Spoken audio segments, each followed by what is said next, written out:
Hello, hello. Back at it again with the recording. Nice.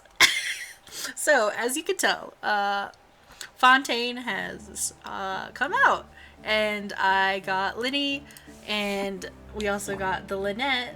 While I was wishing before Lyney, I lost my 50-50, so I got another constellation for this man. I got the wrong pyro, so now he's at friggin' constellation 5. I'm so sad. But I did, however, get Lyney's bow, so that's nice. I had to spend some money on that too because I lost the 50-50 for the bow and got Aqua Simulacra, which honestly I'm not complaining. I wanted it too, so now Yelan has her signature weapon, Lyney has his. I'm very happy, very excited. So far this is my current build on him for the fact of this is what I had at the time. So I have this event weapon that I figured would be okay. And then I got a 4-piece level walker on him because that's all I really had to grind for. Yeah, I haven't been able to level up anything because don't have those, but they are today. So after we do this quest, I'm probably gonna go get some of his talents. But yeah, we're gonna be running around as Lyney. I only have him to level 50. I just barely was able to do his boss. I don't have any more roses to level him up anymore, so whatever. I haven't been able to do Lynette's boss, but I do have enough to level her up too eventually. But yeah, I'm very happy. I really, really like both of their kits. I think they're really, really fun. No time for distractions. Seriously. Shh, Lyney. I love you, but honey, please. But yeah, anyway, this recording, quote unquote, is just gonna be doing the Fontaine quests. I don't know how long the first and second one are. I'm not sure how, like, what's up with it, or if the second one's even out yet, if it won't be out till, like, the second half. I'm unsure. I can actually probably check. Does it actually say in... Not quests. Notices. I should have looked this up before I started recording, but you know what? Whatever. It's just, you know, scuff. We're doing the scuffs. Does it not have the?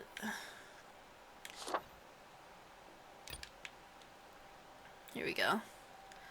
I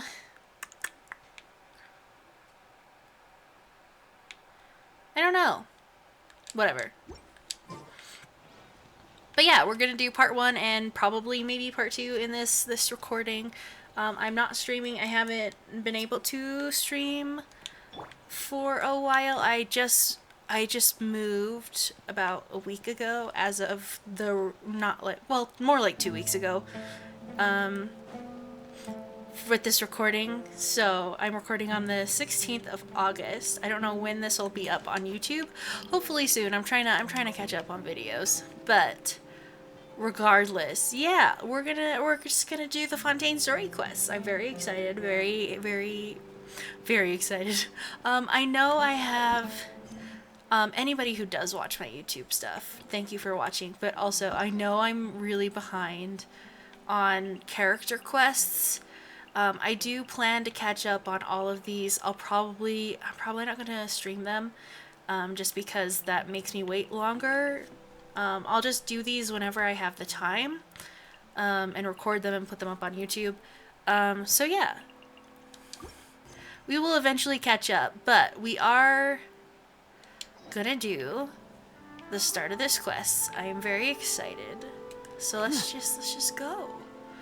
Let's go Fontaine. I have been over there if it wasn't obvious. So I've gotten all of the statues. I've only explored just a tiny bit. So yeah, this is gonna be really fun. Sorry if everything's too loud. I did try to do some test recordings since I had to reset up everything after the move. I actually did buy a new mic. This current recording does not have the new mic. I'm so sorry. But I do have a new mic. I need to get that set up and good. I didn't want to spend time doing that before doing this, so hopefully the audio quality isn't terrible. But you know, it's always it's always not great, but whatever. Good old caravan rebat. Now let Paimon think. What were we up to the first time we came here? Oh, Paimon remembers. Nahita's consciousness had been trapped by the doctor, but we followed the clues she left behind to help her. Good memory. I guess we may have stumbled upon this place at some point before. Yeah, good memory. So much time has already passed since then, and it seems Sumeru's changing for the better now that Nahita's in charge, right? Mm-hmm. Paimon just hopes this peace will last a long time, and then Nahita won't have any more new problems to deal with. Yes, but as long as we're around, it's hard to say what will happen. Yeah, guess you're right. We somehow always find ourselves right in the thick of it. So true. Who knows what will happen next? Ah. Come to think of it, maybe it's all because of you. Maybe you're just a magnet for trouble. Rude. I was just thinking you might be the problem, Paimon. Huh? Me? Before Paimon ran into you, Paimon never ran into any trouble. At most, when she was super tired, Paimon got caught in some strange whirlpool and sucked out into sea. And even then, you fished Paimon out. Wait. At most, she was super tired. Paimon got caught in a strange whirlpool. This is our first drop of Paimon lore? This is our first Paimon lore? Some strange whirlpool, huh? Anyway, for Nahita's sake, maybe we should think about heading to our next destination for now. Next stop, Fontaine. Ah, look who it is. Running into you in a place like this? I can see you two still love wandering around. Aw, idea. Oh, it's Dia! Since when are we just wandering around? We're usually taking care of some serious business. Even though it may have nothing to do with our journey. The face. But never mind that. What brings you here? I just finished a commission in the desert for a usual client of mine. Nothing too interesting. Just escorting a shipment of goods. I'm on my way to report back. Ooh. That's when I saw you two all the way over there, chatting away. What were you two talking about anyway? We're preparing to leave Sumeru and head to Fontaine. Oh. Huh? You serious? Yeah. Can't say I saw that coming. But you are travelers after all. I guess you'd never stay for too long in one place. Ooh, the sadness in her voice. Ooh. Bumping into you like this will become a rarity. I'm starting to feel sad just thinking about it. No, stop. Hey, how about I gather a few mercs to escort you two? What do you say? Thanks, but no need. Oh, Paimon had no clue you'd miss us so much.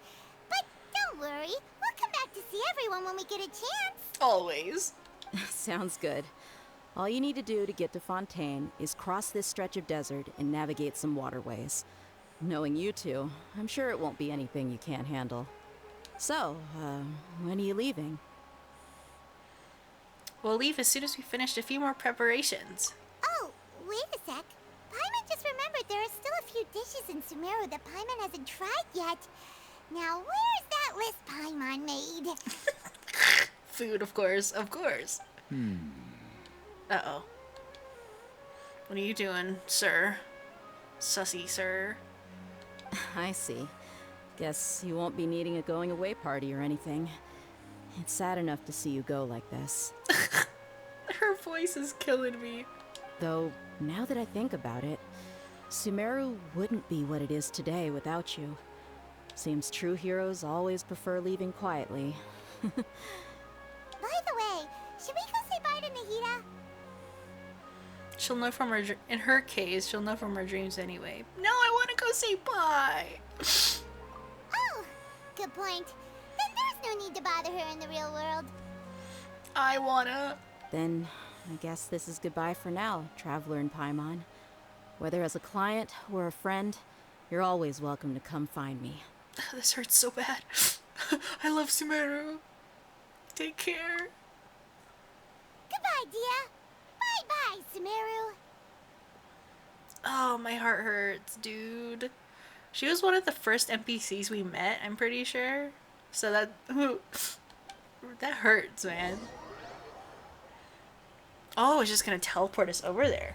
Okay. Okay.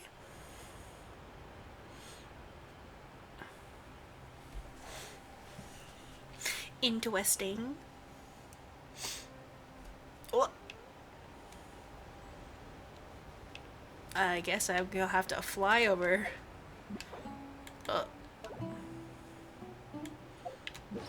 Why did my thing become unequipped?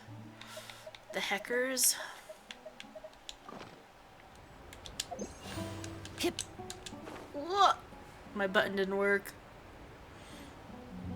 I would just teleport, but whatever. Might as well just fly over, right? Enjoy the beautiful scenery. It's so gorgeous. I love the music. Reminds me of a Studio Ghibli movie. When I was running around Fontaine for a little bit, just like hunting things and just like looking around. Man, the music is so good.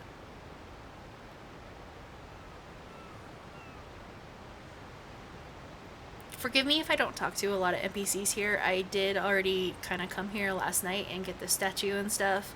I actually had to uninstall and reinstall the whole game to see if it would run a little smoother. And it took forever. So there are some things that are a little messed up. It is running a lot better though, thankfully. So we'll see what happens.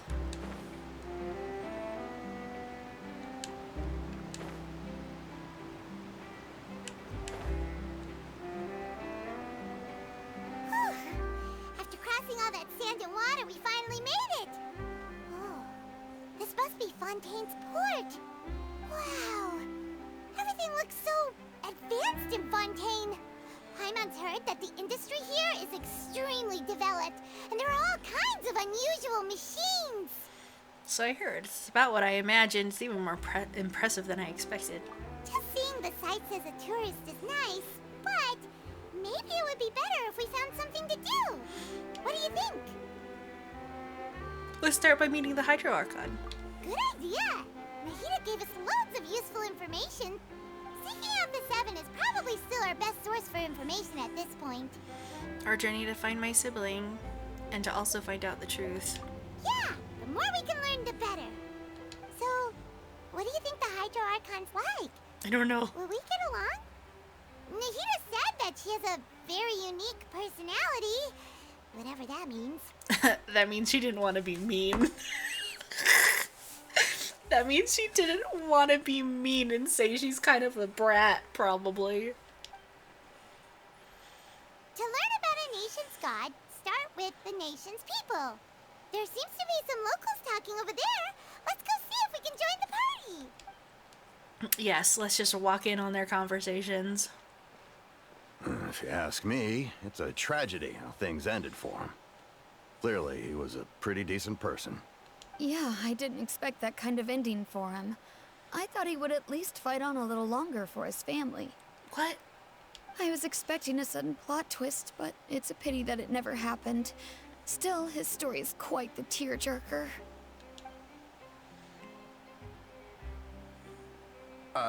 Excuse me. Can I help you too? I couldn't help but notice you standing here listening. You know, we're just eavesdropping like crazy people. Hi. We're travelers new to Fontaine, and we had something we wanted to ask, but you seem to be really busy talking about some kind of play, so we didn't want to interrupt.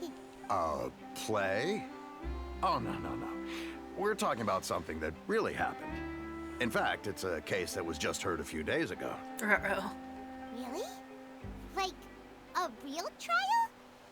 But the way you were talking about it and the words you used just now made it sound like some kind of story. Well, good tales are often based on true stories, aren't they? And what you see in reality may also be someone deliberately putting on an act while harboring ulterior motives. What are you saying? What are you saying, lady? Whether something is true or not simply isn't that important. The main thing is whether the story being acted out on the stage is splendid enough. Oh. Oh, but it looks like you're not from around here. You probably don't know that the Fontaine Court of Justice is called the Opera Epiclese, or more commonly Epiclese. known as just the Opera House. Epiclese. So they see trials as some sort of opera? But, shouldn't court cases be treated a little more seriously than that? Not to question Fontaine's way of doing things. It's just that putting someone on trial is usually a very serious thing. No worries. Other visitors to Fontaine have wondered the same thing. You could say that we just don't want to waste the moving stories behind those cases. Sounds to me just like you're bored. And as for your worries about whether the cases are treated with due reverence, we have the absolutely just and honorable Chief Justice Neuvillette. Neuvillette. As well as the Oratrice Mécanique d'Analyse Cardinal, a machine created by the Archon. Between the machine and the Chief Justice, false charges and injustice are a thing of the past now. Bro, can you say that again? What the... Hello? That was so sick. Say it again. A judgment device created by the Archon. So this is the nation of... I'm so sorry. Oh my gosh. This is the nation of justice. Pure trees? Is it some kind of machine too? Oh, Paimon's curious.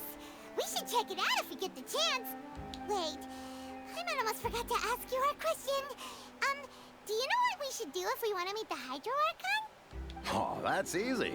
Just go to the Opera House. Lady Furina practically lives there. You could definitely say it's her biggest passion. Huh. I think what they mean is that they wish to speak with the Archon personally. Yes. In that case, I'm afraid it's going to be a tad more difficult. You'll have to make an appointment well in advance, and it'll depend on whether or not she has any time slots available. Make an appointment. Huh. Is the Hydro Archon super busy taking care of official stuff?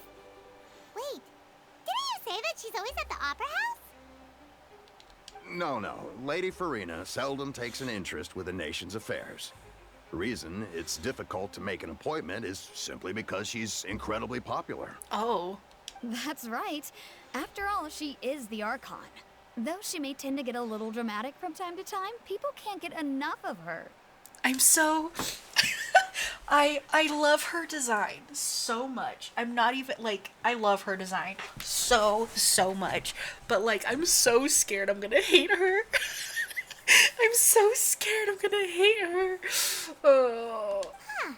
First time Paimon's ever heard of an Archon being described that way before. Wait! Paimon gets it now! The Hydro Archon is kinda like a big celebrity here, right? Yeah, I suppose you could say that. Perhaps you could even say our mascot. Mascot? She's being reduced to mascot. Oh no. Hang on. This is still Fontaine's Archon you're talking about. You should show some more respect. No, please, call her a mascot. Yes, you're right. I guess I should at least try to be a little more respectful in front of visitors. Otherwise, I might get arrested and find myself face to face with Monsieur Neuvillette. I love it. Come on. Sure, there's a lot of laws here, but nobody's going to be arrested for saying something disrespectful about the Hydro Archon. Seems the people of Fontaine really like the Hydro Archon.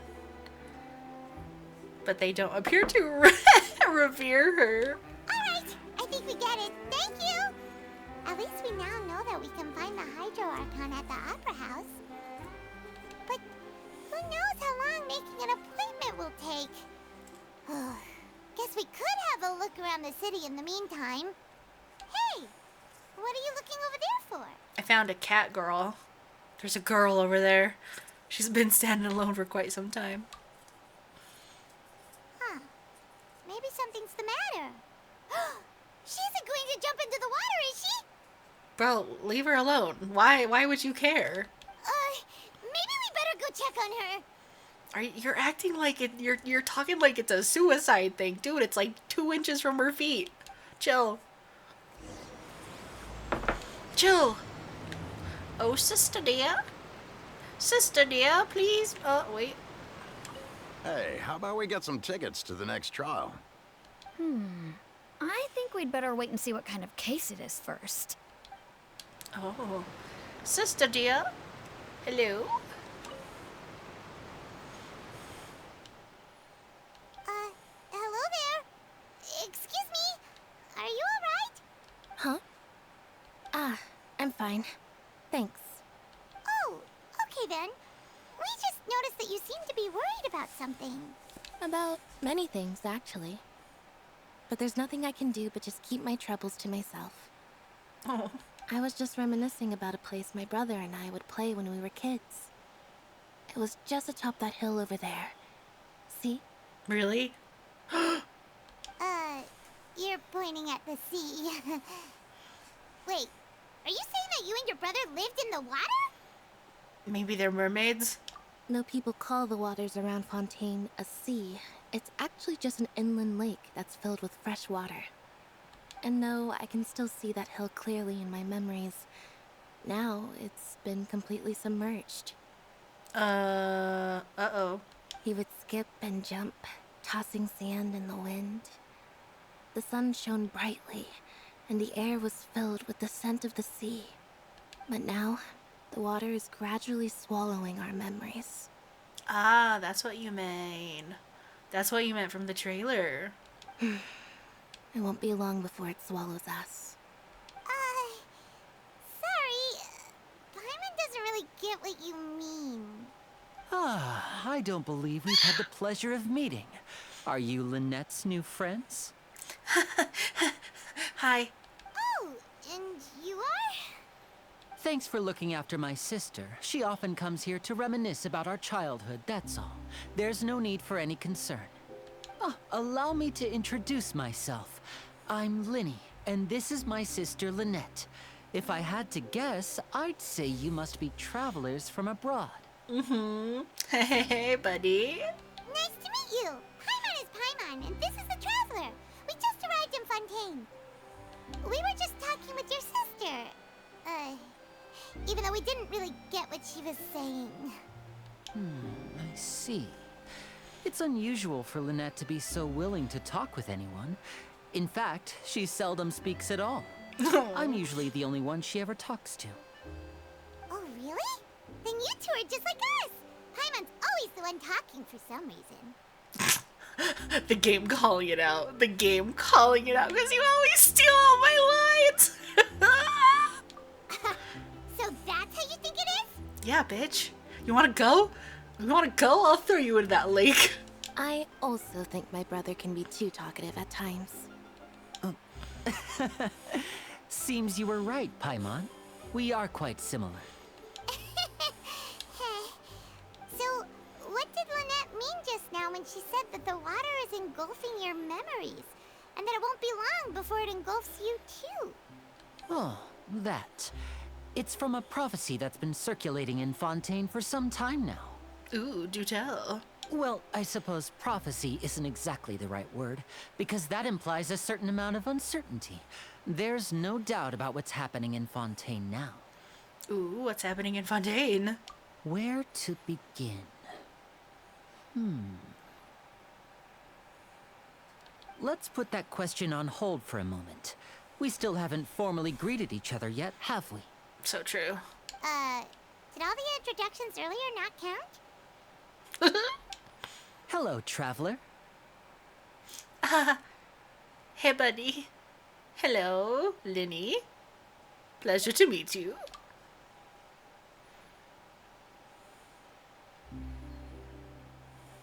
And hello, Paimon. Hey! Why didn't Paimon get a handshake? You're not poking fun at Paimon, are you? Please, don't take offense. Just consider it a sort of etiquette we have here in Fontaine when making new friends. You should remember it. It might prove useful. What did you even do? I'm so confused. Oh, alright then. Well, Paimon's just happy to have a local friend now. By the way, we were just getting ready to go to the Opera House to meet the Hydro Archon. Would you be able to show us the way? So you're going to see Lady Furina? No problem at all. In fact, I was planning to go to the Opera House later myself. I'll gladly take you once I finish things here. Please, follow me. Let's go, let's go, let's go.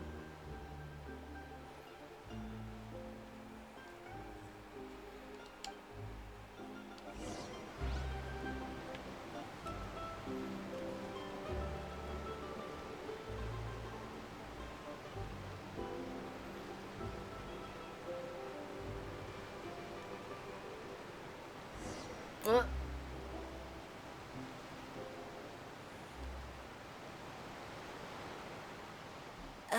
You said you were going to see Lady Furina? Well, it seems Lady Furina has come to see you. Huh?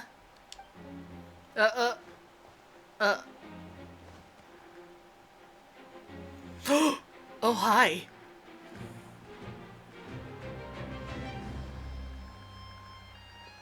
Hi.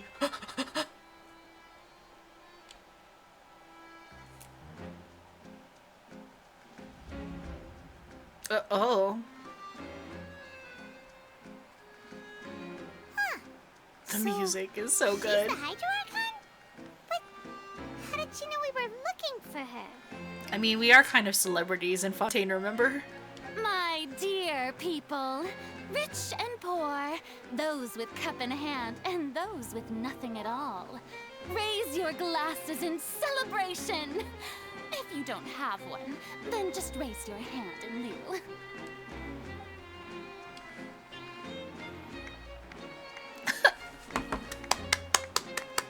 As you can all see, two unfamiliar travelers have arrived in our nation. Come, let us make a toast in honor of this traveler and his companion who have journeyed here from distant lands. Oh, thank you. Wow. Thank you. Wow. Is she talking about us? Nobody here seems to be holding a glass. I've long heard of the turmoil and chaos you've left in your wake as you visited other nations. But I welcome you nevertheless. No, I have come to receive you personally. We didn't leave a... I mean, we kind of left a mess, I guess, but, you know, we fixed things. Fear is for insignificant cowards. I am a god, and I will never entertain the notion of such meaningless wariness. You can be rest assured, I see clearly your sincerity. Thank you. Thank you. I love your eyeballs, by the way. Of course, seeking an audience with me is the most sensible thing to do. It will allow you to truly behold my power and witness my authority. Intelligent people always gather under the correct banner. Oh. I, Focalor, hereby welcome you to the nation of Hydro and acknowledge the value and significance of your trip. Now, you may rejoice in this. Well, finding the Archon was easy enough. Yeah, Paimon still can't believe it. Feels like we've only been here for a few minutes. We have only been here for a few minutes. But the Hydro Archon's entrance was, how should Paimon describe it? A little over the top? Miss Hydro Archon? How did you know we were coming? I see. As Outlanders, you inevitably lack even some of the most basic understanding. Don't forget that even the gods can be divided into the mediocre and the excellent. I suppose it's only natural for you to be awestruck by my abilities. Oh, okay. You had best stop and consider. Do you really have the noble qualities and etiquette necessary to communicate with a god? All it takes is a flick of my finger for me to know everything about you. I really like her voice actor. She's doing such a good job. Also, that guy, hello? Oh, talk about sounding high and mighty. Feels like she can't get over herself a little bit, you know? Uh-oh. Uh-oh. What's with these looks? Perhaps the welcoming ceremony still isn't enough? What else should I say then? Does she just want attention? Does she just want us to acknowledge how great she is? Is she waiting for us to start talking? I think so. Wow, I didn't expect to see Lady Furina here. What a surprise! Wait, does this mean they're the legendary blonde traveler? Yep, there How we did I go. not noticed before? Hey, what's all the commotion? Oh, is that Lady Furina? Is there some kind of drama going on? Bro, you were just here. How did you not hear all the clapping? Of course. That's the blonde traveler. The one all those stories are about. Lady Furina came here to personally see him. Oh, I bet this is going to be the duel of the century. Duel? Ooh, I've got to see this. I knew Lady Furina would never disappoint. Yes, but don't get too excited now. My dear believers and spectators alike tend to get quite rowdy, and despite the noise, I've come to tolerate all their ruckus. You may consider this my reward to all of you. I have determined that there will be an epic duel between myself and this traveler from another land, just as you were hoping to see. Oh my god, the kitty face. The kitty face! Now she wants to fight? Aren't we getting a little ahead of ourselves? I got a resume. Bring it. I got a resume.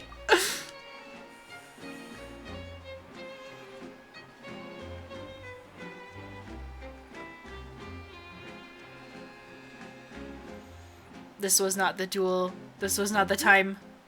Are you not afraid? Might I remind you that this is a duel against the divine?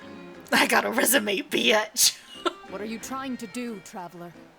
Provoking a god in front of her people? But she said duel, man. I love your voice. Stand down, Clorend. I Clorend. admire his bravery. Few have the courage to draw their sword against a god. He is obviously a true warrior. Yeah, with my dull blade.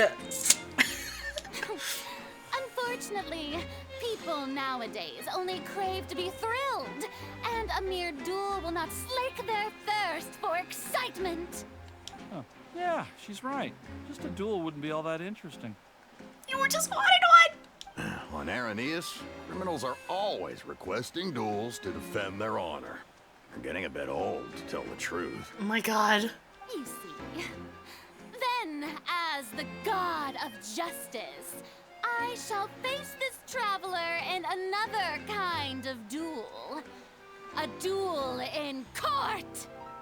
All right. Now that'll be worth seeing. What are you charging me with, bitch? Right. This is Fontaine, after all. Such a grand opera house, it would be a pity not to use it. Why do you care so much about the crowd's reactions? Seems you've spent a little too much time in the opera house. Besides, how exactly do you plan to have a duel in court? You mean you're going to put us on trial? We literally just arrived. Oh, we have reason to put you on trial. It's obvious, isn't it? Obvious. According to Fontaine law, no one is permitted to release any flying objects within Fontaine city limits during the first 3 days of each month. What the fuck? You are clearly guilty of violating this law, no? We just got here. She's not an object either. What the fuck? Oh, so that's what they've done wrong. That's our Lady Furina. No one knows the laws of Fontaine like she does. Sounds like she's making shit up. You call that obvious? What kind of law is that? Wait, flying object? You mean Paimon? Precisely! Now, if you two have no objections, then in the name of the Hydro Archon, I order your arrest. the hell is happening right now? My apologies, Lady Furina. I don't mean to spoil the fun, but if you would allow me to interject, I don't think that Paimon here meets the definition of a flying object. You tell her, Lyney! Finally someone who's not crazy. How could anyone call Paimon a flying object?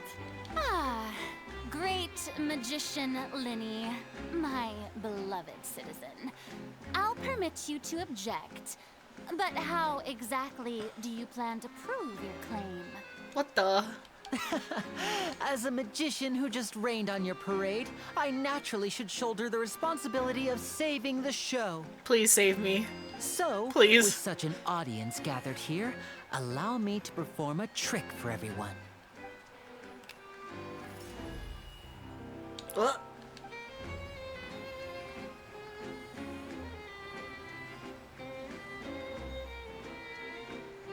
What? Ta-da! What's that on Paimon's back? Hey, when did you do that? Ah, when Lyney patted you on the back. Oh, that's what he was doing. He knew this random ass law, didn't he? Oh my god. There. As you can all clearly see, Paimon should be classified as, well, something like a balloon. This rope has been in the traveler's hand all along. It was just that no one could see it before. Huh? You call that magic? You've got to be joking. Hey, bitch. I thought it was pretty good. Nice one. Nice one. Huh. I'm not sure what to think. It seems Lady Furina's charges no longer hold water. She's angry. She's angry about it.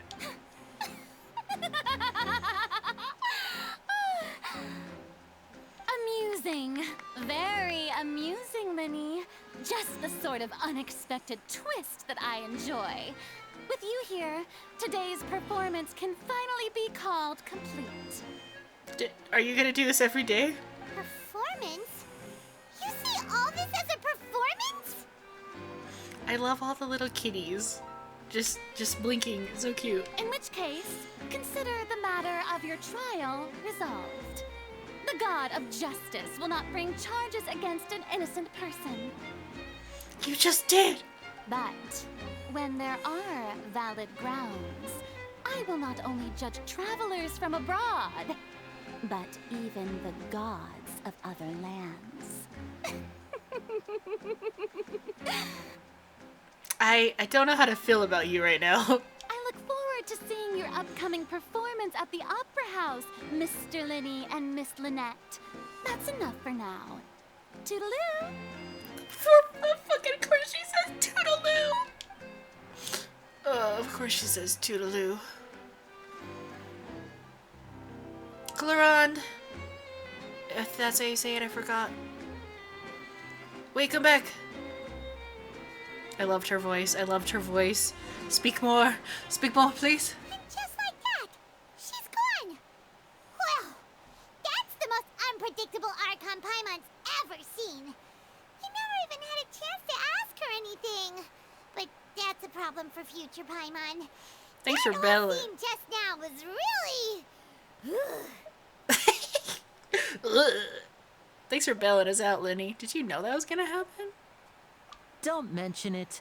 I just happened to remember that there was such a law, so I did a little preparation, just in case. I didn't think it would actually come in handy. Well, I'm glad you did, I guess. So, now do you see what kind of god Lady Furina is?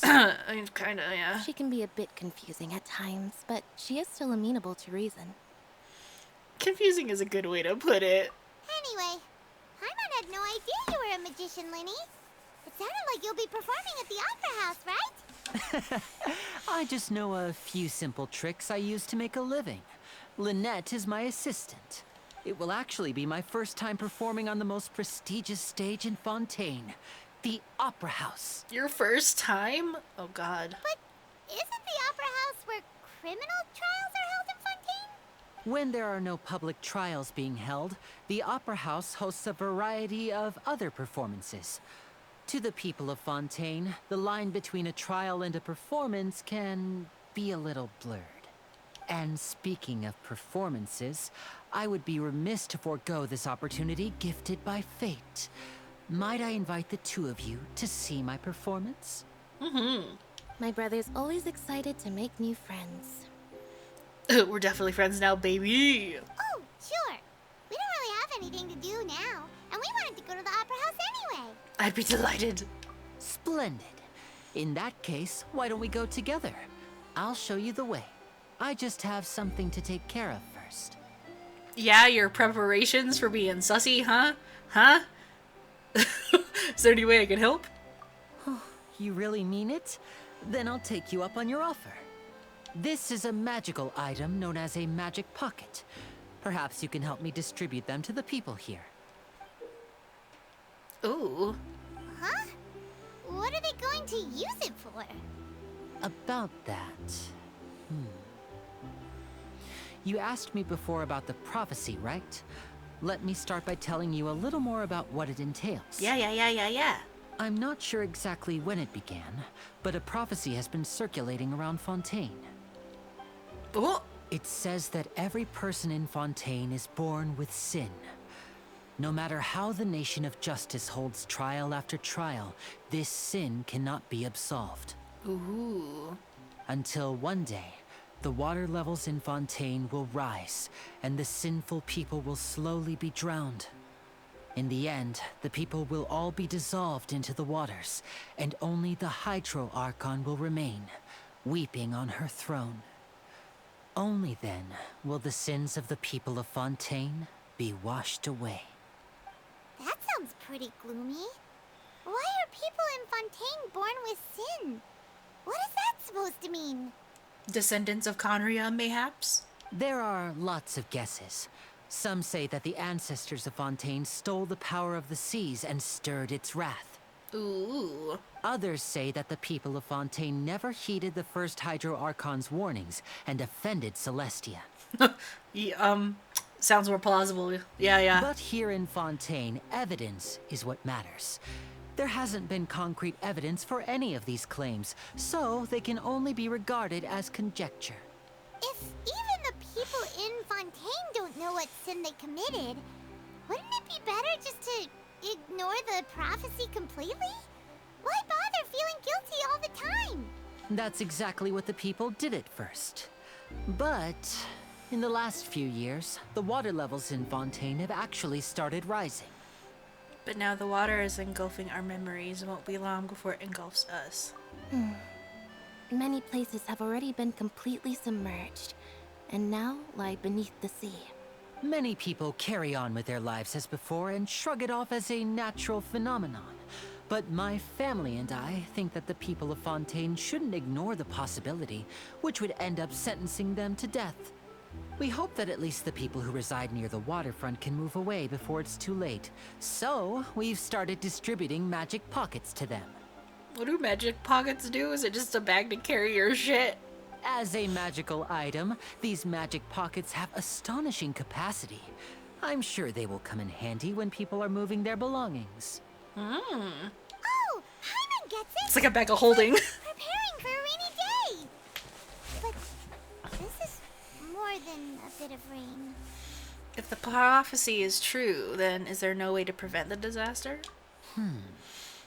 Perhaps only absolute power could ever contend with such a catastrophe. But who knows? We're just tiny specks in the grand scheme of things.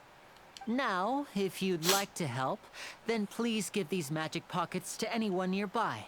Be sure to convince them to take it, regardless of what they say. Okay. Magic pocket. Magic pocket. Pocket. Where's the magic pocket? Pocket. Magic item that can not only be extremely useful for magic shows, but also has powerful storage capacities to help the people of Fontaine cope with the prophecy crisis. Definitely a magic bag of holding. Hello, good sir. I want you to take my bag. Take What's it. this? So you also believe in the prophecy. Keep it. I won't have any use for it. Take it. What? You mean you don't believe in the prophecy? No, I believe in the prophecy. But I also believe in another story. Yeah. The story says that people once lived in the ocean. They were one with the ocean and couldn't live apart from it. But as time wore on, people desired to live on land and developed blood vessels, encapsulating the sea within their bodies. Thus could people set foot on land. So, if you ask me, when the water rises and takes us all, it'll be like we're going home. Oh, we hadn't heard that one before. But people can't live underwater. They'll die. You should probably still take it. Take the bag. All right, I'll take it. I guess I just feel that being dissolved into the water doesn't necessarily mean death. Means becoming a hive mind.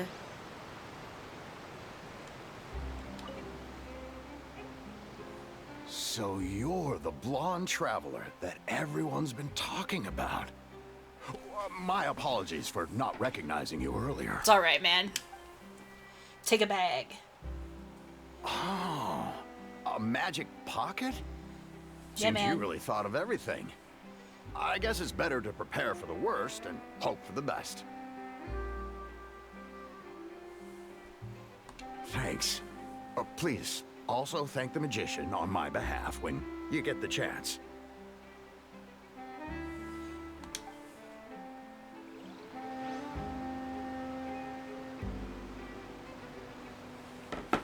Okie dokie artichoke.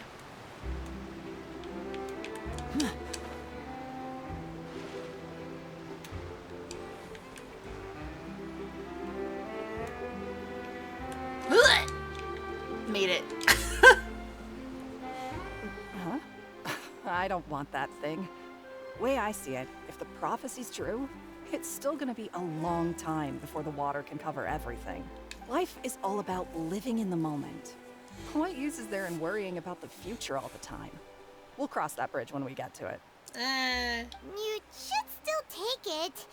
You never know when it'll come in handy. Yeah, man, you can use it for groceries. Oh, all right, fine. Thanks. It's just that if I start moving, that means I've already given up on the life I have now. I'd really rather not. And then don't use it for groceries. Use it for groceries.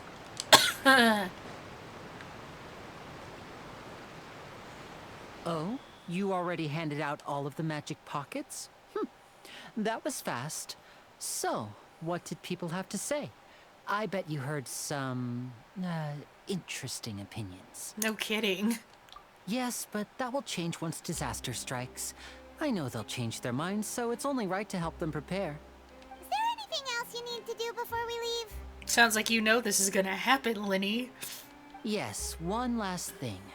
I have the magic pockets made by a workshop in the court of Fontaine. Since we're out and about, I was thinking about bringing him some more materials. So, you want to collect materials? Just tell us what the materials look like and we'll help. Many? Oh, that would be much appreciated. My bad. We'll need some Romaritime flowers. I remember seeing them near the waterfront on the east side of the harbor. I mean, I grabbed like a shit ton, so I hope they respond. I hope they respawn because I already took a shit ton of them. Oh, yep, those are new. Seems we have to use Hydro to collect Romaritime flowers.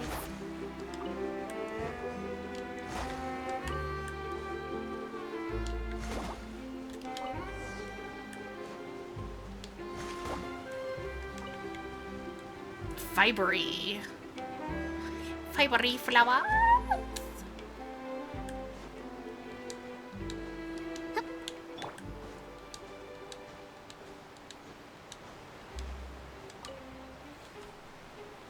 You made quick work of that. I can tell you're an experienced traveler. I've also finished collecting a few here.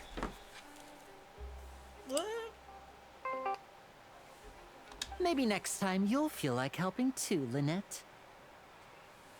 No way. I'm in power-saving mode today. Otherwise, I fear I may not have any energy left for the performance at the Opera House. Fine. Though the performance is still a long way off. Now that we're finished here, we should get ready to head back to the court of Fontaine. So, we're going to the court of Fontaine before we head to the Opera House? Good. Paimon wants a tour of Fontaine's largest city and try...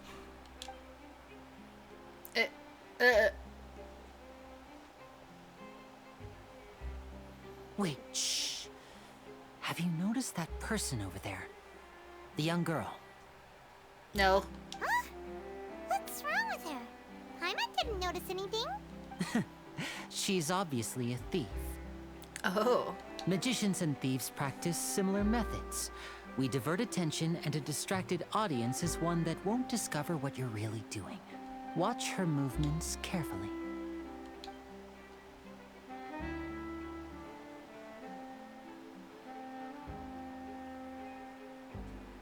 Oh, he's right!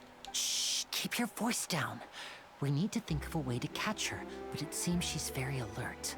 Perhaps we should split up. You two can ride the lift over there and wait up top. I bet that'll be her escape route if she tries to run. Understood. All right, let's go. Are you gonna put her on the right path, Lyney? Huh? Huh? Huh? Huh? Huh?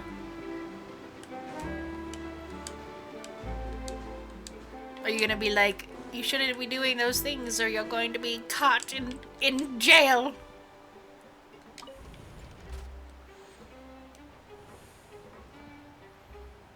Wee.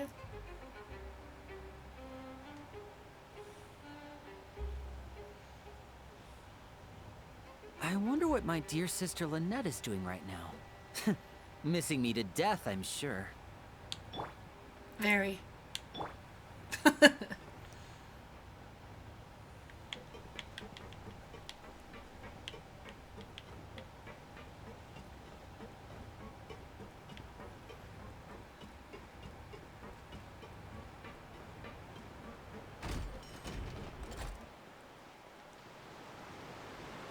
Higher?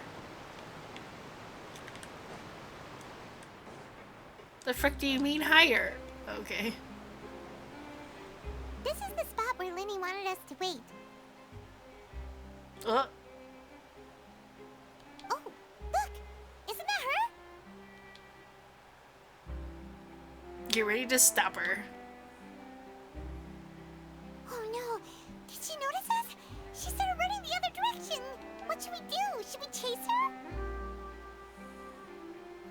Our job is to block this way. You're right. She might also be trying to lure us away. Uh-oh. Nothing's happened for a while now. Paimon wonders if Lyney caught the thief. Seems there's no reason for us to say. Let's go find Lyney. Yeah, let's go. Where's our boy?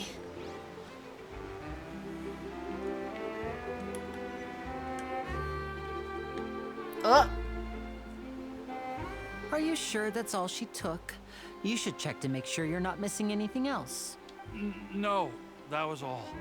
Oh, I can't thank you enough. I didn't notice a thing earlier. Anyway, I should be going now. Thanks again.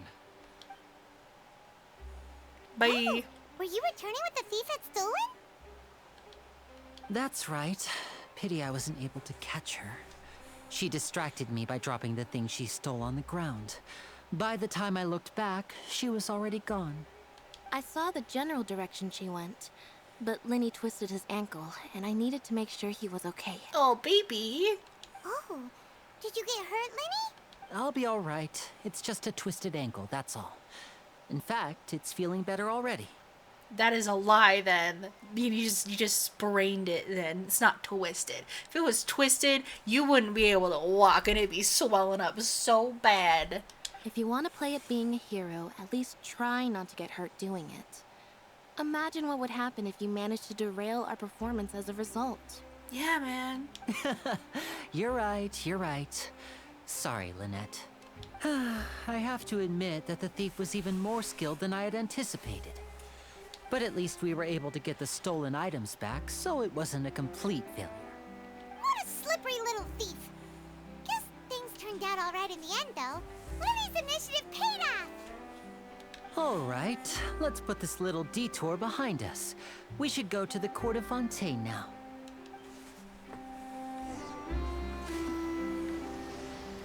Ride the Akabas.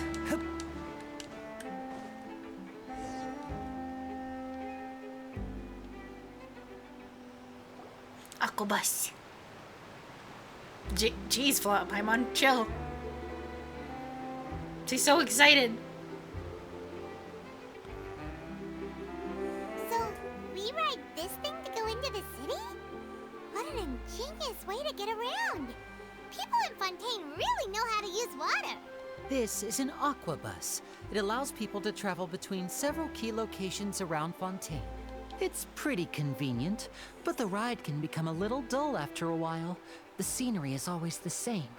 That's why it's better to travel with friends. So you mean it's still boring even when I'm riding with you? She's like, bitch. No, that's not what I meant. It's just that, well, you don't really talk that much. Besides, it doesn't really feel like a real trip when it's just the two of us. It's the same as being at home. Whatever. I love them. I love them so much. Guess that's what it's like to be an older brother.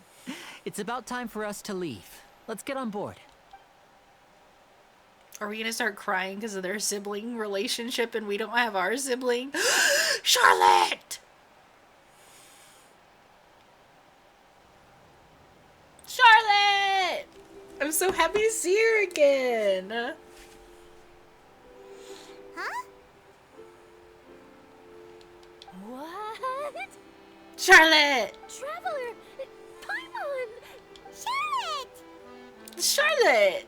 Oh, I never guessed I'd bump into you all riding the aqua bus. In the story of my life, this is big news. What are you doing in Fontaine? I didn't hear anything about you paying us a visit. Yeah, it's quite the coincidence. But as travelers, we're always on the move. It's not surprising that nobody knew we were coming. Though we still have no idea how the Hydro Archon knew about us. Oh, let Paimon introduce you to our new friends. Oh, no need for introductions, Paimon. I would recognize the great magician Lyney and his assistant Lynette anywhere. So cute. I wouldn't be much of a reporter if I didn't know who they were. It's a pleasure to meet you. I'm Charlotte, a reporter for the Steambird. I still love her VA. Nice to meet you. From the Steambird, huh? We've often relied on your paper to promote our performances. It's an honor to meet you. Now that everyone knows each other, Fontaine suddenly doesn't feel like such an unfamiliar place. So, what have you been up to lately, Charlotte? Any big news? Not too much. When there isn't any breaking news, I mainly cover the trials at the opera. What the? What happened? Hold on.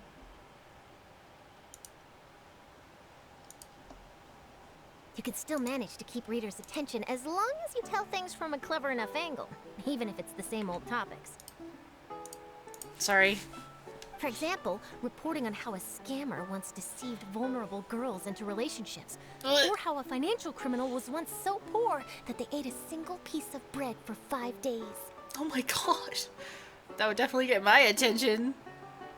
Ah, you're right. Seems you know me pretty well. What I'm really after is exclusive, sensational news pieces that could shake the country. These smaller stories are a waste of my talents. Oh, I just remembered. I've been following a case lately. Well, a series of cases, actually. You mean the serial disappearances of young women case? What the fuck? That's right. These stories are the talk of the town right now, and it's probably the most mysterious case we've ever seen.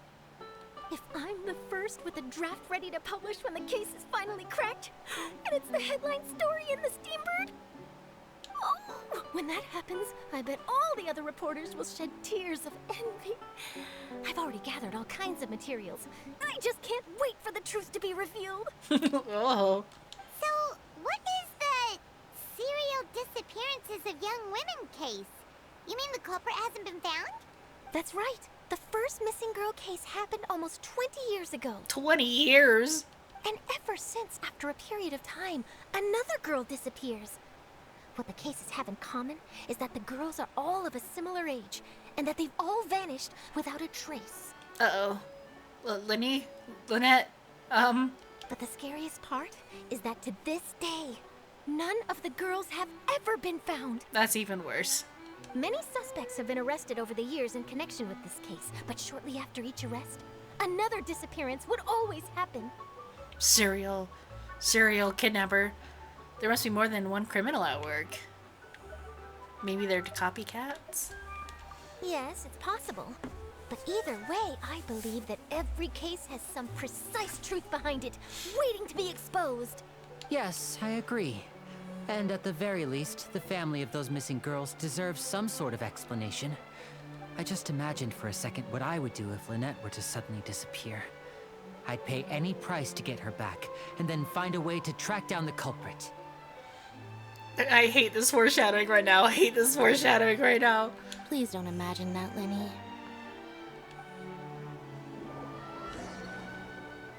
Bro, I hate all of that.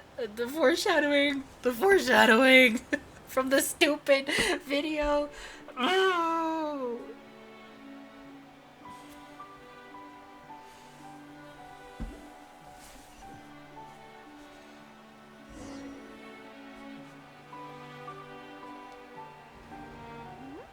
Hey, we're almost there, look!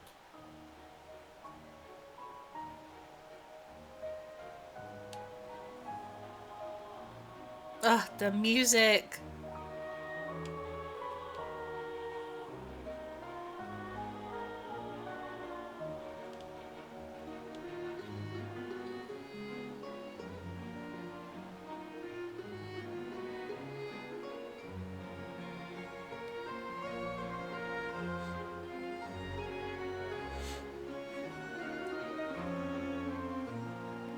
It sounds so good. It's so pretty.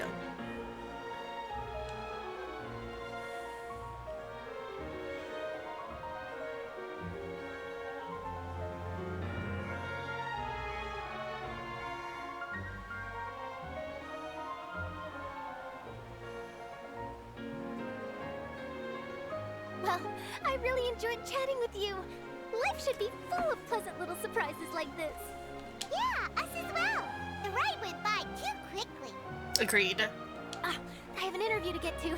I should get going before I'm late. Okay, Paimon hopes we can chat again soon, Charlotte. See ya! Bye. Bye now. Oh, be sure to stop by and see me at the Steambird when you have time. What a tough job. Always running around and interviewing everyone. Well, where should we go now? If you don't mind, how about we stop by my home first? Besides, I still have all the materials we collected. True. Sure, we wouldn't mind at all. This city is so huge, Paimon wouldn't know where to start anyway. To Lyney's house. I'm so excited.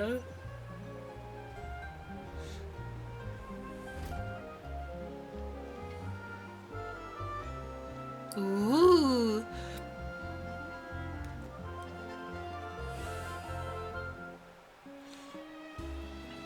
It's so pretty.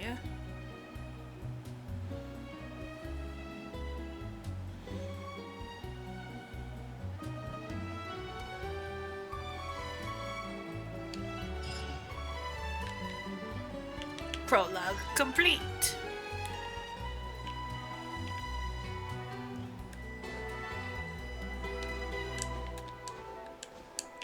Wait, is there a teleporter I didn't get over here? Oh, it's underground. Oh, never mind.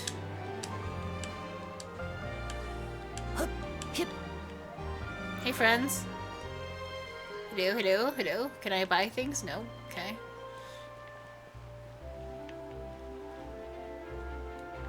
exciting. Hi, snack shop. Tastiest foods in the world. Yes. Garlic baguette. Fontaine onion soup. Fish and chips. Oh my goodness, what is this?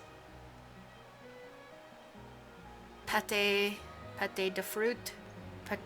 Pate fruit. A gummy candy that was created to preserve fruits. Oh, cute.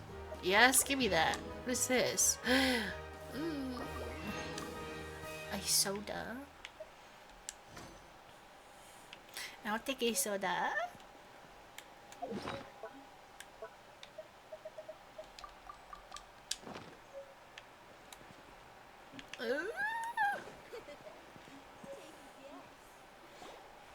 This is our current abode. Ooh. Ah, Fremine, you're home. Where did everyone else go? I have some new friends that I would like to introduce. Wait, who else is here? Oh, they all just went out a moment ago. I see. Everyone is getting busier now that Father will be returning soon. I suppose that can't be helped. Father? Quotations? I don't like that. Allow me to introduce you to my little brother, Fremine. He is a phenomenal diver. Hey, bud. Hello. Nice to meet you. Paimon is Paimon, and this is the Traveler. Oh, you sound very proud to have a diver as a brother, Lyney. Lyney sure seems to have a big family. What a talented family. Lyney, could you come here for a moment? What is it, Fremine? Do you have something to tell me? That's alright, you go ahead.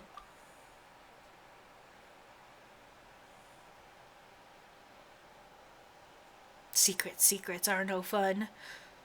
Secrets. Okay, I see. Is everything all right? Oh, it's nothing. We were just discussing a little housework. Sorry for the interruption. Is it about Daddy? Father? Oh, before I forget, the Traveler and I collected more materials to make magic pockets.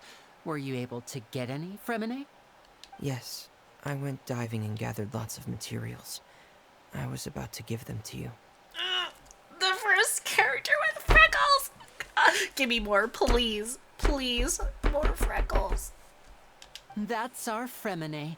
Always quick with the underwater work. All right, I'll take these to the workshop.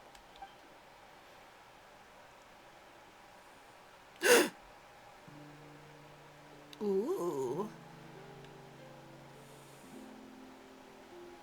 The guy.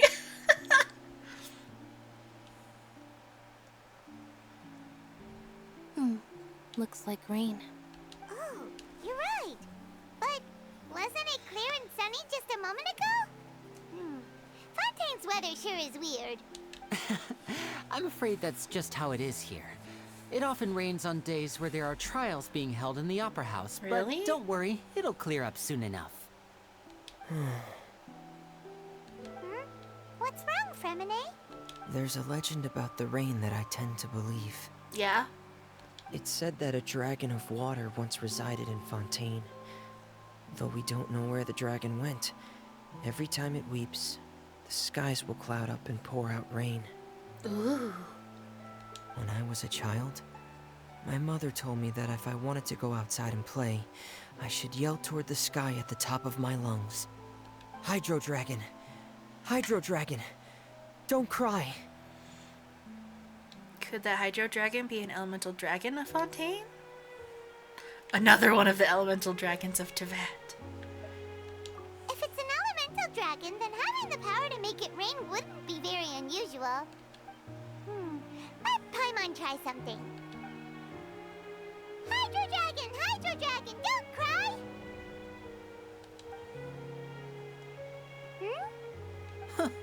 Doesn't seem to be of any use. It is just a legend after all. You know, you might be a more popular magician if you understood the concept of romanticism. Or could at least play along. Yeah, man, come on.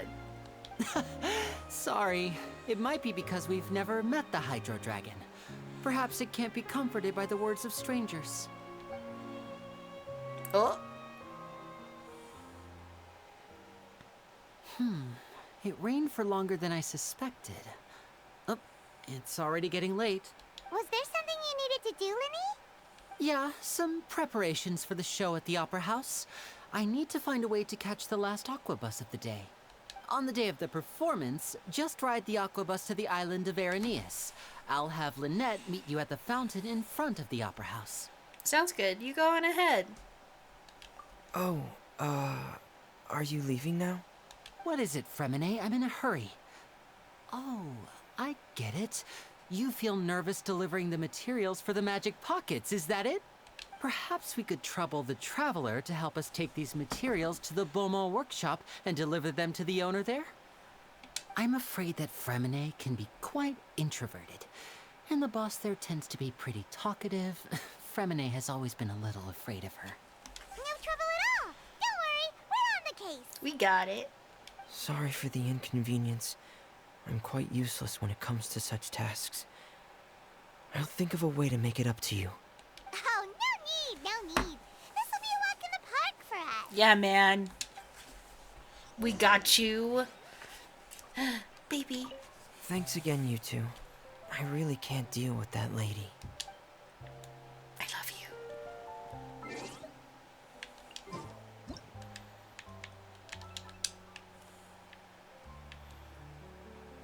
Oh, he's a baby.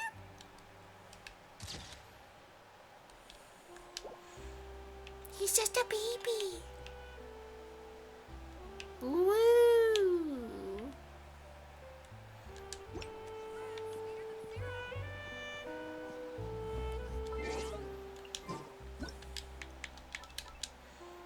He's just a baby. He's so cute.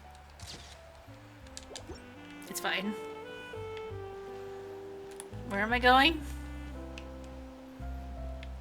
Down there? I wonder if this chest is some kind of trick.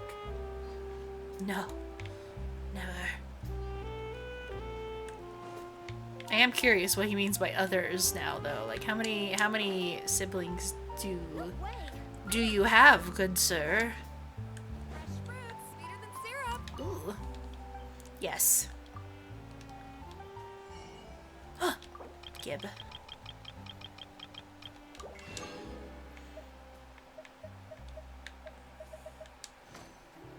Thank you.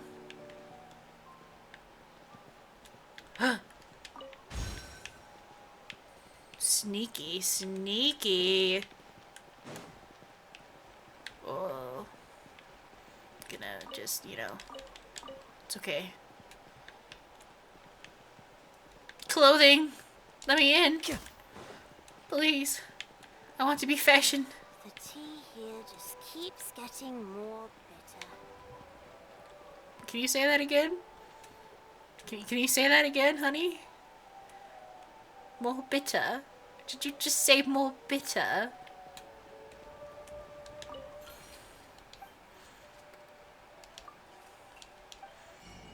Ooh, yes.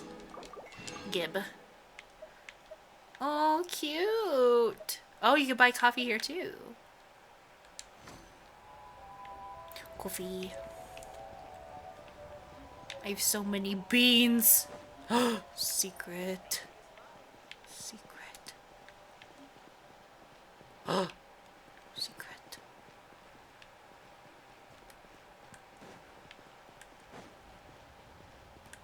Shady area for shady deals.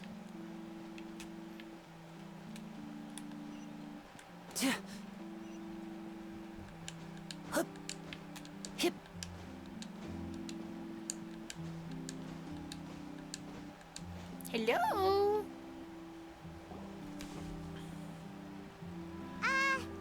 Hello? Is there anyone here? Oh, hello there. New customers? Looking to buy, or do you need something made? Or perhaps you're just looking for a chat with me. Oh no, we're just here to deliver some materials. Here they they are. They're for making... what were they called again? Ah, these must be for magic pockets. I could tell right away. I've already made several orders worth now. Do we need to pay?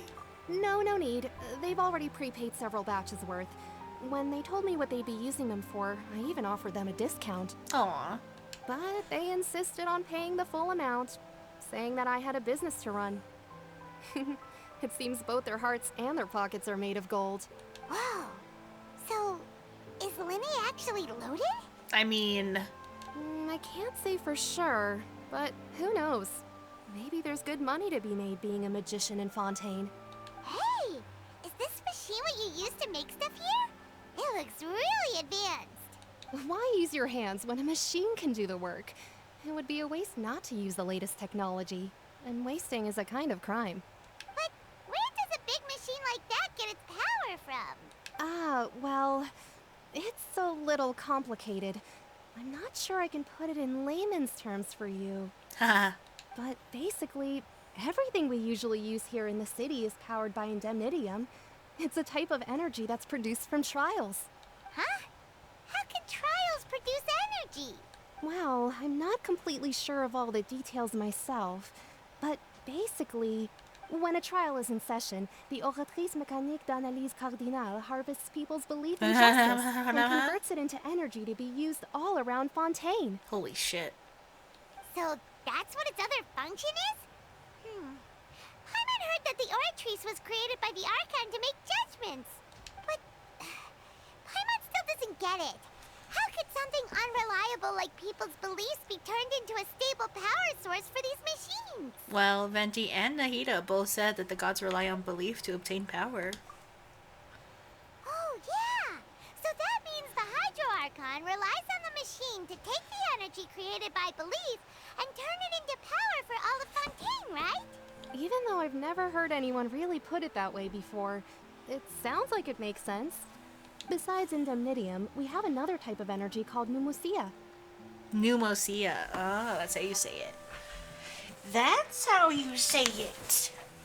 It isn't produced by the power of the Archon, but it is unstable by nature. Even now, it still cannot be widely used by civilians. I thought I'd find you hard at work, but here you are chatting the day away. Since you're already talking, I'm sure you wouldn't mind a few words with me. You sound evil. You again? Didn't I already promise you that I'd have the more I owe to Confrérie of Cabriere by next month? Why are you hounding me now? Yeah, but how do we know that you won't go running off by the end of this month? I want 50% today. Wait, no, 70%. Do you want me to beat him up? Huh? You... Seems business isn't so great for the workshop. We've already finished our job and delivered the materials. Maybe now's a good time to leave? Sounds like an unusual case of someone owing someone else money. Hey, hold on! Before you go around trying to collect payments, my boy, why don't you settle your own debts first? Oh. If Confrérie of Cabriere wants to poach clients from Northland Bank, that's fine. But I'm afraid you still owe the bank a hefty sum of mora. So why don't we work things out between us first, before you get back to your little conversation here? There's a Northland Bank here? You're from Northland Bank. But we said we'll pay everything we owe next month. Why are you hounding me now? Bitch. Traveler, Paimon!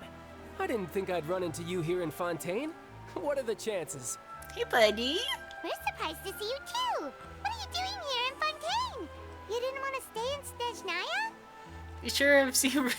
We sure seem to have run into a lot of friends today. Fontaine really is a curious place. Long story short, I've already been in Fontaine for some time now, and honestly, things have been pretty boring. But it seems that fate brought our paths together today. Not only will I have some good friends here now, but ones who always seem to find trouble. Oh, goody. Either way you look at it, it seems things are going to get a lot more interesting now. Thanks, child. I appreciate you. Pretty sure we'd want to avoid anything that you'd find interesting. Besides, our trip here has gone pretty well so far. Right, Traveler? I think we've weathered enough storms for now. don't mind a little excitement. Hey, you, Northland Bank boy. Aren't you forgetting something? Aren't you supposed to be running away, shithead? Don't interrupt. It's not often I run into the Traveler like this. Why don't you wait for me over there for a while? Yeah, bitch. Leave. You kidding? Aren't you the one looking for us? You really expect us to sit and twiddle our thumbs while you catch up with your friends? Yeah, bitch. Listen to me, boy. If you want your Mora, fine. Why don't you come and take it? Paimon's face. Please take it. Child, go take it. Hey, I just said not to interrupt. Oh, by the way, Traveler, the last time I took Tonya and Tusser ice fishing, Tusser said, Hey! That's way over the line! All right, boys, let's see who has to pay up now! Can you at least let me finish one sentence? Fine. Though the bank told me not to get rough with our clients. Please, get rough. You're the ones who started it. This is an act of self-defense. You two will have to be my witnesses, okay? Go ahead, they're all yours. I'm sure this won't take long. Can't wait for them to be flung off the screen.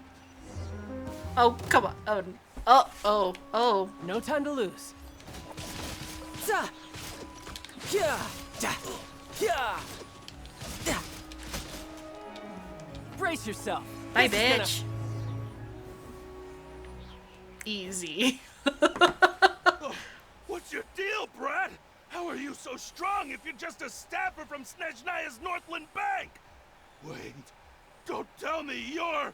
Yeah, baby. Oh, now you notice. It's a little late, don't you think? Just make sure you understand that you don't mess with Northland Bank. Got it? Yeah, dude.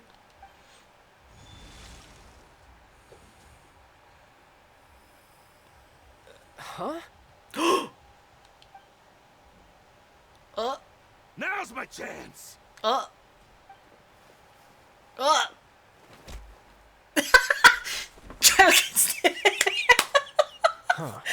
That was weird. He can still punch. What just happened? You feeling okay, dude? I'm not sure. It's as if I suddenly lost control of my hydro powers when I needed them. Maybe there's something wrong with my vision? Strange. How could that happen? First time Paimon's ever heard of someone losing control of their vision. Never mind. It doesn't matter. If I want to stay sharp, I shouldn't be relying too much on my vision anyway. Besides, I always have my delusion in case I need it. You better not use your delusion too often. So what are you doing in Fontaine, child? I don't see its work for Northland Bank. Well, I guess it's because I've been in a bad mood lately. Yeah? Huh? What kind of reason is that? Wait, since when do you feel down about anything? I don't know. Maybe I still have a lot to learn about myself. Why are you sad? But recently, there seems to be some sort of restless power stirring inside of me. And I don't know why, but every now and then I feel like I'm in a terrible mood. Restless power. Maybe you losing control of your vision just now is connected with that power you're feeling inside. That is a possibility. About this power, do you have any idea where it came from? I can't remember if I ever mentioned it before, but when I was 14, I fell into some unknown abyss. It was during that time I learned nearly all of my abilities. The one who took me under her wing and taught me was named Skirk. She was always quiet and very mysterious. Nobody knew where she came from or what she had been through, and she was always very strict when teaching me combat techniques. One time, I asked her why she was willing to take me on as an apprentice. From what I could make of her answer, it was because I had awakened it, and traces of it remained on me. The heck? She said that all my combat training would be useful in the future. But what is it? What did you awaken? She never explained that, but my guess is that it's related to a dream I saw when I had just fallen into that abyss. In my dream, I was in the deepest depths of the sea, and the boundless seabed was all around me. But in front of me appeared a whale that was so massive, I felt like I couldn't breathe. A whale? Oh, that sounds familiar! When we fought against you before, you summoned a huge whale that seemed to leap at us. Is that the one? That's just an abstract form of a whale that I create using my elemental powers. It takes that shape because the scene I dreamt of the whale has always been stuck in my mind. I'll never forget it. Interesting. So you used the whale as inspiration for one of your moves? Huh. Seems a little twisted to Paimon. It's very possible that the power inside you is connected to your incident in the abyss. So why don't you just go ask your master? Maybe she knows the answer. You make it sound so easy. Ever since the incident I experienced there, I've never stopped searching for Master Skirk and that unknown abyss. But it's been years now, and I've still found nothing. There isn't even a trace of the place where I remember falling into the abyss. Ooh. Oh, it sounds like some kind of ghost story. Yeah, I'm out of leads at this point, but there's nothing more I can do. It seems that strange encounters in this world tend to be elusive like that. Oh, seems the time really flies when I'm talking with you. I just remembered I have somewhere else I need to be, so I should get going. What? More work for the Northland Bank? No, it's more of a personal appointment. Lately, I've been sparring with some of Fontaine's official champion duelists whenever I'm feeling bored. Oh. Official champion duelists? You mean it's their job to duel? Yep, in Fontaine, before a criminal goes to court, they're given one chance to defend their honor by requesting a duel with an official champion duelist. The champion duelists are all-powerful fighters selected from among the nation's best. And the duel itself is a no-holds-barred fight with no specified stopping point. Oh shit. So engaging in such a duel is regarded as a symbol of defending your honor. If a criminal manages to win the duel, they'll be acquitted. But if they lose, they'll have no choice but to stand trial. And the worst-case scenario is that you're simply killed in the duel. Oh. Though it's rumored that Fontaine has a death penalty, from what I can tell, no one has ever been officially sentenced to death. Oh no. Tell us. So really, the only people who opt to duel are those who have suffered a grave injustice in being accused, or those who greatly value their honor. Otherwise, why gamble with your life? So, do many people actually get out of their trials by winning the duel? Apparently, it's exceedingly rare for anyone to actually win. Fontaine probably enacted this system as a way to show that the nation respects the honor of its citizens. Besides, none of the champion duelists are to be trifled with, which is exactly why I was itching to face them as soon as I got to Fontaine. Apparently, the one I'm meeting today, Clorinde, is the strongest of the champion duelists. I had been asking her for some time before she finally agreed to face me today. Ooh. Well, that's child for ya. Paimon feels like we heard that name somewhere before. Clorinde. When we met the Hydro Archon. Oh, before I forget, I want you to have this. A gift from child? What? Huh? Your vision? You're seriously just giving it away? I'm just worried that it could become uncontrollable again. I'd be pretty upset if it got in the way of my duel, so I think I'll be better off without it for now. Besides, I just need you to hold on to it for a short while. I'll come retrieve it when I have some time later. This is just another way to see us again, isn't it? Paimon knows what you're up to. You just want an excuse to come talk to us again, don't you? Yes. Yes. Whatever gave you that idea? I'll be in touch later. Bye, buddy. Good luck. That sneaky guy. He said he's been feeling down lately, but he seemed the same as ever to Paimon. Well, since we don't have much to do for now, we might as well walk around and see the city before Lyney's performance.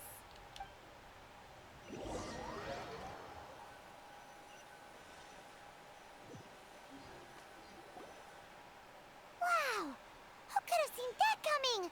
The reporter who was barely around for most of the story was the murderer all along! It's rude to spoil the mystery for everyone else. Don't blurt it out. Sorry. Paimon was just surprised, that's all. Paimon never saw that twist coming. The murder mystery novels here are amazing! Never thought I'd see the day when Paimon would enjoy reading. The whodunits here in Fontaine are a lot different than the light novels you see from Yai Publishing House. Both have their merits, but Paimon thinks this style of novels are more, well, novel. It's so exciting to reach the moment when the mystery is uncovered, especially in the one Paimon was just reading. You should buy a copy and read it too. You already spoiled who the murderer is. Oh, sorry about that. Paimon will be more careful next time. Hey, shouldn't we be heading to the Opera House to see Lyney's performance soon? It's almost time for the show to start, so we should get going. Lyney said that the Opera House is on Aranias, so let's go ride the Aquabus!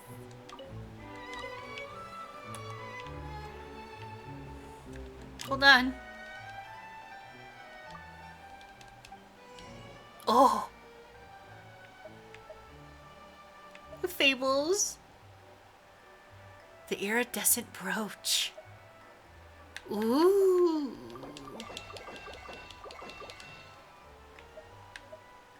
Wait, why is it 1 and 3? Where's 2? Nani the fuck? Do I have to find it out in the wilderness?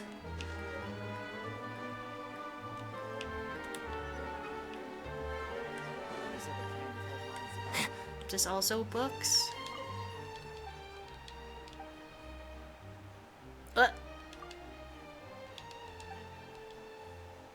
Oh.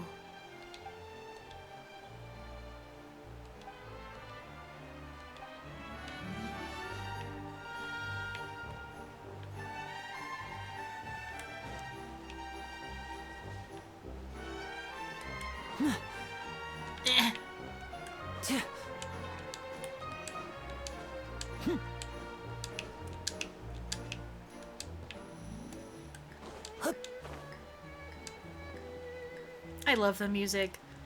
Dude, it seriously reminds me of... I don't know why it is, but it's reminding me of Kiki's Delivery Service. It just has that, like, light, airy feeling, you know?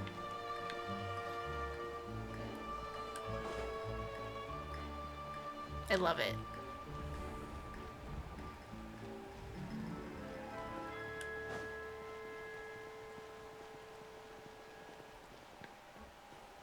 Navia line.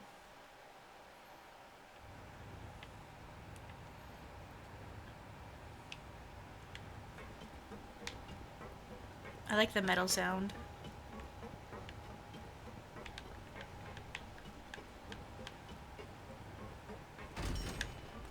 Ding dong.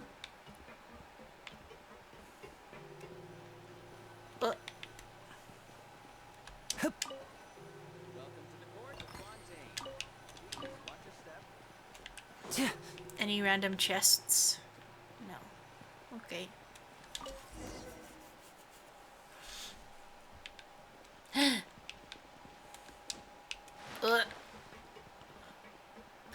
You are so cute. You are so cute. How do you do?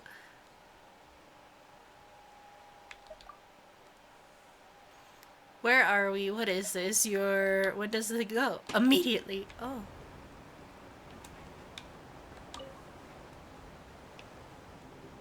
Welcome to the Navia line. There we go. I am Elfan. Elfan. The boat will be departing imminently. Please do not stick your head, hands, or other body parts outside the boat. The Aquabus operator is not responsible for any accidents or injuries resulting from doing so.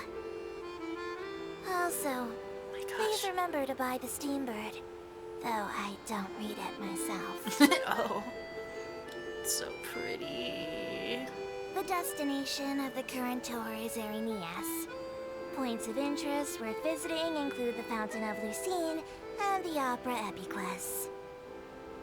Where's if you look to the left in the direction we are currently traveling, you will see the famous Fontaine Research Institute up in the sky. An experiment gone wrong turned a new sightseeing opportunity. Oh. Human ingenuity truly is a wondrous thing. Oh.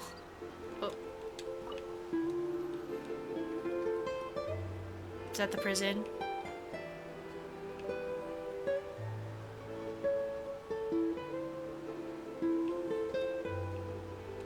Those birds just disappeared. We are now approaching our final destination. Please be sure to bring all your personal belongings with you as you disembark. Even though I will take any forgotten items to the lost and found, the paperwork is rather annoying, as Melusine hands are not suitable for grasping pens. Please be careful when disembarking. It has been my honor to be your tour guide this trip. Thank you. Why, thank you, Elfane. Wee. Oh, son of a bitch. Hi, I just turned you around. It's fine.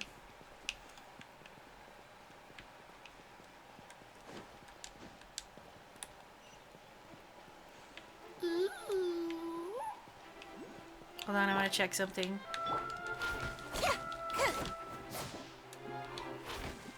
Oh, it's the same kind of tree. Okay. I had to check if they were different trees. Roses.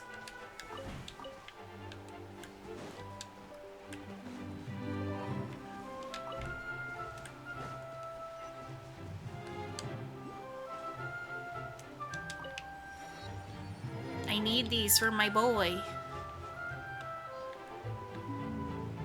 I also need those.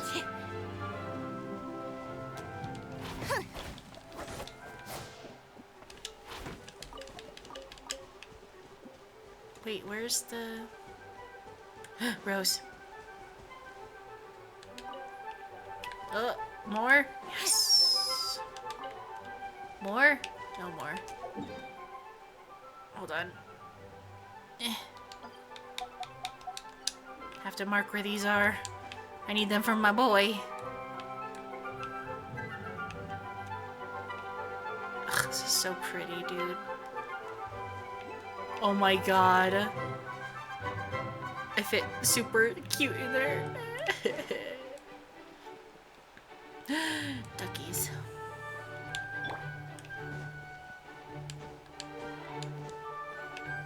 Ooh. I love this. I love this. Oh, sneaky.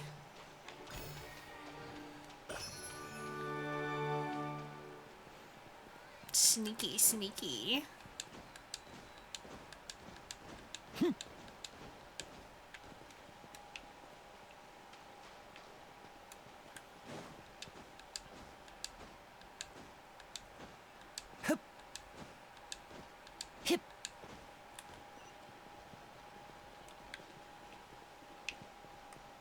I love this. This is so cool. Oh my goodness.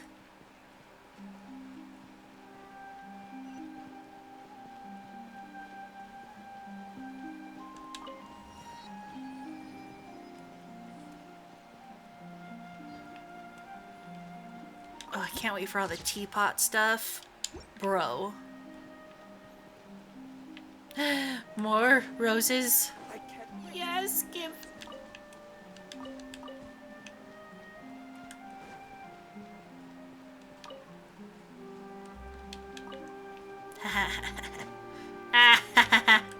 Hold on, hold on, hold on, hold on. Wait, where is it? More roses.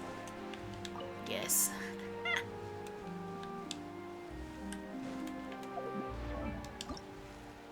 Damn it. So close. So close. Yet so far. It's tearing me apart. Wait. Where did I just come in? Oh.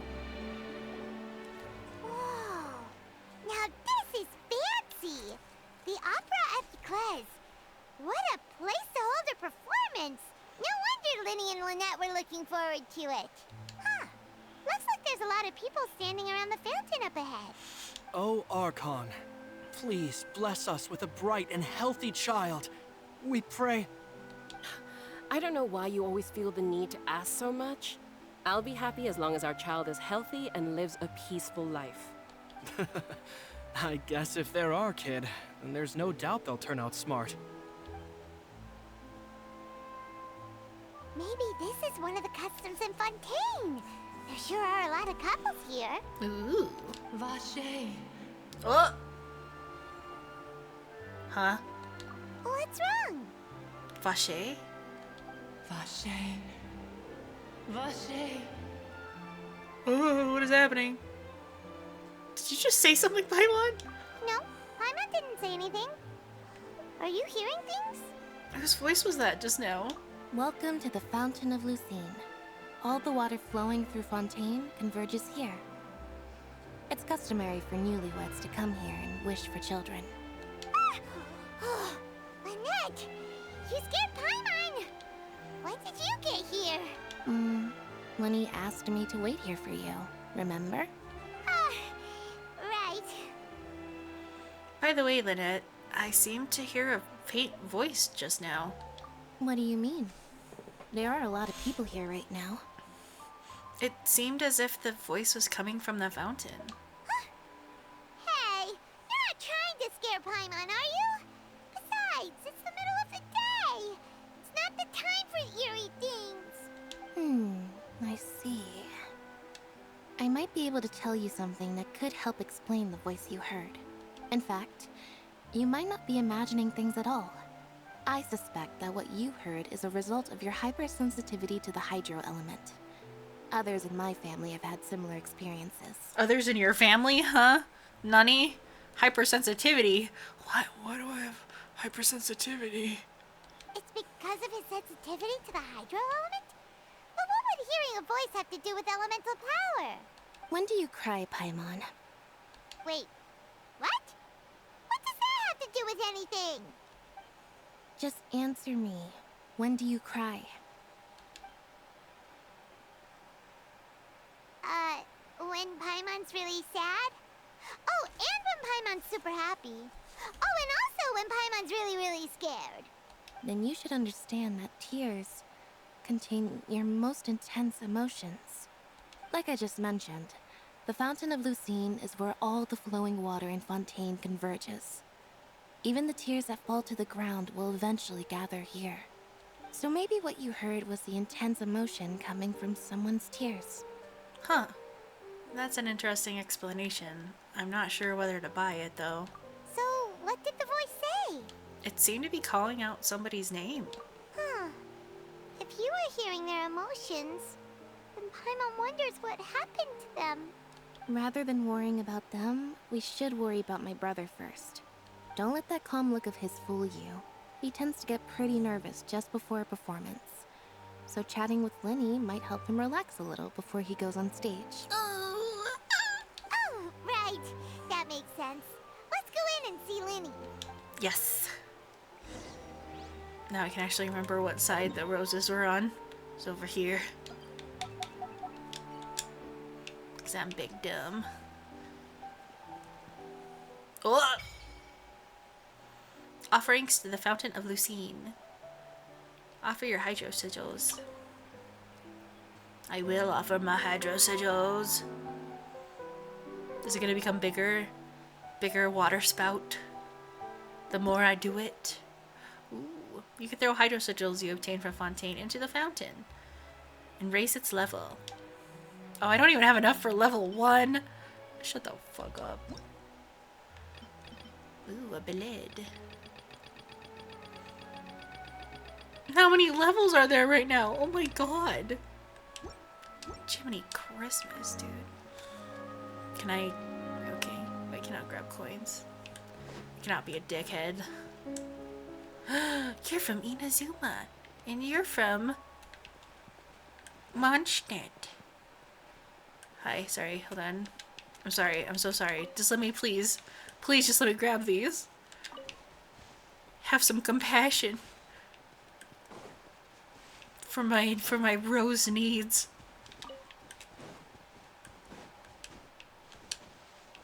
Any more? No more? Okay. Let's go talk to Lyney. I will talk to all these NPCs later. Do I have enough? No, son of a bitch. Okay, it's fine. No two cases are alike. Little Melusine. Hi there.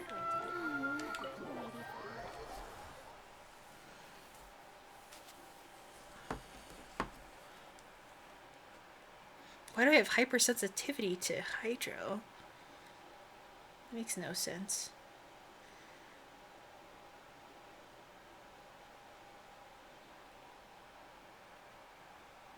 Oh.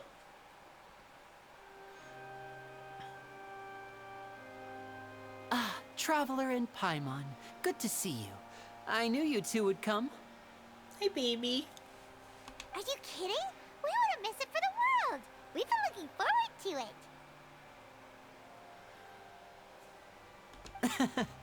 I can tell, judging by how early you've arrived. But you're actually right on time. The audience still hasn't started entering the venue yet, which means now is the perfect chance for us to take you to the best seats in the house. Wait just a moment. I'll fetch the tickets. Oh.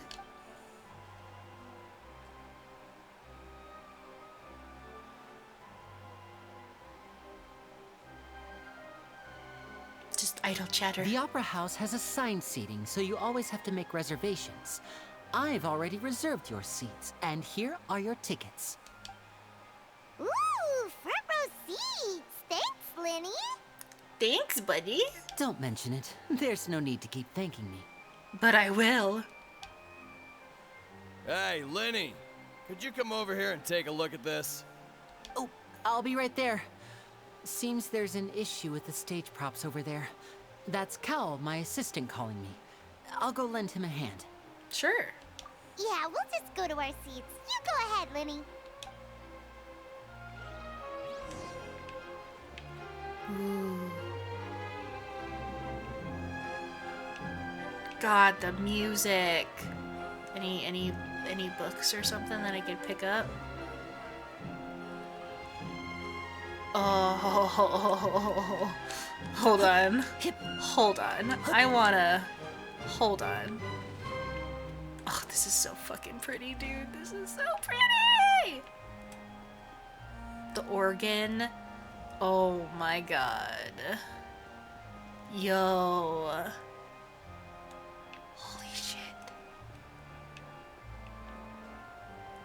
Oh, this is sick.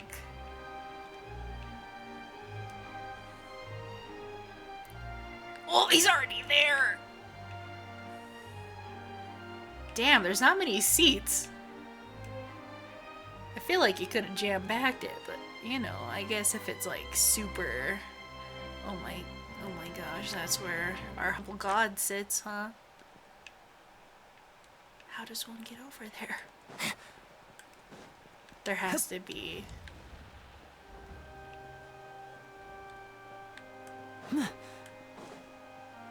There are secret stairs, it's fine. Secret stairs.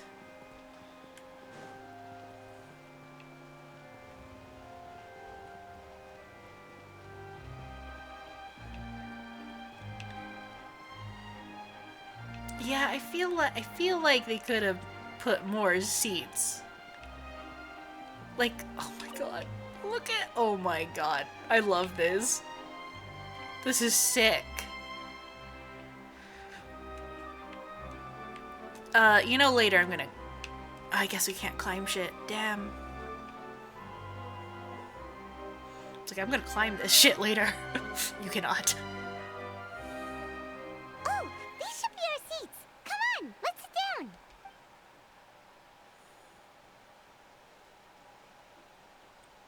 down. Paimon, sit down. Oh, hey. Hey.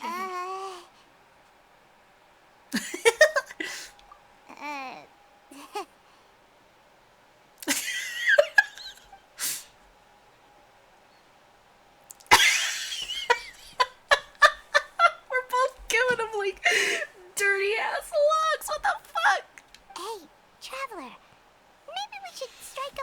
conversation with the person next to us.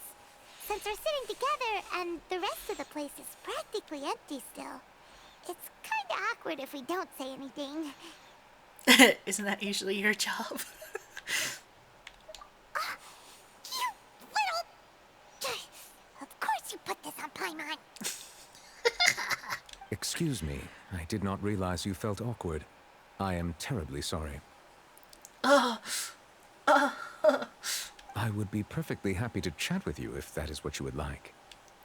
Oh! Okay. So you heard all of that, did ya? Boy, you sure have good ears. Paimon thought she was keeping her voice down. Wait, that's not it. Paimon's... Sorry. Paimon's the one who was being rude, talking under her breath like that. So, let's talk, but, what should we talk about? God, the way he is sitting. What? Baby girl. Hi, baby girl. What's up, baby girl? What's up? Hey. Oh, Paimon's got it. You're also here early and sitting in the front. Are you a friend of Lyney's too? A friend, you say? Well, if Mr. Lyney would like to be my friend, I would be more than happy to reciprocate. He is so much nicer than I thought. He's so much nicer than I thought. It's okay. I'm fine. Oh, so you're not friends with Lyney then? Ooh, this is getting more awkward by the second. Paimon nearly forgot to make her introduction. Nice to meet you. Paimon is Paimon and this is the Traveler. We just arrived in Fontaine. It is an honor to meet you two. I have heard of your deeds across Tevat. And as required by proper etiquette, I will also introduce myself.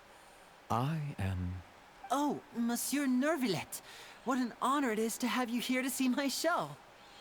I swear I heard an R in there and I lost my brain for a second. Like, Noirceur. What the fuck did you just say, Lyney? Noirceur? Ah, Mr. Lyney. I should say it is in fact an honor for me to see your performance in person. Wait, Noirceur? Could he be... I saw you all chatting just now, but it seems you still don't know who Monsieur Noirceur is. What in the hell? Why are they pronouncing it like that? What is happening? Allow me to introduce you to Fontaine's Chief Justice. That seat is always reserved for him. It wouldn't be too much to say that he's the symbol of justice and honesty here in Fontaine. Whoa! Sorry for being so rude just now. Paimon had no idea you were such an important person. No offense taken. Being Chief Justice is merely what I do for work. Nearly every person has their usual reserved seat, so I'm not so special, really. But you are, though. Oh my god. His voice actor is doing such a fucking good job, too. Oh my god. And by the way, I should probably let you know, even though I would prefer not to. What does that mean? What does that mean? There's someone sitting up there in the VIP seats that has been striking a pose for quite a while now. Striking a pose! Calling her out on her bullshit. Calling her out on her bullshit. I believe she is trying to give you a most elegant and impressive first impression. Oh my god.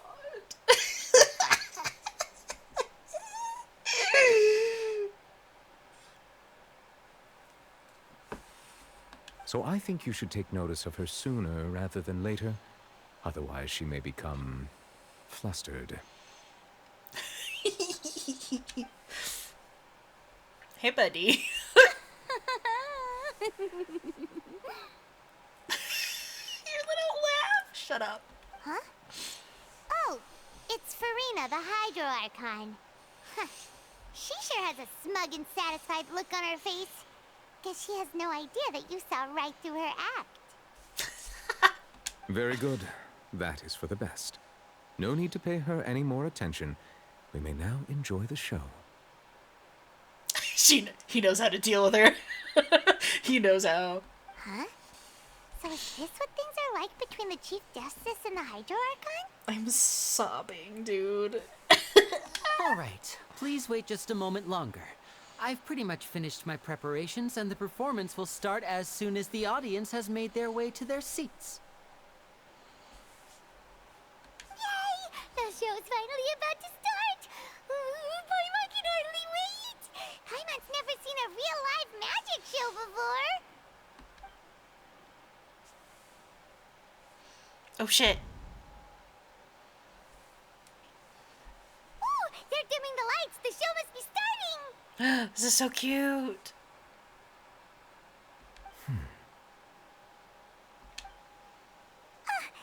Sorry.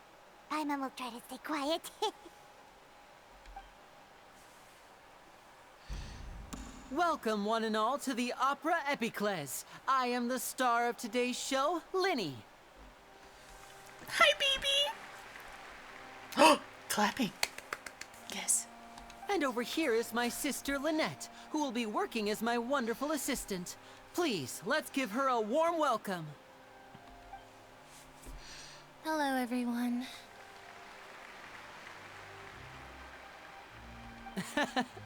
I know she may seem to be a little sleepy right now, but that's just a sign that she's nervous. Whatever. Whatever. I love her, dude. I love her. Now, some of you may be thinking, two vision holders who can freely manipulate elemental powers performing magic is not true magic at all. So, I would like to take a moment to assure you that elemental powers will have nothing to do with what you will witness on the stage today.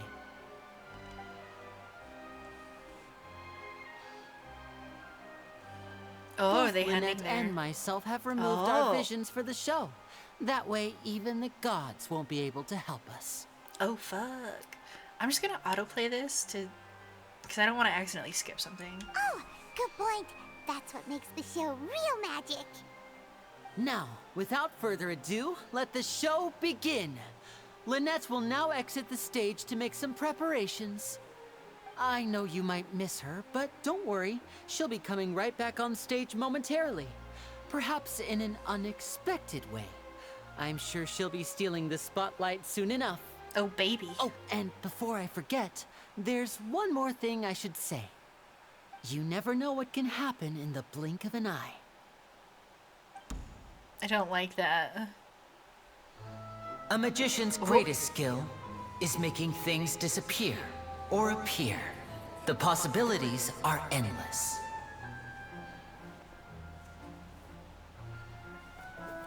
Huh?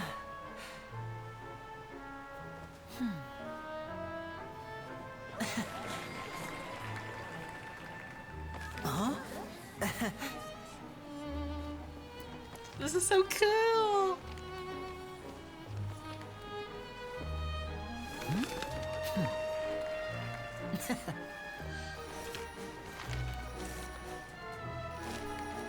But this isn't what you came for. These little tricks, you've seen them all before. So it's time for something truly extraordinary, don't you think? This one's a little tricky.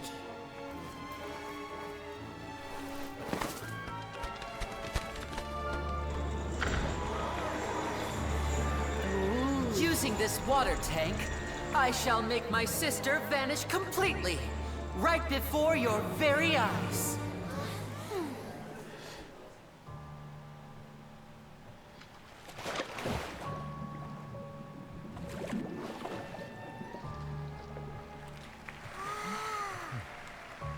It's actually quite simple.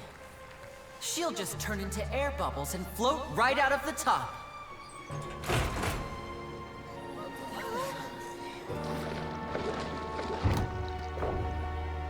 Oh no! I told them to check all the props carefully.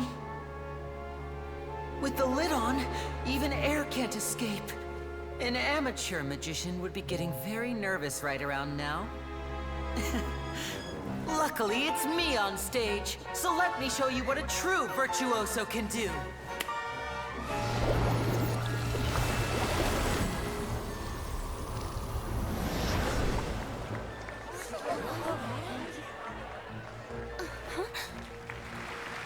Lynette, are you still there? Don't go too far. We don't want to use up all our magic. Hi, I'm back. Uh-huh. Oh, thank God.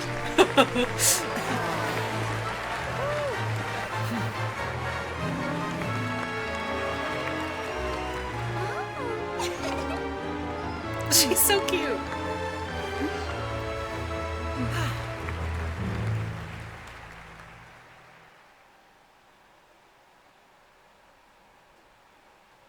Well, that was it. I'm sure there's more. I'm sure there's more. It's fine. What in the world just happened? How did he do that? Paimon didn't see him do anything. Wasn't Lynette inside the water tank? How did she disappear and then reappear out of nowhere? What a show. No wonder he's a famous magician. If we could see easily through his tricks, then that would mean that his skills are still lacking. To appreciate magic, you should focus on the show happening on stage, rather than getting caught up in trying to see that which has been intentionally hidden. Yeah. Guess you're right. Paimon couldn't believe her eyes when Lynette reappeared. Amazing. Thank you, everyone. I'm glad you enjoyed that performance. Another one? But our magical there journey we has go. only just begun. I've prepared even more astonishing surprises for everyone here. The magic of transformation and disappearance can go far beyond what you've just seen. I'm sure many of you are thinking that escaping the water tank was impressive enough. But Lynette is still my assistant after all. In which case, I have ample time to make all necessary preparations. Yeah? So, for my next trick, I will require the participation of one lucky audience member. You're gonna pick me, you ass. Please, if my assistants could bring out the magical boxes now. You're gonna pick me. There are 2 boxes, and only 2 boxes. One is here, and one is there in the aisle among the audience. I'm sure many of our clever audience members have already guessed our next magic trick. A swap. Our lucky audience member and I will each enter a magic box. After 1 minute, we will each emerge from the opposite box. Now please, everyone pay very close attention to the box you see here. Don't give me any chance to make a move. Wow, how's he gonna do this? Hey, do you think this is all magic tricks, or does Lyney have actual superpowers? Let's watch and see. The lucky audience member will be generated by this random number selector. Oh. It selects numbers entirely at random. Even I don't know who will be chosen to participate. Now then, let's begin. Let me see. Oh, row 7, seat 3. Congratulations! Oh shit. Okay, not me. You now have the chance to experience magic firsthand for an entire minute. Not me. Please, come forward. My assistant will take you beside the magic box. I'm sorry, it might be a little cramped inside, but no need to feel nervous. We've carefully arranged everything for you to be as comfortable as possible. You don't need to do anything, but no matter what strange things may happen, don't come out of the box. If the magic is interrupted, who knows where you might end up? You might even find yourself in the Fortress of Meropide. Oh, okay. Okay. I don't want to be there. Before I enter the magic box, there is one more thing I need to ask the audience to do. Could you all give me a countdown? Like this. 60, 59, 58. Just keep counting down. You can go a little faster or slower if you like. I won't be able to see anything in the pitch black box, so I'll be relying on your voices to know when time is up. Oh, and no tricks now. If you quickly count from 60 in just 30 seconds, then I'll be in a tough spot. Ooh, Paimon kinda wants to count faster after hearing him say that. Paimon, please. I'm sure Lyney's prepared. With the whole crowd counting together, you couldn't even if you wanted to. No, that won't do. I can see it in your eyes. You still can't be trusted. Let's practice together. Come on, repeat after me. 60, 59, 58. 60, 59, 58. There we go. That's right, perfect. Keep it going. All right, I'll see you all on the other side once you've finished counting. Oh, here we go. 54, 53, 52? Huh? Why aren't you counting, Nervalette? I am counting in my head. I think things are exciting enough in here as it is. Merely a consequence of my identity and personality. Do not worry about me. Just enjoy the show. Yeah, shut up, Paimon. Oh, alright. You look so serious that Paimon thought you might be feeling uncomfortable or something. 40, 39, 38! Uh-oh. Is she gonna actually disappear? Mr. Lyney, are you all right in there? Is everything ready? Yes, I'm fine, I'm just double-checking the direction of the magic. It would be a disaster if we get sent to the wrong places. For example, mid-air right above the audience. Even though he's saying that, Lyney doesn't seem nervous at all. I think this is part of the show. Oh. What was that noise? Did you hear it too? Did it come from the stage? Not sure. Anyway, it doesn't seem like anyone's worried about it. 25, 24, 23! What's wrong, Mr. Lyney? I can still hear you moving in there. I seem to have accidentally knocked over a decoration. I'm trying to fix it, but it's pitch black in here. I can't tell left from right. Never mind the decorations. There's no time for that. The show is what's important. No, that's unacceptable. I want my show to be perfect. Don't worry, we still have 20 seconds. Hear them counting? 19, 18! What is happening right now? It seems things aren't quite going as planned. I apologize, everyone. It feels like you're all starting to count faster, but that's all right. I know it can be tiring to do such a long countdown. 10 seconds and change is still plenty of time. 10! Uh-oh. Almost there now. Whew. Swapping two people is harder work than you might think. Even a master magician like me can't guarantee I'll get it right the first time. Hey, wait! Is this the back one? I can't tell. They both look the same inside. Huh? Nope, that's not it. I'll try again. 7! Hey, slow down! Honestly! 5! Cute. Cute. Whoops! That doesn't count! 0!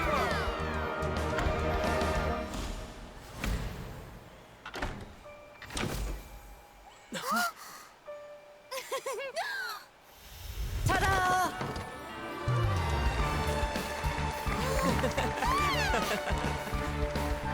Cute. And she's not in there. She's not in there. Oh, fuck. Oh, fuck. Oh, fuck. What happened? Oh my god.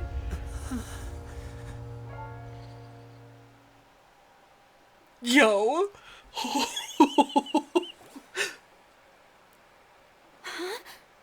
Oh, fuck. Is this part of the show? Oh, no. Mr. Lyney, you're going to use magic to fix the stage now, right? Yeah. What happened? Uh-oh. Uh-oh. Oh no. Maybe this isn't part of the show. The girl was still in that box, right? This performance is over. Medical staff with me. Guards, secure the scene and detain all the performers. Seal the exits. No one is allowed in or out at this time. Yes, that's right. If this was just an accident, then we must investigate the cause. But if this was all part of some scheme, then those accountable will not escape the judgment of the God of Justice. No need to be alarmed, you two. We'll get to the bottom of this soon enough. Oh, he's being so nice. He's being so nice.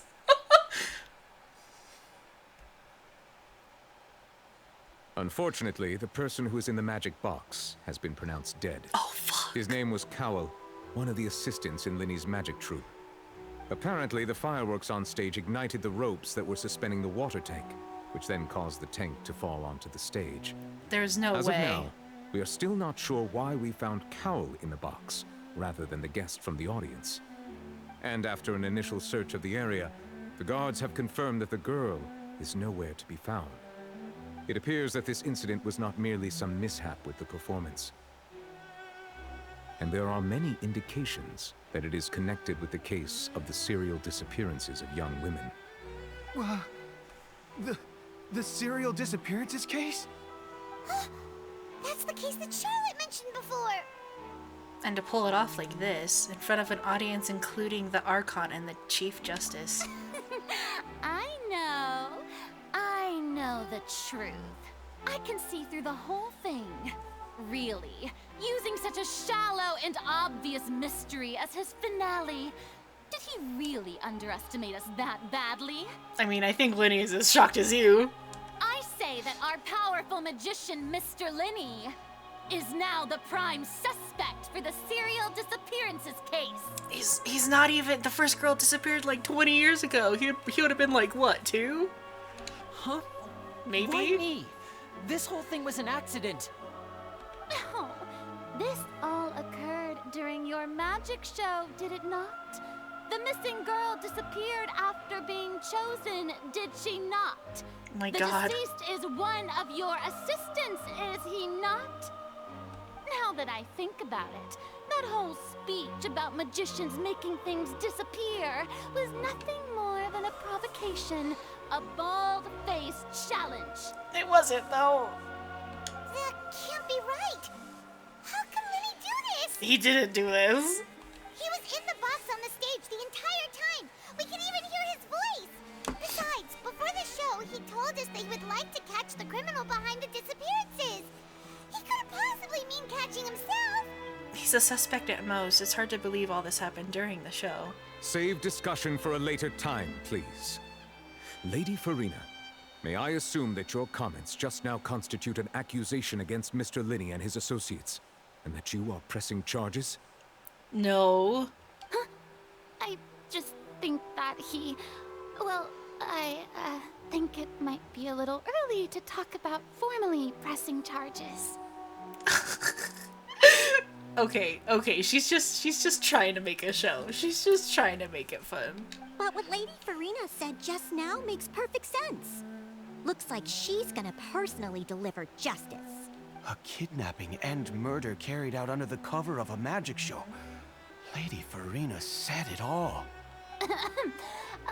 I mean, of course, my dear people. Oh my God. But what excites me even more than the obvious truth before our eyes is the opponent I'll be facing. That's right. I mean you, Traveler. You'll support Lyney, won't you? After all, he was the one who helped you the first time we met. I trust Lyney. Then there's no problem at all. You know, the Traveler and I already had a duel the first time we met. Was that considered a duel? But with Lyney's help, our little duel ended in a draw. Was that a duel? But draws really are the most boring possible outcome. So, no more draws. Between the two of us, there must be a clear winner and loser. And what better place to hold such a riveting showdown and decide the true victor than here, on the grandest of stages, the Opera Epiclese. It wasn't a draw. She obviously lost last time. So true. I understand. Charges have now been pressed, and as such, a trial is in order. Well, Traveler, seems Lady Furina has set you in her sights. But putting her dramatic rhetoric aside for a moment, I would like to ask you, are you willing to act as Mr. Lyney's attorney and defend him in this case? Oh, fuck. I don't have the qualifications, but yeah, sure. Very well. The trial will be held a day from now in the Opera House. Both sides may investigate the scene to build their cases and search for the truth. Are we actually playing Ace Attorney right now? Lyney and his troop are all potential suspects and shall remain within the Opera House. The audience may begin to leave in an orderly fashion once they have been cleared by the guards. A day isn't that long. Let's see what kind of case this big shot Outlander can build in such a short amount of time. I'm really quite looking forward to hearing it. Uh-huh. Uh-huh. Oh, along with those two. They're gone. Okay, good. Lyney! Are you okay? Sorry about everything that happened just now. Were you frightened? Of course! Who wouldn't be scared after witnessing an accident like that? Yeah, I'm a little shaken up myself. How could this happen? And poor Cal. I know you already claimed that you would defend me, but now it's just us talking. Tell me, do you think I could possibly be the murderer? No. Good to hear. Thank you so much for trusting me. I'm sure everyone sees me as the biggest suspect at this point. But if you ask me, the whole thing is mysteries layered upon mysteries, such that all that's left is confusion. I don't know whether what happened there on the stage was purely an accident or not. And I don't know why poor Cal was in the box.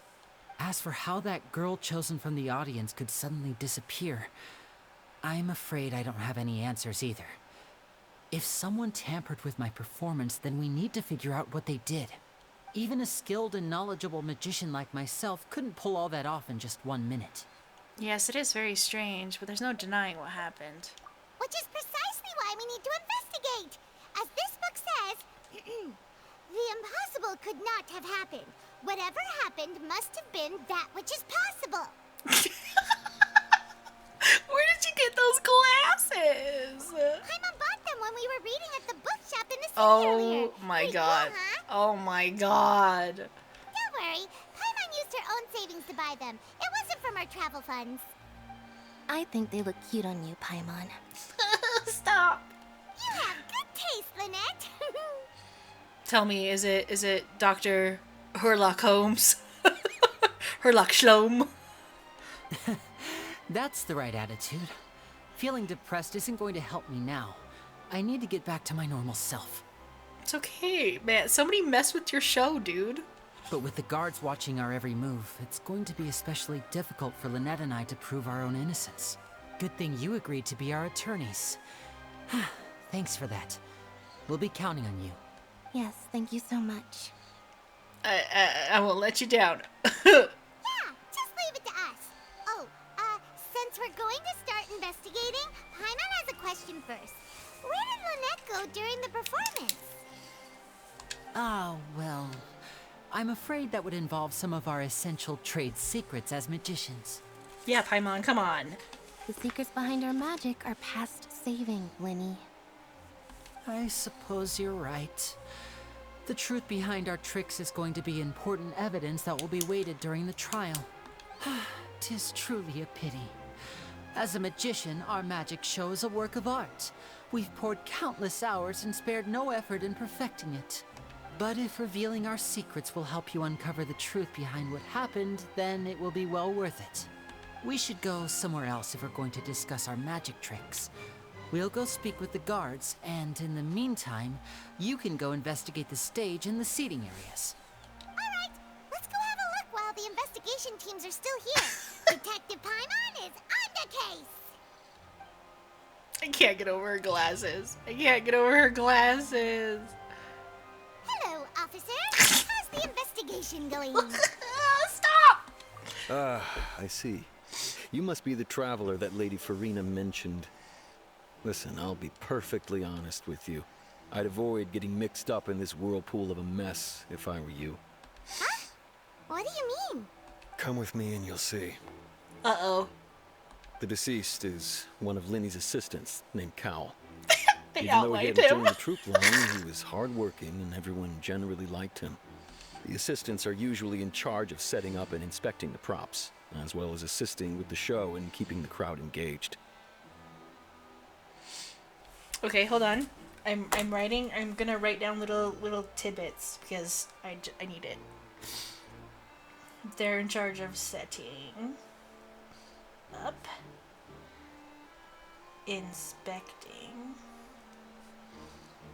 assisting, plus crowd. As you probably saw when you were in the audience, the water tank suddenly fell and smashed the box with Cowl inside it. But why was Cowl inside? Wasn't the girl supposed to be in there?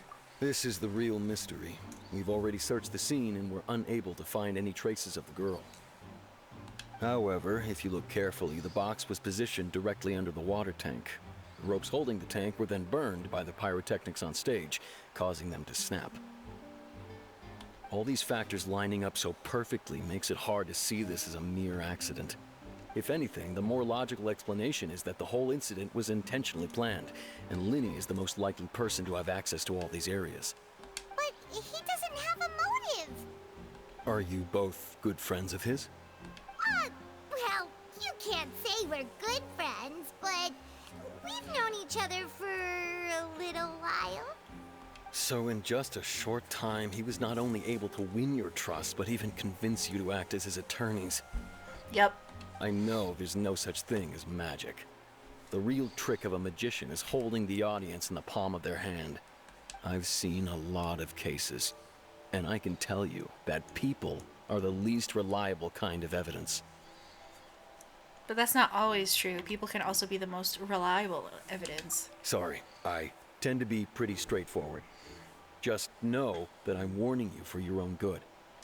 Anyway, you may investigate the scene of the crime yourselves if you're curious. Who knows, maybe you'll be able to come up with some new evidence. Yes, I will. Oh, case record to confirm your current evidence and clue collection. Oh my god. You can check as yet discovered evidence and clues in the record case and investigate the corresponding area to locate them. Use your perception skill to find evidence and clues that can be investigated within a certain radius around yourself. This will advance your overall progress. Oh my god. The investigation from the guards indicates that the fireworks launched at the tail end of the magic performance set the rope dangling the water tank alight, causing the tank to fall and kill Cowl, who was within it. It seems evident that Lyney is the likeliest user of the prop to the crime. However, the reason for the victim being Cowl is the reason for the chosen lady's disappearance remain mysteries. Deceased identity. The deceased is one of Lyney's assistants named Cowl. He was well trusted by all his colleagues. His job was setting up and inspecting the props, as well as assisting the show and keeping the crowd engaged. Use perception skill. Oh my god. Oh. Examine the lines. This is where the magic box was struck. If Cowl weren't inside the box at that moment, he might have dodged the falling water tank.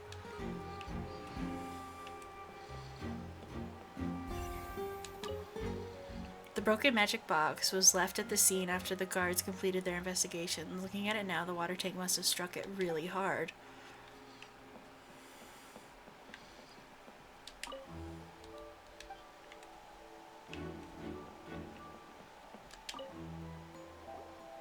So this is the rope that broke and caused the water tank to fall.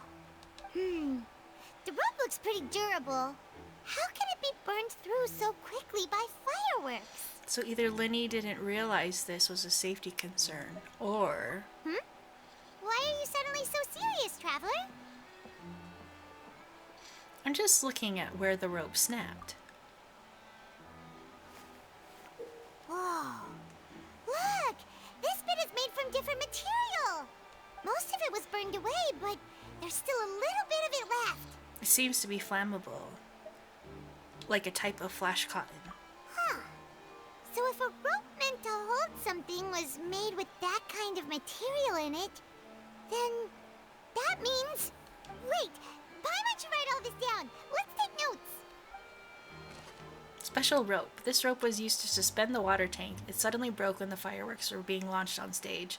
The investigation has shown that the location where the rope snapped was made of flammable material.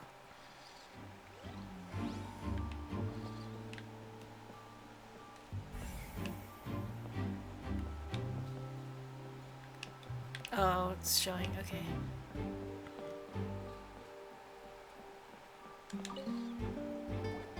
Hello there. What are you investigating? Oh, this location has also been cordoned off because the Magic Troop members are currently considered prime suspects. The investigation team is still collecting evidence. The seats were all booked in advance, so we were able to deduce the missing woman's identity by checking the guest list. Could you tell us who she is? Sure, it's not like this is We're the confidential attorneys. information. We will publish it later anyway when we petition the public to help us find the missing person. Her name is Halsey. She's a painter from Fontaine who's made a bit of a name for herself. Apparently, she wasn't a regular at the Opera House, but she'd been feeling some pressure with her work lately, which made her decide to come see the magic show. The Magic Troop members all claim not to know her. We have looked into her social connections. It seems that she has no personal grievances or conflicts of interest with the suspects. Simply put, she wasn't related to the Magic Troop at all, which matches the features of the previous serial disappearances. Were the victims of previous cases also chosen at random? That's how it seems to us, in any case. Apart from the fact that they were all young women of around the same age range, there really weren't any other connections between them. Okay then. Thanks for letting us know. No need to be so formal. If you do happen to see the missing girl, please be sure to contact us. It is of utmost importance that we get to the bottom of these disappearances. Ooh. Halsey is the missing person. She's a famous painter and came to watch the magic show in order to take a break from her own creative work. She isn't known to have been entangled in quarrels with any of the members of Lyney's magic troupe.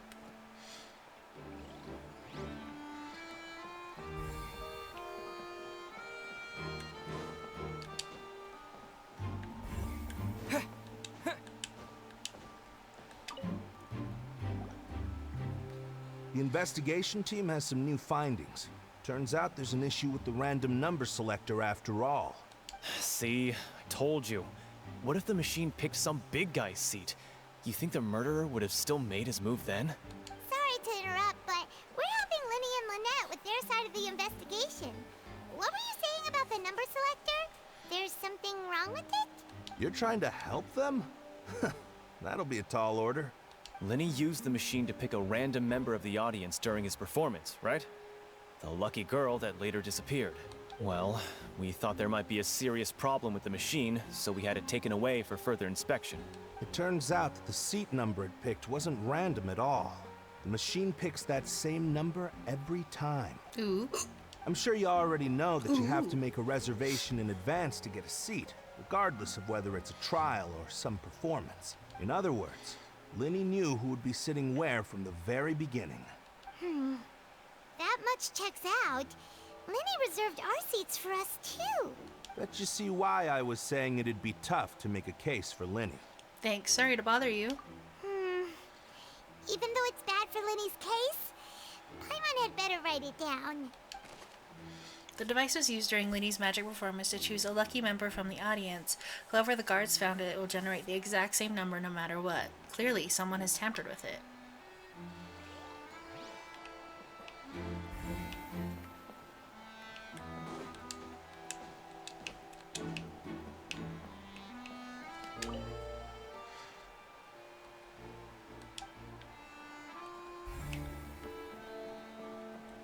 What? Oh.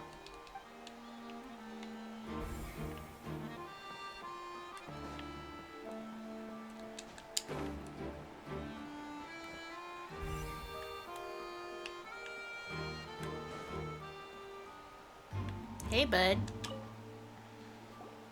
I see that you're investigating the area. Well, it just so happens that I'm interested too. If you find any new and interesting leads, be sure to share them with me, all right? Who are you? We don't have too many thoughts yet. Then why don't I tell you my hypothesis first? The way I see it. And I'll start it with that loud thud. The thud? Oh, you mean the sound that happened during the countdown? Yes, exactly. It wasn't terribly loud, but I suspect that most people heard it. It's just that everyone was awaiting the results of Lyney's trick with bated breath, so no one paid it much mind. But now that the incident has happened, the thud has become an important clue. That makes sense. True. So, what do you make of it? I'm of the opinion that it may have been the sound of Lyney's accomplice. Lynette, perhaps. Jumping atop the water tank, or something like that. And when the pyrotechnics went off, she cut the rope, sending the water tank crashing down. But wasn't the noise we heard too loud for that? Perhaps the balance wasn't right, leading to a particularly rough landing. Then wouldn't the water tank have started to swing a bit in that case? Oh, that's true. I suppose I must reconsider. That does remind Paimon, though. What was with that sound? Strange sound during the magic show. During the switching performance, there was an audible thump that many of audience members heard.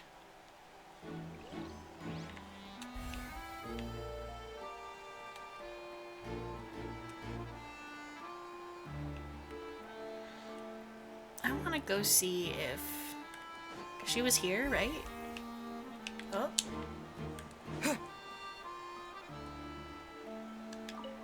Lyney's still talking to the guards. It seems he'll have a lot of explaining to do. I think someone will be assigned to monitor us later, but that's alright.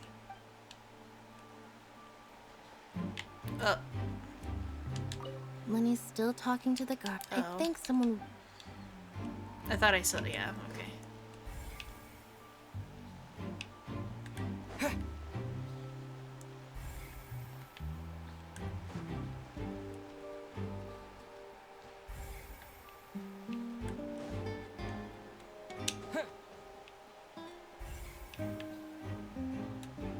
Just over here? Okay.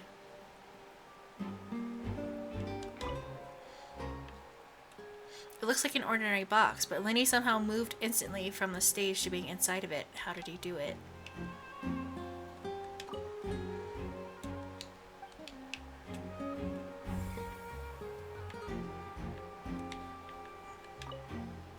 Can I not open the box? Whoever the murderer was, they must have made preparations well beforehand. People needed to register and reserve a seat for the show. That, combined with this number selector, could allow you to pick a young lady instead of some old fogey. Instead of old fogey. This rope was obviously tampered with. Why would it be him? How strange. Gosh, no wonder the serial disappearances never got solved. We all heard that noise, didn't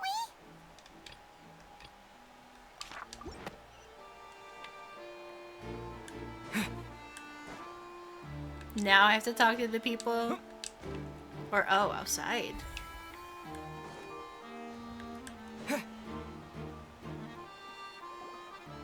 Hey, you! Yes, both of you. Over here. I've been keeping an eye on you for a while now. Yeah? Huh? You mean us? That's right. If I'm not mistaken, you're also among those who wish to cut down the thorns and pursue the truth. No? And by the looks of it, you're not from Fontaine. Well, you're right on the mark about that one, but who are you? Oh, you're so pretty. Have you never heard of the Spina di Rosula? No.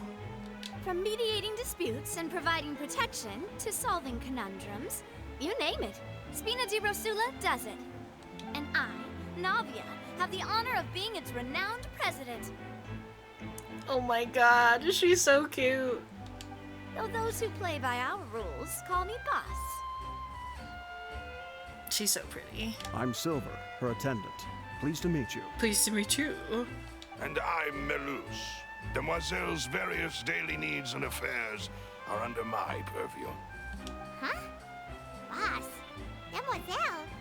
What gives with the names? Well, I am the second generation president. Melus and the others are still used to my previous title. My apologies, Demoiselle. Should you prefer, boss, I will endeavor to use that instead. No need. You don't have to call me boss. Just Navia is fine.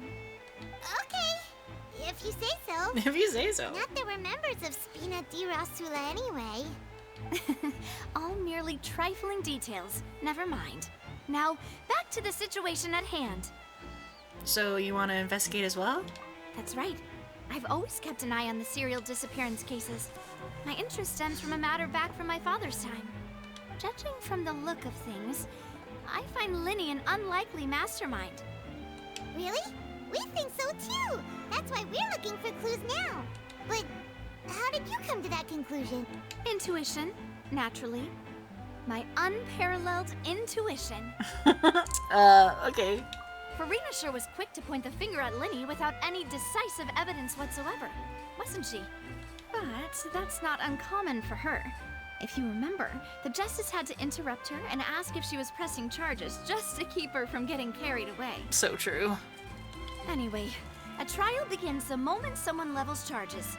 And, of course, there was no way Furina was going to back down in that situation. Sounds more like you just don't trust the Hydro Archon. Well, what's your opinion? I must admit that she can be interesting at times, but liking her doesn't mean that I'll blindly agree with her. Well, when you put it like that. All right, I've answered your question. Now, it's time you answer mine. Wait a minute, did that answer count? Well, I say it does. But don't worry, you won't hear any pointless questions from me. In your opinion, do you think it's right to treat a trial like it's an opera? Well?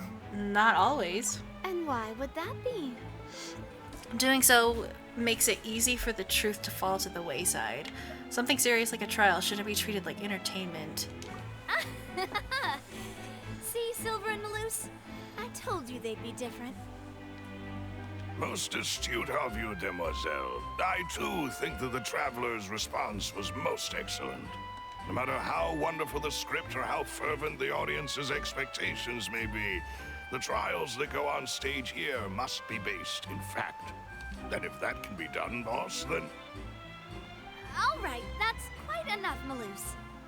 Anyway, I like your answer. You pass with flying colors. Yay! Now, I need to make some preparations, following which our joint investigation shall commence. You two shall be my assistants. Oh, are we not gonna be attorneys anymore? Wait! Since when did we become assistants? Oh, well, I can be the assistant. Sure. Or your companion, if you like. I'm really not that fussy. That's more like it.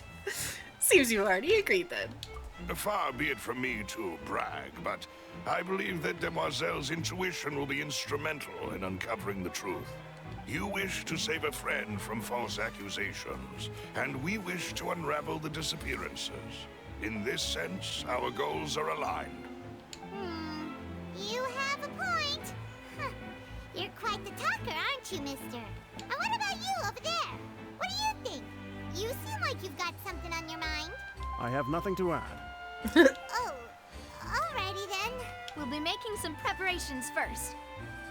Just be sure to let us know if they start revealing Lyney's tricks.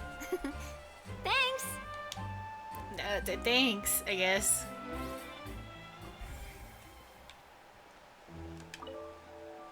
Speaking of that, I think magic shows would be very popular in Poisson. Poisson! I can see that. Maybe I should try to learn some magic. If I could make things disappear, cleaning my room would be a cinch. You need not worry about such things, demoiselle. That falls under my duties. Oh, right. Wait, I missed her laugh. I missed her Speaking of laugh, that, I'm I sorry. think magic shows would be very popular in Poisson. I can see that. Maybe I should try to learn some magic. If I could make things disappear, cleaning my room would be a cinch. So cute. You need not worry about such things, demoiselle. That falls under my duties. Oh, right. What a goober.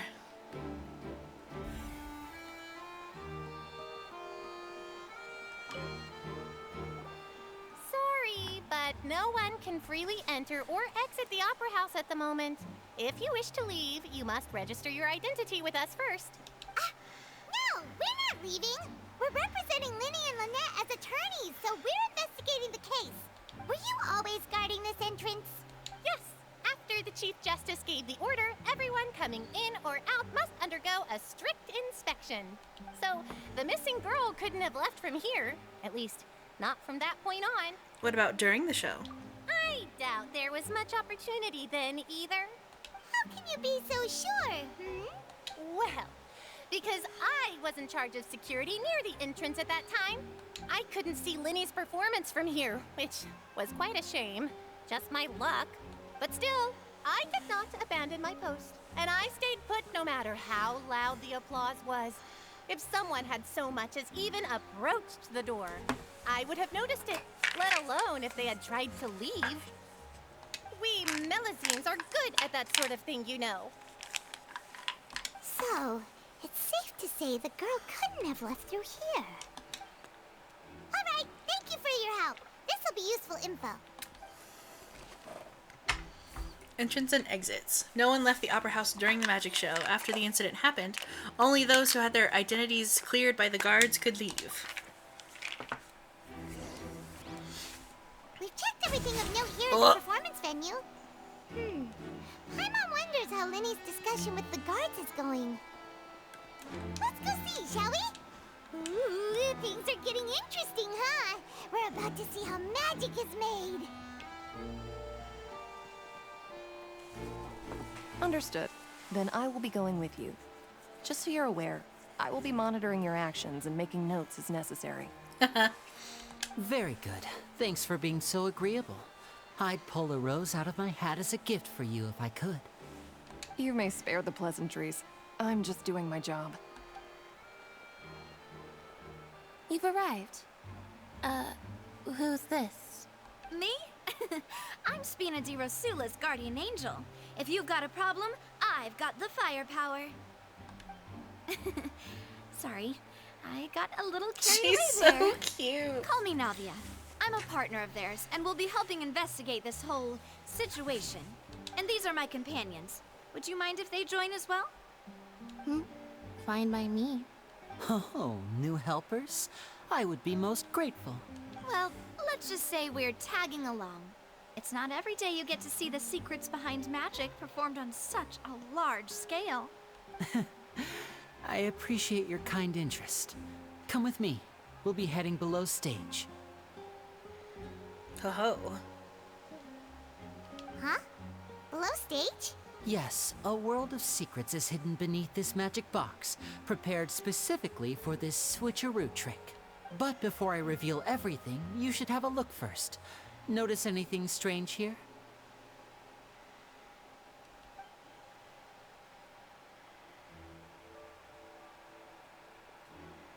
I'm not trying to be dramatic. Remembering the details of a trick will help you understand the methods used to perform it more easily. Huh. Weren't there balloons and other decorations here? Where did all that go? Yeah. Ah, good eye. That said, you're still far from discovering the answer. The back of the door isn't the same. The back? You mean the inside of the door? What's different about it? Paimon didn't notice anything. Very good indeed. I thought you might not be able to catch that, given that you were sitting in the first row. The back of this door was patterned. Those patterns are now gone, replaced by a smooth wooden board. So, if you put 2 and 2 together, what do you get? Does that mean there's another box inside of this one? Exactly. All right, let's go. I'll tell you how it works as we head down.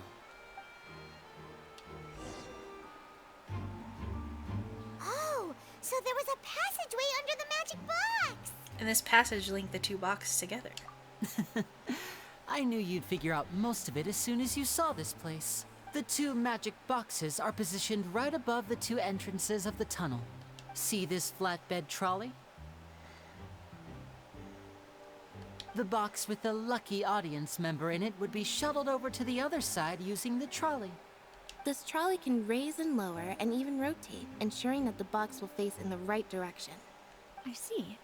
So that's the purpose of the box inside another box. Precisely. The inner box would descend after the audience member was put inside and be moved along the trolley, all while the outer box would remain on stage as if nothing had ever changed. So that's how you did it! Once the box was lowered, the trolley would store some energy through this device here, with which it would complete the rest of the steps. The audience member would only be able to feel some slight movements in the dark, and by the time she walked out, she would already be back on stage. Then what about your side of the trick? Right! You were talking that whole time, and you even came out for a moment near the end! Ah, yes. A phonograph operated by Lynette was used to achieve that effect. My assistant and I had already scripted our conversation beforehand.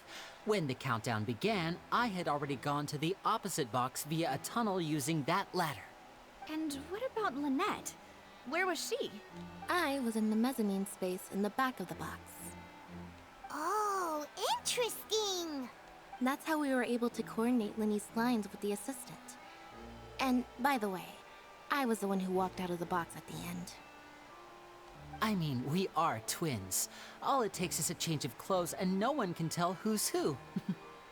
No, it's kind of sussy. No. And that's my favorite part of this trick. Only Lynette and I can perform it. So that's how it all worked! Wow, every detail you revealed was more amazing than the last! I can tell a lot of thought was put into this.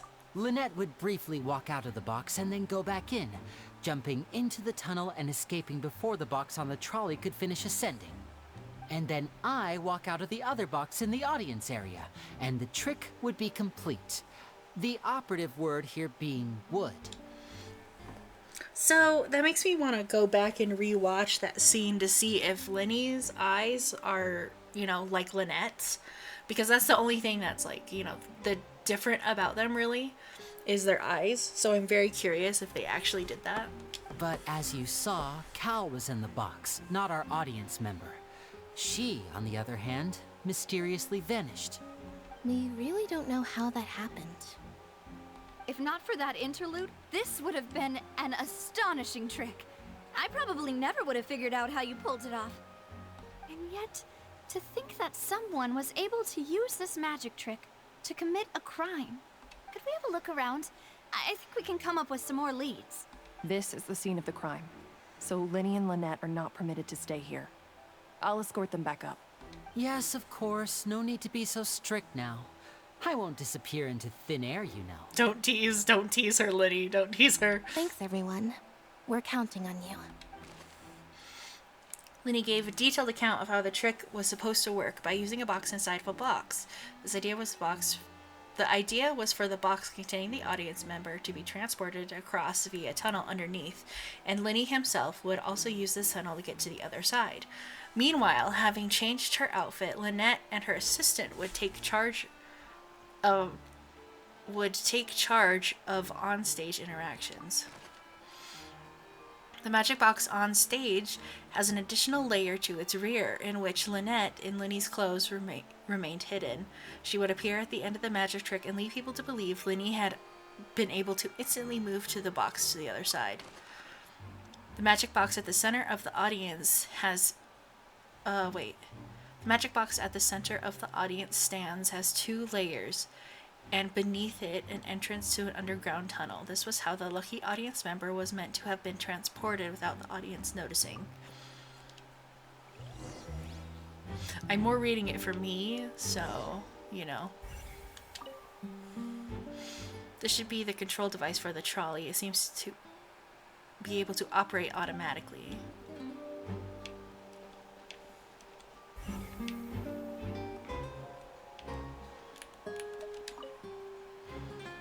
A ladder is required in order to return to the magic box above.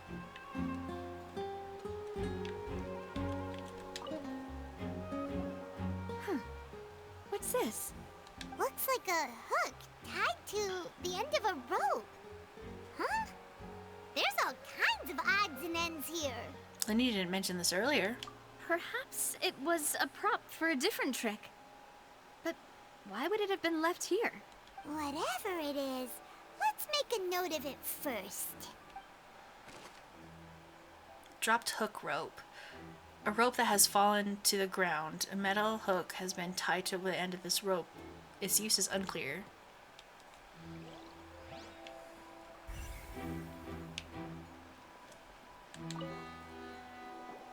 The floor is wet. Please be careful not to slip. Speaking of which, why would there be water here? Maybe it was for a trick? Oh, Paimon knows! It's one of those tricks where you pour water into a jug and then flip the jug over only for the water to disappear. And here's a broken vase. Huh. Did the trolley knock it down while moving? I'm pretty sure there was a struggle, Paimon. That can't be. The trolley moves along tracks from start to finish. It couldn't have hit the vase at this distance. Let's note this down too and think about it later. Think about it later. There are many pieces of a broken flower vase on one side of the tunnel. All the water within has been spilled. Judging from the distance, it seems unlikely that it was knocked over by the trolley meant to transport the magic box.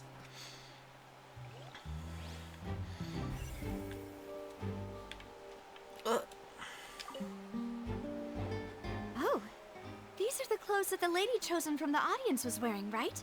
Her clothes are here, but she's nowhere to be found. Lyney didn't mention the guests having a wardrobe change. Right.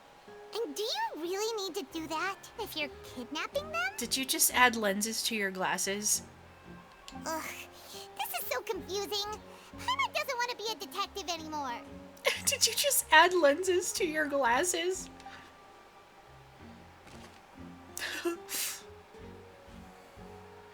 The clothes belonging to Halsey, the lady who went missing, were found in the tunnel. The reason for this remains unknown.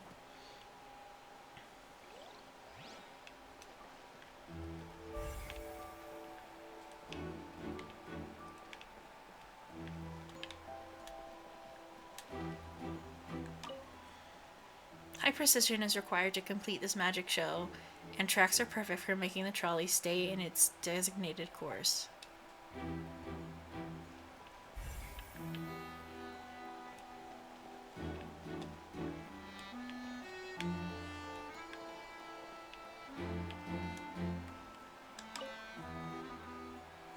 All kinds of props and costumes are haphazardly stuffed inside.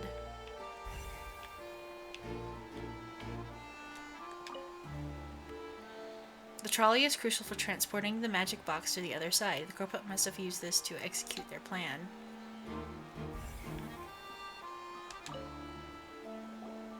What is this place? Looks like a vent. It seems someone could fit through here. Huh. Could this have been the suspect's escape route? Alone, perhaps. But if they had to pull another person with them, the space would be too narrow. But there are no other ways in or out of here. Other than those that go through the magic box, and Lyney and Lynette were in the two magic boxes. Ah, you're right. Let Paimon write that down. The tunnel vent looks like it could only allow one person passage, barely, but leaving along with the missing lady seems an unrealistic prospect. Seems we're just about done investigating down here. Yes, let's head back up.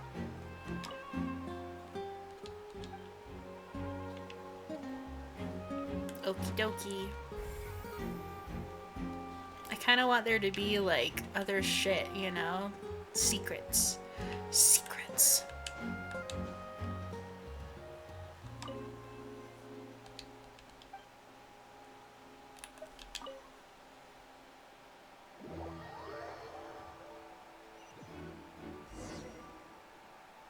Well, we've ascertained the state of the crime scene. Let's find a place to sort out our findings once Malus returns. It seems to me that there are several things that don't add up here. Apologies for the wait, demoiselle. So, what did the guards say? Did the criminal escape through the vent? They believe the odds of that are very low, since the vent leads to the Opera House's basement. The guards have checked the area carefully. No one left through the basement during the performance or after the incident, and no one was found hiding there. So the tunnel's become like a secret chamber then. You know, like the kind you usually see in novels. It would seem so. The plot thickens. Halsey's disappearance and Cowell's death are both quite inexplicable. No wonder Furina was so confident in her accusation. All the current evidence points toward Lyney and Lynette. In other words, the charges are very likely to be upheld unless we make some considerable progress. Charges and then trial. So if the charges are upheld, they'll announce a sentence? That's right. This is how a trial goes in the Opera House. During the proceedings, the Chief Justice and the Oratrice will hear statements from both sides. The Oratrice will too? That's right. This is how indemnitium is produced. The statements from both sides, the defenses from attorneys, witness testimonies, and even the audience's emotions will all be projected on the Oratrice. To put it simply, it's as if the Oratrice has its own will, and is a judge in its own right. Oh. This also precludes any kind of favoritism on the part of the Chief Justice. And not that this has ever happened anyway. Fascinating. Once both sides have finished speaking, the Chief Justice will make his final decision. This, too, will be used by the Oratrice as a reference. Then, finally, the Oratrice will be consulted by officials. The result it returns is the will of justice itself. Huh? So that machine is the one that actually decides? Paimon thought Novelette called the shots. In practice, there is very little difference. Both have always come to the same judgment. Which is why people have great faith in the Chief Justice. Ah, yes, the guards also asked me to convey that none of us will be allowed to leave this place before the trial. Huh? Why? Because we've chosen to act as the twins' proxies. That makes us persons related to the case. True. They're concerned that we might be colluding with outside parties, or that we might find outside help to disrupt the case. And even if that were not so, it could prove problematic if we happen to spread key information about the case ahead of time. I'm ready to break out at any time. Don't say that out loud. Whoa, whoa! There's no need for that! Paimon thinks they have a point. That said, are they providing food? Of course. I just hope you don't mind the lack of options. I'm afraid that catering to all tastes is not in the cards, nor is any guarantee of balanced nutrition. Now's not the time to be picky. In that case, let's just sort out our findings together here. Pity. I was hoping to take you to try some of Fontaine's famous desserts, too. Oh my god, please, let's go on a date later. I mean, what better way to properly think through our findings than over some tea and sweets? Let's go. Huh. Breaking out suddenly doesn't seem like such a bad idea after all. Paimon. Just kidding, just kidding. Paimon will still do her best, even if there are no snacks. What do you mean, no snacks? Of course we'll have snacks. If we cannot buy some, then we'll simply make some. Do you have cookieware in your hat? Huh? Here? But how? Understood, demoiselle. Everyone, please come with me. Is there a kitchen here? What the fuck? We will make our own snacks. Okay. Where? Wait, you're carrying a portable stove with you? What the fuck? Yes, I must be prepared to meet the demoiselle's baking needs whenever the fancy strikes her. Baking? She bakes? Stop. Stop right now. I have eggs, sugar, and almonds at the ready. Oh my god. Good work, you two. Then I'll get to it. Please sit tight for a moment. You'll get to taste my awesome snacks soon enough. My awesome snacks. These three are quite the interesting group. Must be a Spina del Rosa thing. Oh, fresh mackerel. Are you fucking kidding me? And Paimon thought it smelled good while it was still in the oven. Oh, it's even better now. Paimon can't stop drooling. Those are massive. Those are massive macarons. Macaroons. Whatever the fuck. I call them macarons. Macarons, okay? Fuck off. From the way you had these two guys carrying all that stuff around, Paimon thought you'd have them do more during the baking process. Bro, I'm actually like shooketh to my core. Macaroons are so hard. Macaroons are so hard to make. But you ended up doing the entire thing by yourself. Beating the egg whites, grinding almonds, everything. I was applauding. I helped. I was applauding. And I was giving encouraging smiles. That's not what Paimon meant, but okay. I was just thinking. Aren't you worried about getting your fancy dress dirty, beating egg whites and baking like this? Well, I don't think it's carved in stone anywhere that fancy ladies can only read books, sip tea, ride horses, and play the piano. I just really enjoy making snacks. Snacks? Don't underestimate beating egg whites, by the way. It's a real arm workout. It really is. You also need to beat them to just the right consistency, or your macarons will crack. I'm sorry. I'm always gonna pronounce it wrong. I'm sorry. Just don't at me, okay? I'm sorry. Look. Anyway, give these a try. Fresh out of the oven. There's 3 for each of us. Only 3? Oh my god, they even have like faces and designs on them. Well, eating too many sweet treats might send all that sugar to your head. You wouldn't be able to think clearly about the case on a sugar rush, would you? Tea is ready to be served as well. This is Demoiselle's favorite, strong black tea with a floral fragrance that clears the mind and lifts the spirit. Why don't you take a break as well? No need for concern. I'm merely doing as I should.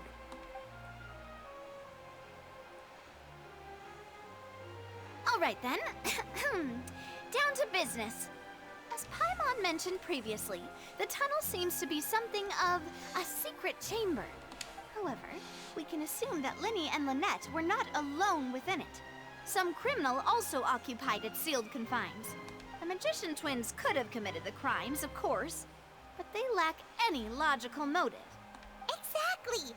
Why would they do such a thing right when everyone was watching? So apart from the twins, we're left with 2 other people, the missing girl and the deceased. The flower vase and the thud we heard during the performance could indicate some altercation between Halsey and the criminal in the tunnel. I agree. Resulting in the shattering of the vase, the discarding of her clothes, and her abduction. Perhaps the criminal thought that since she was chosen from the crowd, she would be too easy to identify if she was still wearing the same clothes. Paimon thinks that makes sense, but the real trouble is... There's no evidence that this third person even exists. True. None of the clues we found thus far support the existence of this third person. But the only people left to consider are both technically victims. Whether it's the missing girl, Halsey, or poor Cowl. Huh. Could Halsey have secretly made modifications to the magic props in order to murder Cowl before making her escape? But she had no way of knowing how the magic trick worked. That's right. And even if she had tampered with the setup, she would need to understand the entire trick to pull it off. Nor does she have any motive.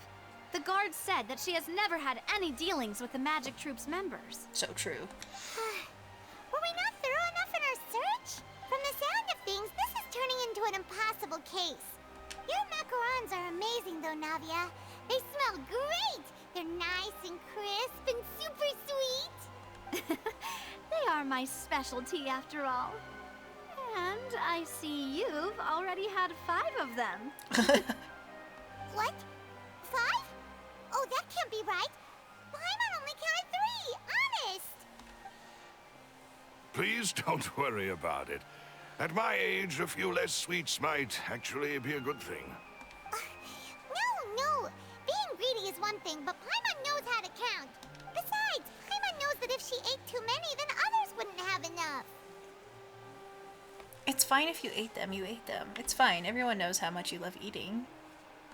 Wait, even you don't believe Paimon? How could you? If Paimon ate those 2 extra macarons, then may they turn into stone in her stomach! All right, we get it. Well, I suppose one of us might have gotten too engrossed in our chat and eaten them by mistake. No big deal.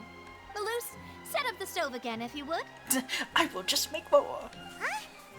What are you doing? Dude, it takes like an hour, unless your stove has magic macaron powers. Making sure everyone gets 3 macarons, of course. Oh, there's really no need to do that. Exactly. We don't want to trouble you. As you wish, Demoiselle. And I have the egg, sugar, and almonds. Bro, does he just have like a giant backpack hidden under his cloak or shirt? Well, this really is your hobby, huh?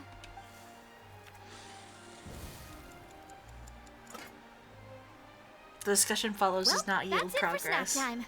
I'm going to have another look around the area.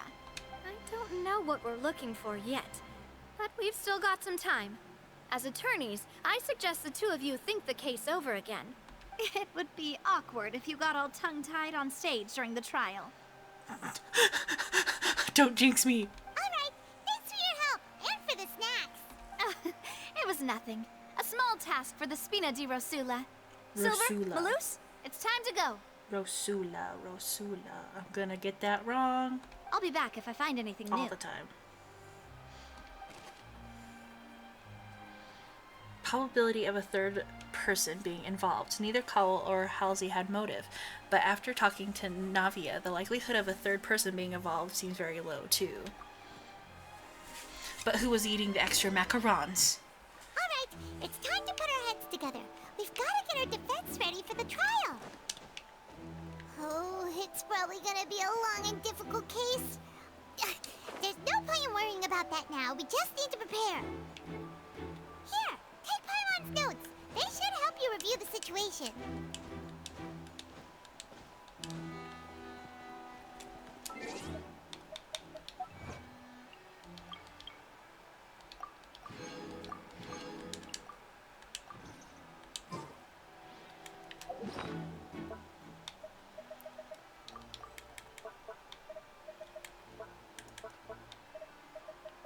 Oh! Wait, are we just keeping this? The vision has lost its glow?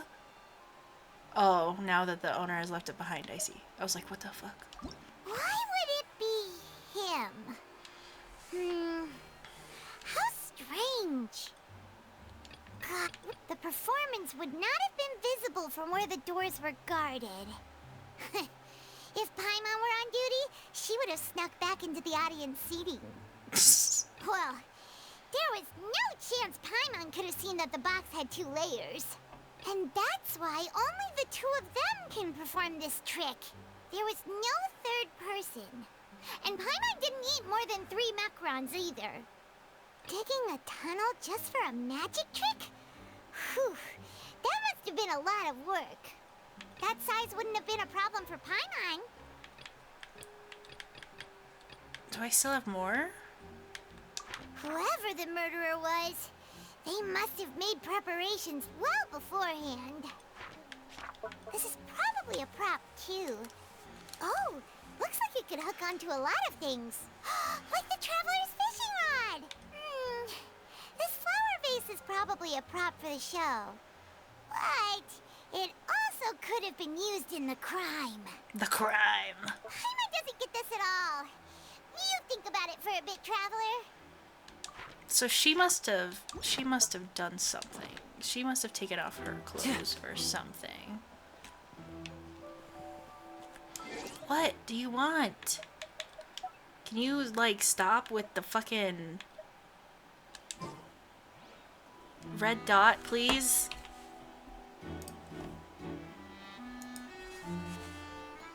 Oh my hell.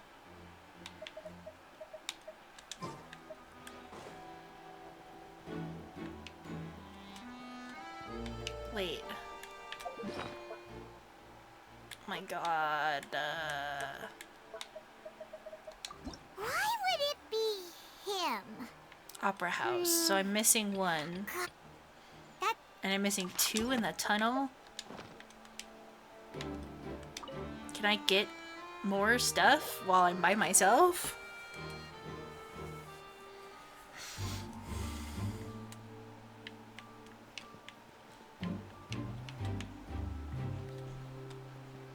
I'm assuming it's gonna happen during the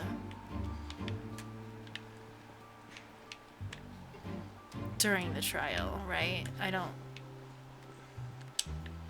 We're not gonna get anything more.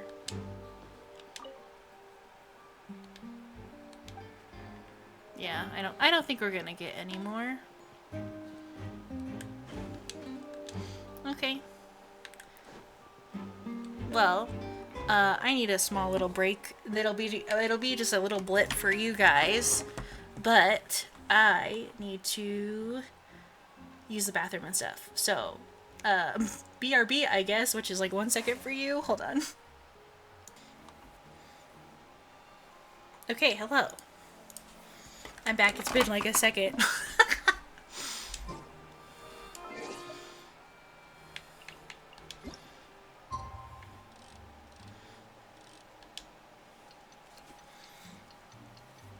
Will it do it at this one, or do I have to skip a whole day? Oh, no, here we go.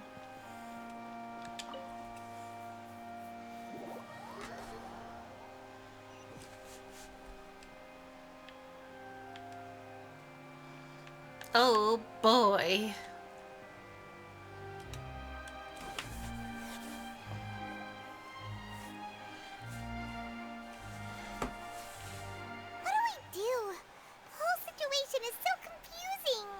I do have some thoughts, but let's take things step by step. Good plan. Impossible things don't just happen. We'll get to the truth one way or another. Just relax. Even if everyone else suspects Lyney and Lynette, at least we will be supporting them from the stands. Besides, I doubt Furina understands any more about what happened than we do. True. Thanks, Navia. Well, we'll be going then. Best of luck to you. Unless it was the Chief Justice himself.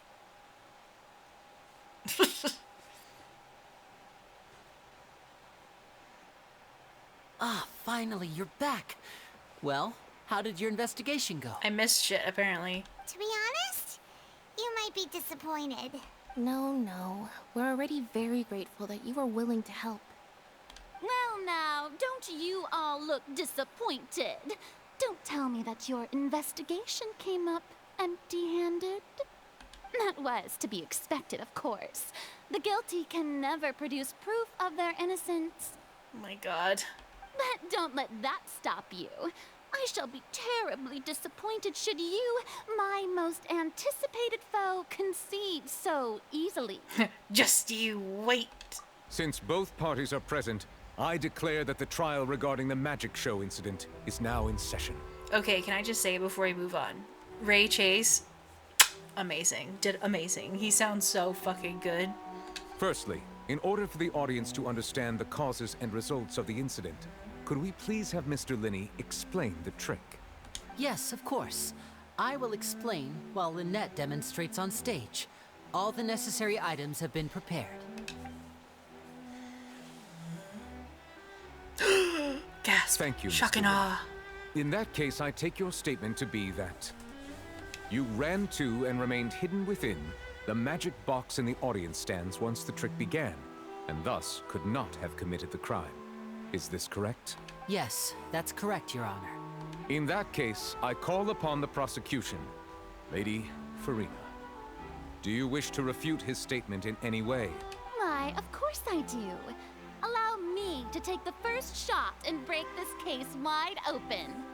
Mr. Lyney is clearly lying. I feel like we're gonna be seeing that a lot. Objection! There is no way you could have been in the box the whole time if you were to abduct Halsey and murder Cowell. In fact, I'd say you were hardly in that tunnel at all.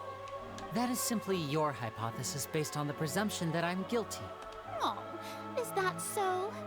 And if I may ask, what did you hear while you were inside your box? The roaring countdown of the crowd, of course. That's how I kept track of the time and built anticipation for the finale. And you didn't hear anything else at all? Nothing that might leave an impression of any kind? No, nothing. Not even the thump? I see. But when the count reached 30 seconds or so, there was a thud. One so loud that I believe practically everyone heard it. Huh? Lyney didn't hear it. Hey, hang on. Something's not right here. How could Lyney not know about that sound? Yeah, I'm sure he could have heard a noise that loud from inside the box. I was right by the box and I definitely heard the thud. Uh-oh. Look at those scales. Could those mean... They probably represent the Oratrice's stand on the trial. Well then, ladies and gentlemen, allow me to use the words of the magician himself.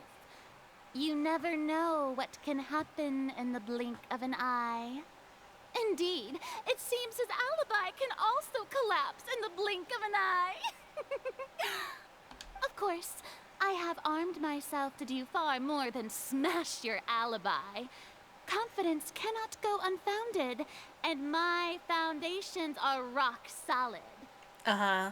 Tell me, aren't you and Lynette actually from the House of the Hearth? Oh, fuck.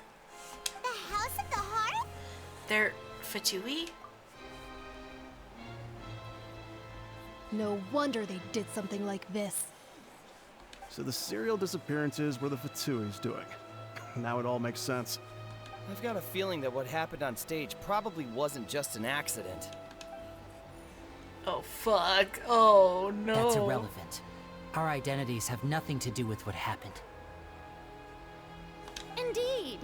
Then perhaps you could tell us everything that happened during that 1 minute. Your first priority is to prove yourself innocent after all. I'm sure there is little that needs to be kept secret now. Unless your script already has holes in it. They're Fatui. The Outlander is speechless. My, oh my, don't they look flabbergasted? Now comes the infighting and discord, I suppose. This was almost too easy. Oh, good thing I made all those preparations. Seems the all-nighter I pulled last night is really paying off. Oh my god. Okay, she's not as bratty as I thought so far, which is great. Hey, Lyney, why didn't you tell us this before? Lyney and Lynette are Fatui. Order! Order! Mr. Lyney, allow me to re-establish the facts. Lady Furina has raised 2 points. First, when the thud was heard in the Opera House, you were neither in the box nor the tunnel. Second, you and Ms. Lynette are both members of the House of the Hearth. Are these claims true? There's no doubt about a magician's ability to con others. Given how Lyney has concealed his identity, this could have all been set up beforehand. Plus, Child is here in Fontaine along with the other house operatives. There must be some scheme at work here. I've been a victim in such schemes before, and now... Please answer my question, Mr. Lyney. I'm sorry. Yes, they're true, Your Honor. I knew it! Well, that's it. We might as well move on to the sentencing already. What should we do now? Permission to speak, Your Honor. Granted. My client has withheld key information. My defense cannot proceed. In that case, what is your request? I request a brief adjournment. There are things that must be discussed. Is that really necessary? They're already as good as guilty. The defendant deceived their own attorneys. What is there left to discuss? Order! Order, I say!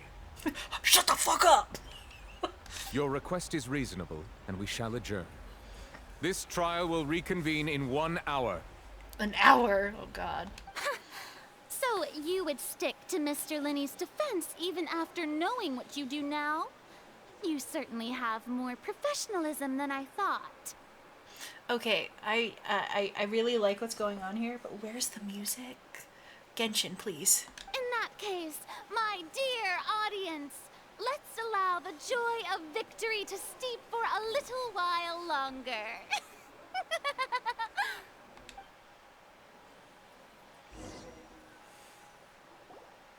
While Kurt is adjourned, you met with Lyney and Lynette.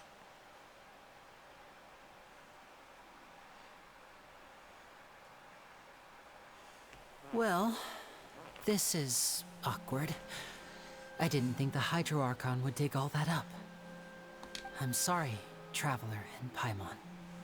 Yeah, sorry. Paimon doesn't know where to start. We trusted you two. We based our entire reasoning on the assumption that you weren't bad guys. Not to set the wrong tone or anything, but Paimon's really mad. I'm very sorry. I know you're angry, and reasonably so, but please, let me explain. I know you've clashed with the Fatui several times before.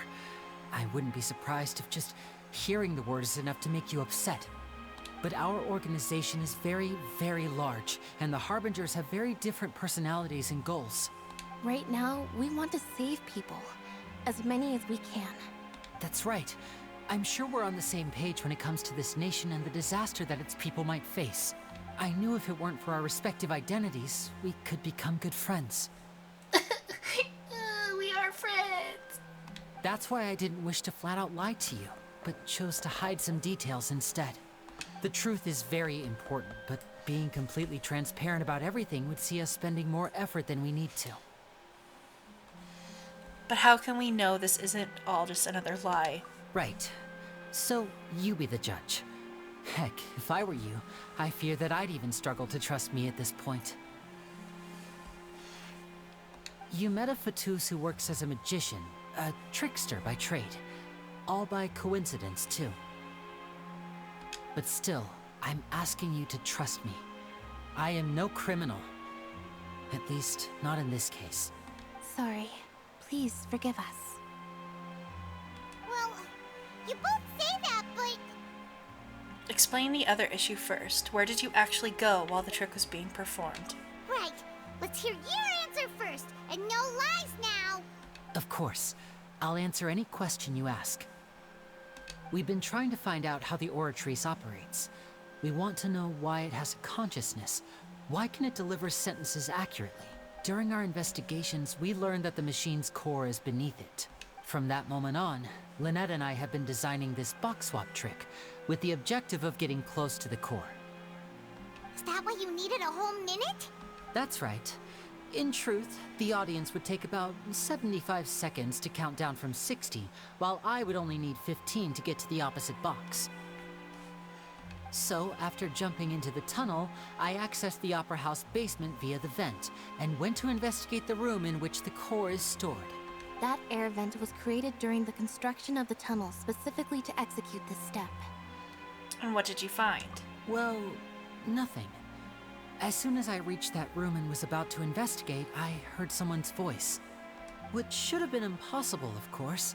I was quite certain that I was the only one in the room. That voice seemed to recognize me and tried to speak to me.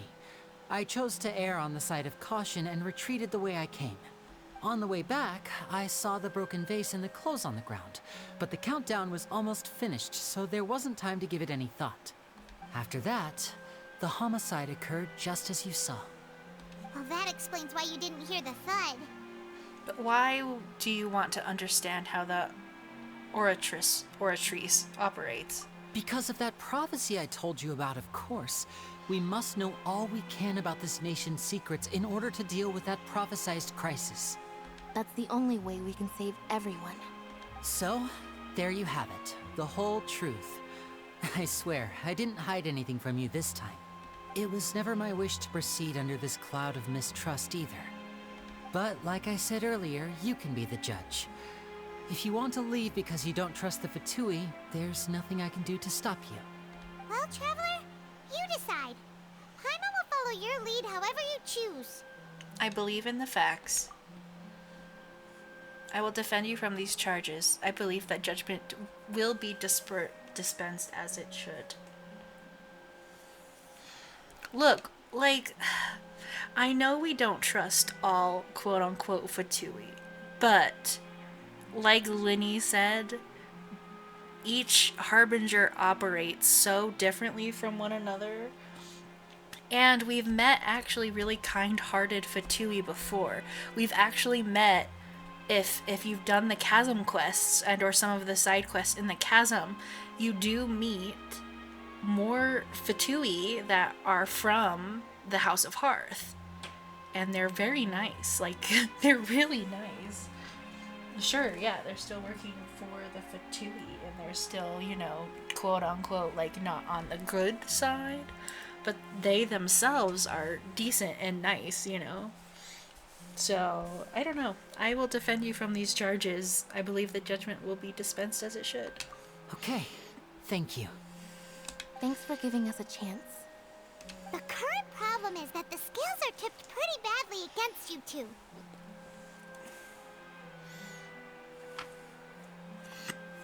If we want to refute the Hydro Archon's accusations, we're gonna need a seriously watertight defense. Actually, we already have the key evidence we need. Huh? The adjournment's almost over. Let's go back. Oh, Paimon thinks she gets what you mean. Lyney claims that he headed to the chamber containing the oratory score upon entering the tunnel and did not witness the crime taking place, and thus did not hear the thud. Lyney claims he to have heard a mysterious voice within the chamber that houses the oratrice's core within the opera house's underground structures. I don't know what they're talking about. Is there anything in here?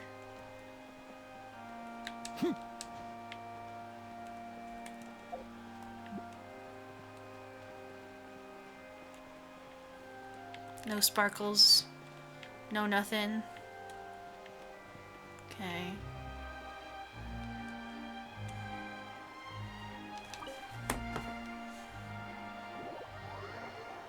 I guess it's the vent.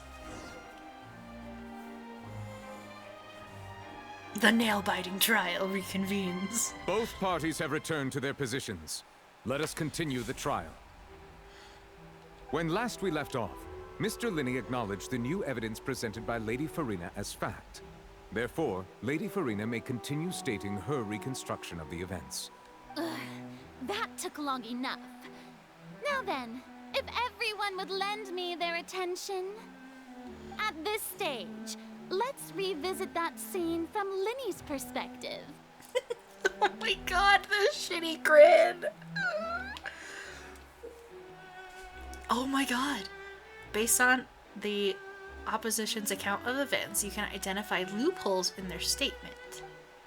Use evidence and clues obtained during the investigation to refute any erroneous assertions of fact and replace them with new inferences. Use your refutations to convince the audience and obtain more support from the people. The oratress will display as such shifts clearly. When you find and refute all incorrect content, you can complete the cycle of refutation and unveil the truth. Oh, sick. As the countdown began, he entered the tunnel.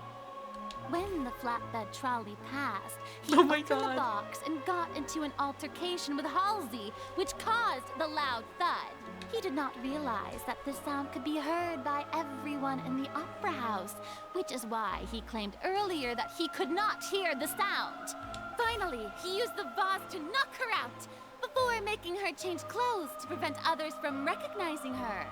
At this time, Cowell arrived in the tunnel, having heard that strange noise, and caught Lyney red-handed. So Lyney proceeded to knock him out too before stuffing him into that box. Afterward, Lyney passed the unconscious Halsey to his accomplice through the magic box in the audience stands, before operating the devices such that Cowell's death would be ruled an accident. And there you have it. That's the truth behind what happened. Lies. Does the defendant's side have any objections to Lady Furina's description of the events? Yes. The key to refuting Lady Furina is the order of events, what Lyney experienced, and what he saw.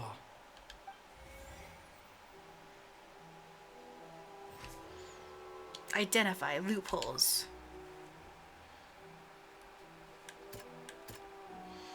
Chamber.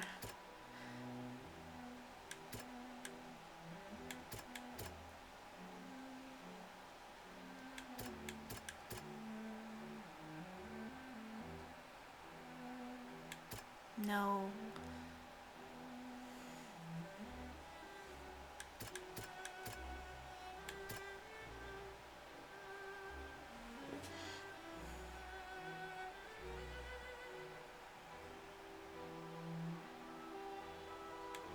Oh no.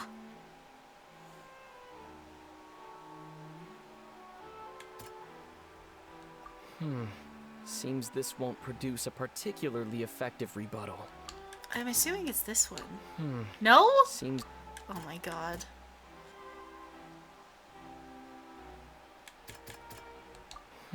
Oh my god! Are you fucking kidding me? What? Oh. Am I supposed to... Oh, okay. Attacked her. No.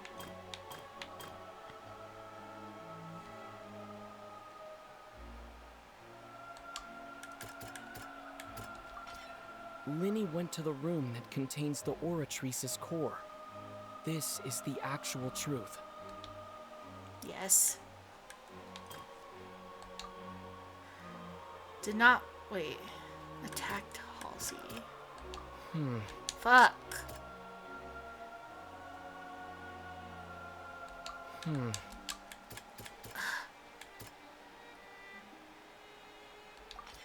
According to Lyney, he left via the vent after entering the tunnel.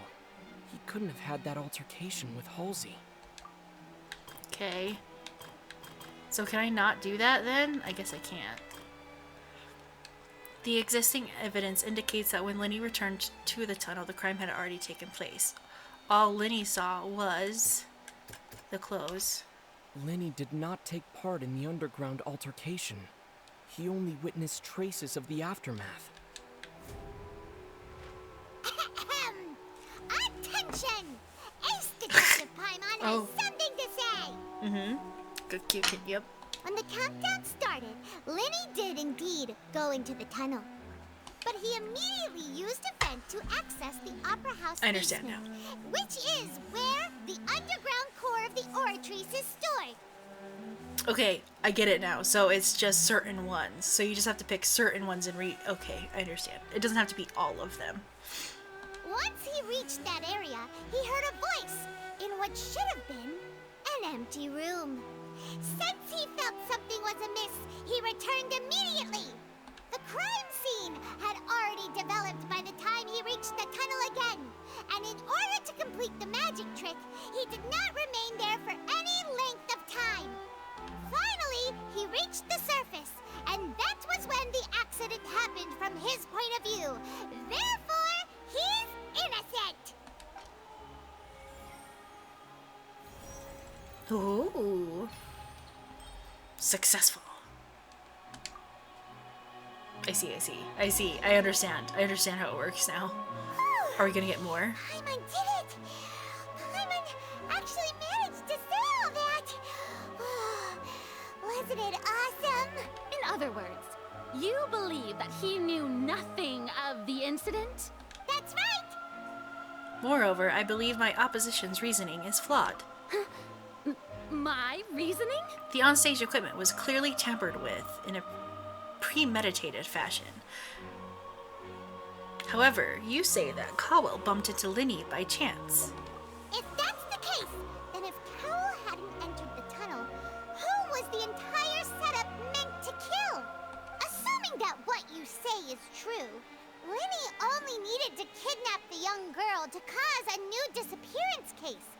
What would the point of killing someone on stage be? Oh, they have a point. Oh. That's right, you tell him! And that's why they're partners of mine. They've managed to turn things around. Oh, well, your denial is very strident, I'll give you that. But what proof do you have to back your claims? Do you happen to remember how you refuted Lyney's alibi initially? Of course I do. If he had been in the magic box the whole time, how could he have not heard that sound? Why do you ask? You're saying that he wasn't? Your claim has now become my weapon. Your claim has become a critical clue.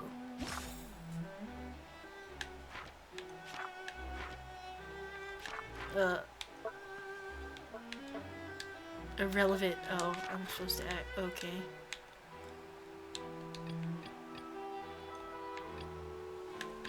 Irrelevant. Oh, so it's these ones.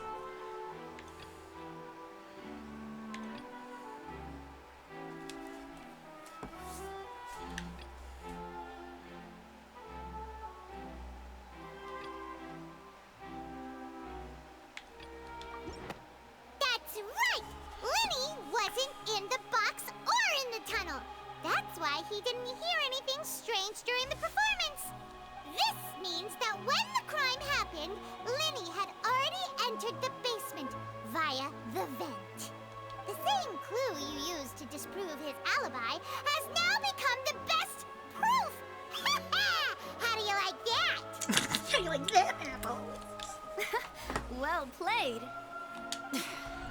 To think you'd use such logic. Well then, if it wasn't Lyney who committed the crimes, then who was it? Mystery. The murderer was. Select the gear icons in the interface to check the corresponding case questions. Oh my god. Select answers and fill all empty gears to verify the correctness of your deduction. If you have made any mistakes, you must make another selection from the options. Once you have answered all of the questions correctly, you can complete the logic chain. Oh god. The guard's investigation reports indicates that the fireworks released near the end of the show ignited and burned through the rope suspending the water tank. This caused the tank to fall and kill Caldwell in the box below. If Lyney is no longer under suspicion, only the other members of the troupe would have been able to tamper with the props. Lyney gave a detailed account of how the trick was supposed to work by using a box inside of a box. The idea was for the box containing the audience member to be transported across via tunnel, and Lyney himself would also use this tunnel to get to the other side. Having changed her outfit, Lynette and her assistant would take charge of on-stage interactions. The clothes belonging to Halsey, the lady who went missing, were found in the tunnel. The reason for this remains unknown.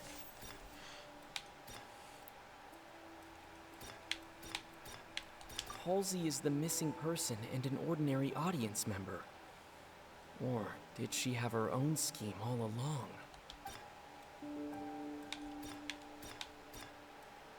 Could there have been a third person involved? Is that really a possibility? The deceased's name is Cowell, Lyney's assistant. He would have been able to tamper with the equipment. She literally had no reason. Has to be the third person. Could there have been a third person? No? Then it's her, I guess. Halsey is the missing No? Oh my god, whatever. The deceased's name is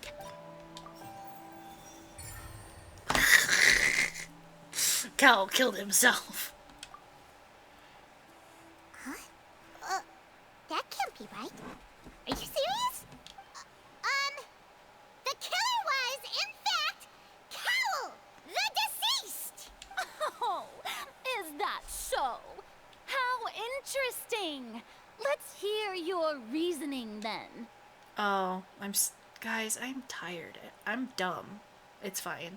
What I must do next is recreate the truth.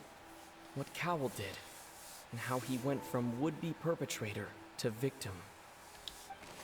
Oh shit.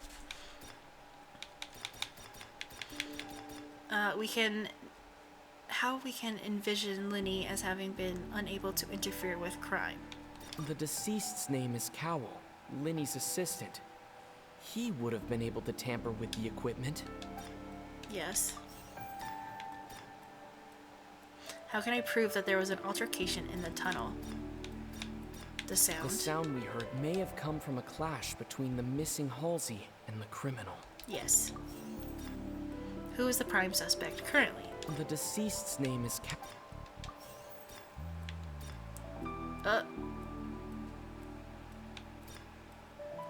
How can we envisage Lyney is unable to interfere with the crime? It would have been tough for both people to fit into that vent. They would likely have bumped into Lyney as well.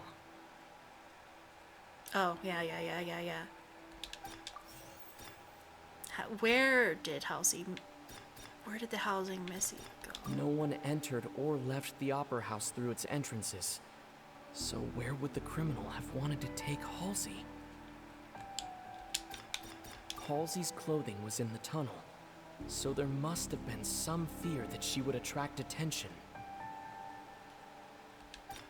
Lyney was not in the tunnel at that moment, which gave our criminal ample time. Oh, okay. Oh, I see. Lyney was not in the tunnel at that moment, which gave our criminal ample time. So this one. Where did the missing housing go? The tunnel vent. It would have been tough for vent. both people to fit into that vent. They would likely have bumped into Lyney as well. Halsey's clothing was in the tunnel. This one? No? Oh, it's the dress. Okay. Where did she go? She's still here because No one nobody could have entered or left. This one? No? Oh my fucking god. This one, I guess. What? What are you talking about? The criminal must have understood the methods behind Lyney's magic trick and must have been in a position to easily modify the equipment. Leaving aside how he died, Cowell had all the means to commit the crime at his disposal. The strange noise could have likely been the sound of Cowell and Halsey struggling. Lyney was not in the tunnel for 1 minute. This would have given time for Cowell to bring Halsey out of the magic box in the audience stands. But according to the guard's testimony, no one entered or left the opera house. So even if he had taken her, there would be no means of exiting. Exiting from the box would have been in full view of the audience, pretty much guaranteeing that they would have been discovered. What's wrong, Traveler? Are you still having trouble figuring things out? Where in the world did Halsey go? I see how it is. So this was all just a bluff. And here I thought you had something to show for it. But it seems you're still far from the truth. Look, since we're at a dead end, why not consider a different track? Just like the trick as it transpired, the end result must have been utterly different from the magician's initial design. If only we knew how Halsey disappeared. She must have been in the vent first. What if she found her way into the room? Because Lyney said he heard another voice. Well, that would be nice, but the tunnel only has 3 exits, and none of them seem very likely. And it's not like this is a magic trick where you can just make a real-life person disappear.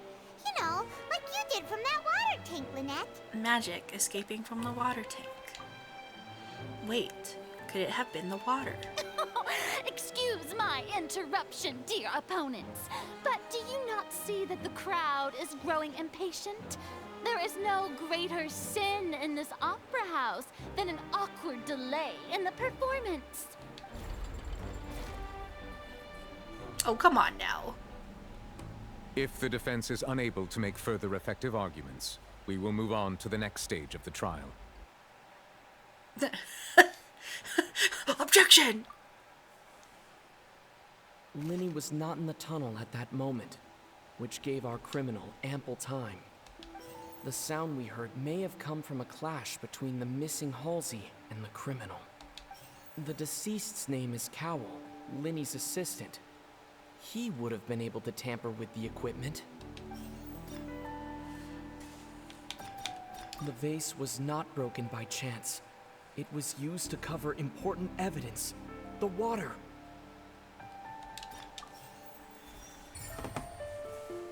Okay. I don't get what we're saying, but okay. Oh, Paimon gets it! It all comes together if Halsey disappeared instead of being kidnapped. Lynette escaped from the water tank, vanishing gradually and leaving only clothes behind. If there's a similar method where a person could be transformed into water... Just a moment, please. I do hope you know how preposterous you sound at the moment. How could a person ever be transformed into water? This is reality we're talking about here, not some magic trick. I request that we examine Cowell's personal effects. We might find something there. Must we really? I should think that of anyone. Your friend Lyney already knows this truth very well. Magic tricks are ultimately just illusions and misdirection. But Halsey's disappearance is very real. We're talking about two completely different things. Even so, I trust the Traveler's judgment. The truth must be out there somewhere. Perhaps some new line of reasoning may open if we try to gather all the focal points that don't make sense. Since Cal was the deceased, we haven't placed much attention on him. But given that we aren't making much progress with the case, it wouldn't hurt to have a look at his belongings, would it? People really do come up with all sorts of harebrained schemes when at the end of their rope. The way I see it, your suggestion that we broaden the scope of our investigation is nothing but a tactic for stalling the trial. Nevertheless, I believe that this is a reasonable request on the part of an attorney. Since the trial does indeed appear to be at an impasse, I believe that additional evidence may help us make more progress. Oh man, I love you. You're so... Mwah. Guards, please step into the lounge and examine the personal effects of the deceased, Cowell. A guard returns with some news. We are still examining the items, but we have already made critical progress that we feel must be shared with everyone post-haste. We discovered several test tubes of fluid within Cowell's baggage, each labeled separately. The notebook in his backpack claims that these fluids are... water from the primordial sea. The primordial sea? Ooh. The note's contents also indicate that Cowell belonged to an organization that sells illegal drugs and that he had an accomplice. The notebook has many entries concerning safe usage of these fluids, in which the keyword dissolve appears many times. One of these tubes was labeled Opera Epiclese, along with yesterday's date. It is empty. The notes also state that these dissolution properties work exclusively on people from Fontaine. It's likely that Halsey was chosen as some sort of test subject. Oh shit. As such, we believe that the defense's hypothesis is, in fact, supported by sufficient evidence. You've got to be kidding! People dissolving into water? Could something so ridiculous actually be true? Wait a moment. This reminds me of a certain prophecy, but it's just a coincidence, isn't it? No. Huh. If people can become water, does that mean that the water tank's real use was as a means to hide water stains? And if Cowell was targeting that girl... Wait just a minute. Could that mean... You two, with me, quick! Demoiselle, wait! What about your partners? Let's go. Just trust me. Order! Order! Order! It is undeniable that further examination of the deceased's personal effects has yielded some surprising results, but we cannot yet verify the veracity of these clues. Still, let us assume that these clues are indeed authentic, albeit with the understanding that Ms. Halsey has yet to be found. Guards, please continue examining the items along these lines. Mr. Lyney, it appears your hypothesis is supported by the evidence, so please continue speaking. Of course. Thank you, Your Honor. If we uphold this hypothesis, I believe that many of this case's seemingly unrelated clues can be connected together. Right! Like the metal hook! That one didn't make sense at all. Let's think about this. Cowell's methods must have something to do with that water from the primordial sea. Ooh. Who was the prime suspect? The deceased's name is Cap. What item did the culprit use to control the timing of the dissolution? The timing of it? Lynette was in the magic box on stage the entire time. Did she have something to do with this? No. I remember there was something else within the inner layer of that box. The rope that held the water tank up was lit by the fireworks and snapped. As such, the focus here is on the water and not the tank. What item did the culprit use to control the timing of it? The timing of it. Lynette's... Lynette was in the magic box on... I remember there was something else within the inner layer of that box. Can we go to the other one? Switch to another question. Yeah. Oh, here we go. What item did the culprit use to dissolve this one? The water from the primordial sea. The deceased's name is Cowell, Lyney's assistant. Yeah, okay. What item did the culprit use to hide the mechanism behind the crime?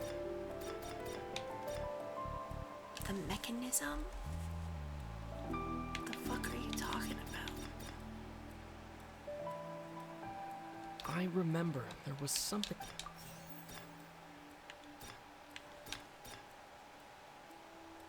Now it seems like the hook rope was not meant for another magic trick, but was instead some form of triggering mechanism. So the hook. Oh! Pog. I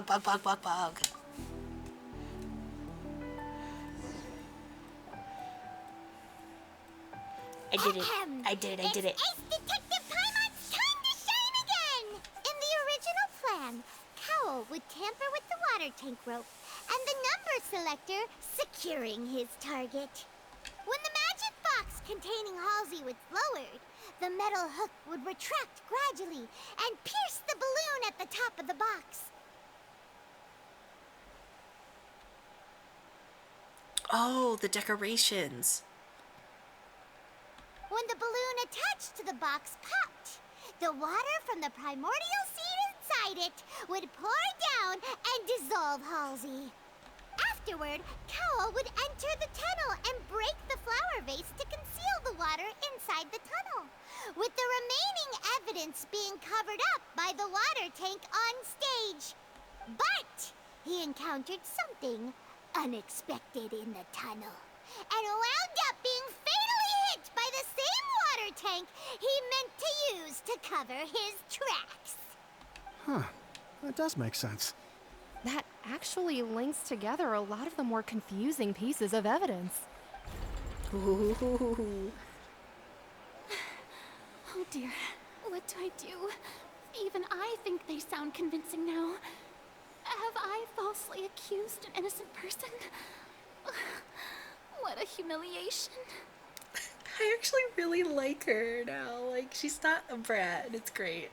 Now, it seems like the only point of contention remaining is the exact circumstances that led to Cal's death. His notes mentioned he had an accomplice who could be related to the situation.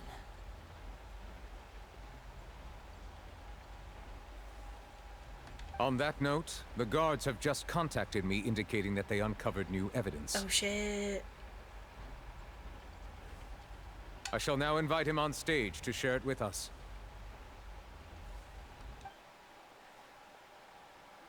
Thank you, Your Honor.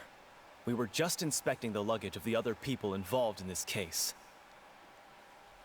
And we found an identical sample of the water from the primordial sea among Lyney's personal effects. Oh, you gotta be shitting me right now. Who planted that? Who planted that shit? What? That can't be. Oh, I see. Well, how wonderfully comedic to have your own counterattack only to come back and wound you. Bro, who the fuck? Does this not clear all doubt? My dear citizens, my loyal audience, allow me to present my reasoning and bring this performance to a swift close. Oh shit. Lyney did not need to take part in the dissolution of the young woman at all. Indeed, he did leave the scene via the vent. Having made modifications to the props beforehand, his accomplice Cowl then caused Halsey to vanish using the water from the primordial sea. But upon his return, in cruel avarice, Lyney desired sole credit and prepared to do away with his partner in crime. Ultimately, he knocked Cowl out, and the tool meant to cover the crime up also became a murder weapon. Now, as much as I regret having come to such a viciously straightforward conclusion, it does seem that the famed Fatui is quite the cold-blooded and ruthless organization.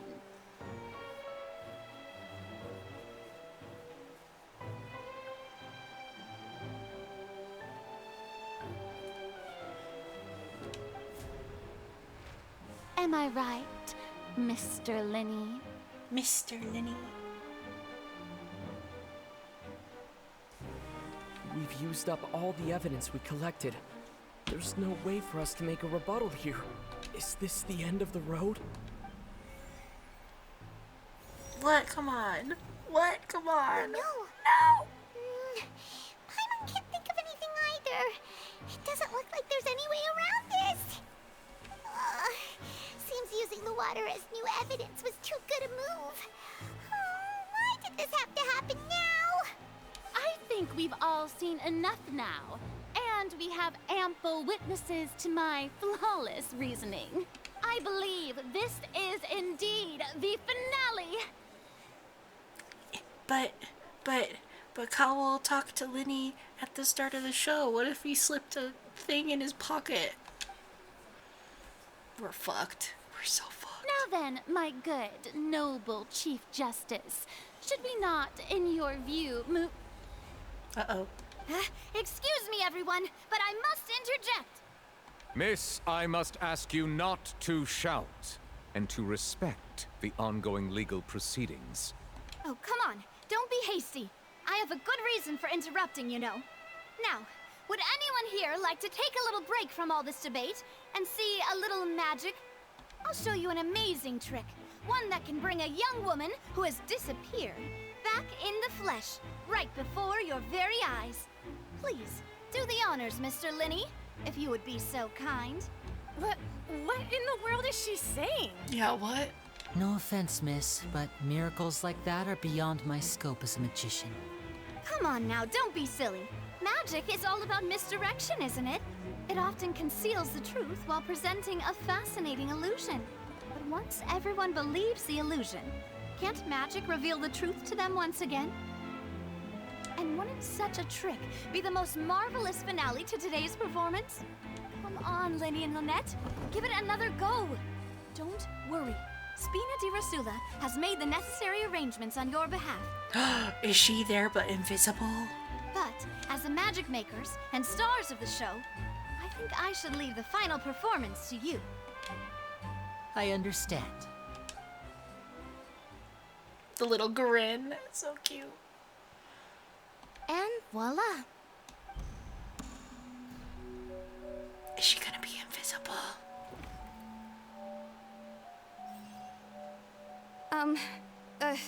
Sorry for the interruption. Wait, isn't that Halsey? So the whole thing about people dissolving wasn't true after all? To be clear, I'm only here because this person told me that if I testified, the merit of doing so would lessen my sentence. I was hiding outside this room listening to the proceedings because I was afraid that I would be the one put on trial. I was just feeling happy that no one had noticed me, and then before I knew it, she caught me. That'll teach you to underestimate us three. Where should I begin? I'm sorry. I'm the one who killed Cowl. I knew it. I admit it. I knew it. I knew she did it. What? Why? Firstly, my name isn't Halsey. It's Lillian, and I'm originally from Mondstadt. I knew it. Nah, I didn't know that part, but I knew she did it. I knew the audience member did it. I was like, she had to have done it. I was like, she's the person. It's gonna be revealed here. She was the fucking voice in the vent that Lyney heard. I'm calling it right now. I called it. I called it. I heard that Lyney's show was gonna be a real thriller, but I missed the chance to buy a ticket, so I stole one. That's how I make a living. I steal stuff here and there. She's the girl from the start. I've never been caught before. She's the girl from the start. But I was noticed at the harbor a few days ago, and I barely got away. Lyney was the one who caught me in the act. Hey, no wonder you look familiar. So you were the thief. Lyney even mentioned that you were pretty skilled. Well, and I thought that would have been the end of it, but then the number selector chose me. He even mentioned the Fortress of Meripede. That's a prison, isn't it? So you can imagine how shocked I was. I thought he was on to me for sure. So I played along with the show while looking for an opening to flee. But then I got water poured on me for no reason, and then someone jumped into the tunnel to nab me. I wasn't going to take that lying down, so I knocked him out and stuffed him into the box. Well, there was nowhere to run from there, though, so I had to change my clothes and hide in a box containing performance costumes. I fucking knew it. I slipped out after the first guard arrived at the scene and continued hiding inside the opera house. Can a person even hide in there? If they're practiced hand at concealment, probably. A professional thief could make it work. But I swear, I didn't know that the water tank would fall down. Really, I swear it. Had I known that, I wouldn't have put him in the magic box. I may be a thief, but I'm no killer. Well, that makes everything pretty clear now, doesn't it? Yeah, now it's time to refute the Hydra Archon's previous reasoning. This time, we need to tell the entire story from Lily Ann's perspective.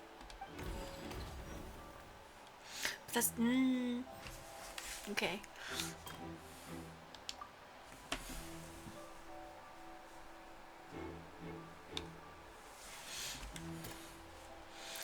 What does that have to do with anything?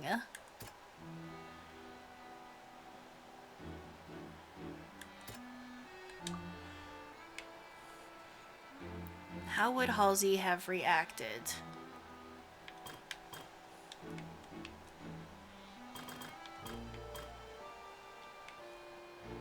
A fight didn't break out.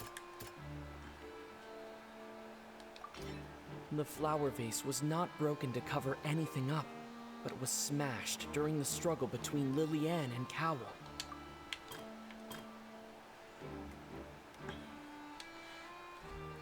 When he knocked down, what did Halsey do? Knocked him out? No?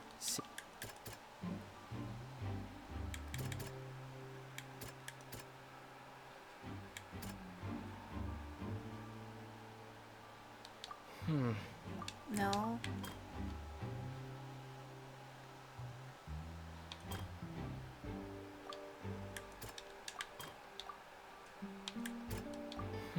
No? Seems... What the fuck?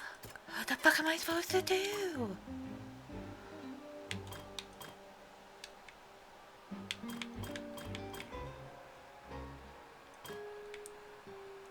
How would Halsey have reacted?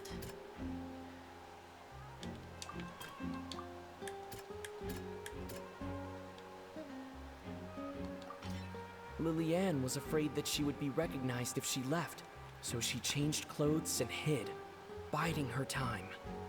Just what one might expect of an experienced thief. Okay. I don't get this one.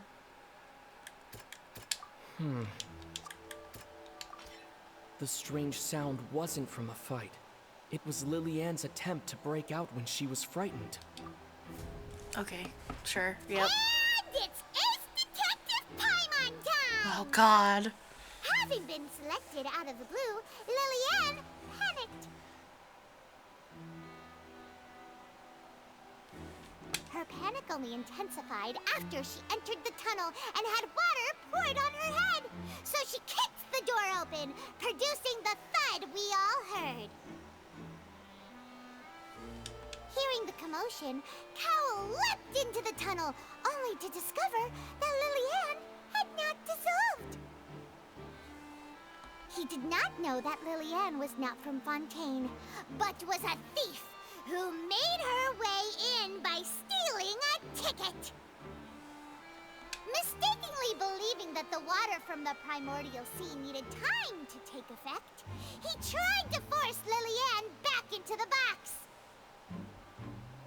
The two broke the flower vase during the struggle, but Lillian came out on top, knocking Cowell out and putting him in the box. With no way of escaping, she changed her clothes and hid in the costume trunk until the performance ended.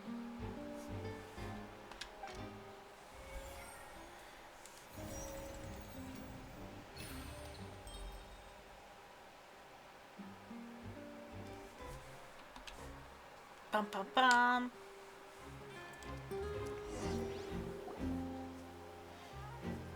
She knew that she would have to go through guard inspection if she tried to leave afterward. So, she has been trapped in the Opera House these last 2 days.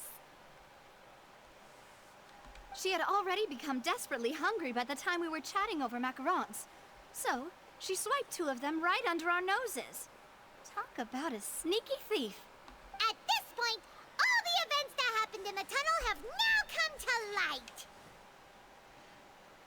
Ah, so that's the whole story. Bravo! Bravo!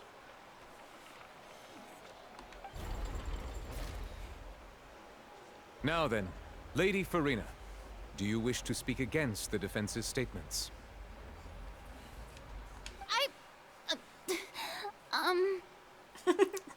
Please answer the question, Lady Furina. Also, if I may add, the trial has not yet ended. As such, I request that the prosecution not leave the room before the proceedings have concluded. He knows her too well. He knows her too well. What? Are you reading my mind now? Yes. No. I have no further arguments. I admit defeat. But really, could you at least have left me with some dignity? No. Wow. Look at that. She's like a deflated balloon now. If there are no objections, then as the Chief Justice of Fontaine, I shall once again repeat the full sequence of events. The actual perpetrator of the serial disappearances, Cowell, selected his next victim from the audience reservation list. With some modifications to the selector, he could ensure that the pre-selected young woman would be chosen. To cover up any evidence while committing the deed, Cowell thought of allowing the water tank to fall, which would conceal the water left behind after the young woman was dissolved. He also tampered with the rope suspending the water tank, using the fireworks at the end of the performance to cause the tank to drop and hide the watermarks. He poured the water from the primordial sea into a balloon during the preparation of the magic box, and stuck it to the box's lid. Finally, he passed the prepared hook on a rope through the gap in the magic box's door when bringing the young woman to said box. When the magic trick officially began, the box containing the woman was lowered into the tunnel, tightening the hook rope and bursting the balloon containing the water. If all had gone to plan, the young woman would be dissolved at this time. However, Lillian was not from Fontaine, and thus fled the box with a loud noise. Realizing that there was trouble, Cowell entered the tunnel and met Lillian. Thinking that the waters had not yet taken effect, he decided to proceed. However, his opponent was more capable than he thought, and he was overcome, knocked unconscious, and placed into the magic box, and thus became his own final victim. Lillian, according to her own statements, then changed clothes and hid until the performance ended, before hiding in other parts of the opera house. As for Lyney, he was in the underground structures within the opera house, and was thus ignorant of these happenings. From this reconstruction of events, we can conclude that Lyney, the accused, is in fact innocent. Hooray, Lyney and Lynette! Amazing! While there is much in Lyney and Lillian's conduct that should still be investigated separately, this case, at least, can be handed over to the Oratrice to make the final decision.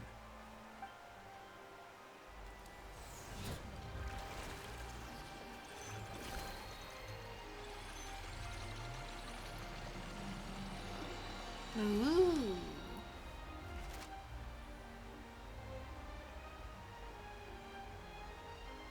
As such, Lyney and Lynette are officially declared not guilty.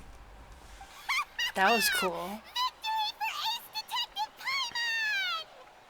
Great work, partners. Thank you all. Thank you so much. Let's not celebrate just yet. Next, I think we deserve an explanation, Guard Vaughn. How did you find the water from the primordial sea in Lyney's baggage? Yeah. Right! Your discovery caused me to make a serious mistake, you know. Or was that not a discovery, but false evidence that you dared to bring before this court? Ooh. I suspect that the accomplice mentioned in Cowell's notes was not Lyney, but you, yes? Ruh-roh. I'm sure you know what you must do to lessen your sentence. Speak quickly! Unless you want to earn yourself a one-way ticket to Coupon Town. Coupon Town? What the hell does that mean? I was just following orders. From who? We were supposed to place blame for the serial disappearances onto Lyney, and thus cause suspicion to fall on the Fatui. The higher-ups said this was the best opportunity to do so. And now that your plan has fallen through, and the secrets of the water have been revealed, you have become a liability to said higher-ups, yes? Therefore, you would be wise to tell everything you know, and seek the protection of the guards. Yes, I'll tell you everything I know. He's gonna get killed. Our boss discovered that the water can cause people to dissolve. It can also be made into a potion, which when extremely diluted, can cause people to experience unforgettable exhilaration. Oh shit. We've been in this business for a while now, and have made decent mora off it. The disappearances were also the boss's idea. I mean, this is the boss we're talking about. The...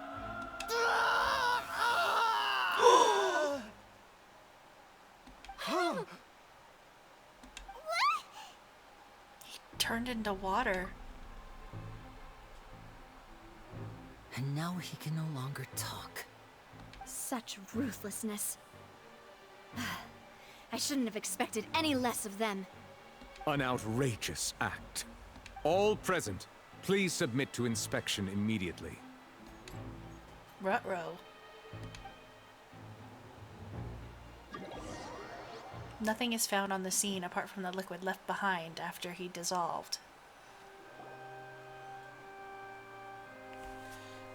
So, we're just going back now?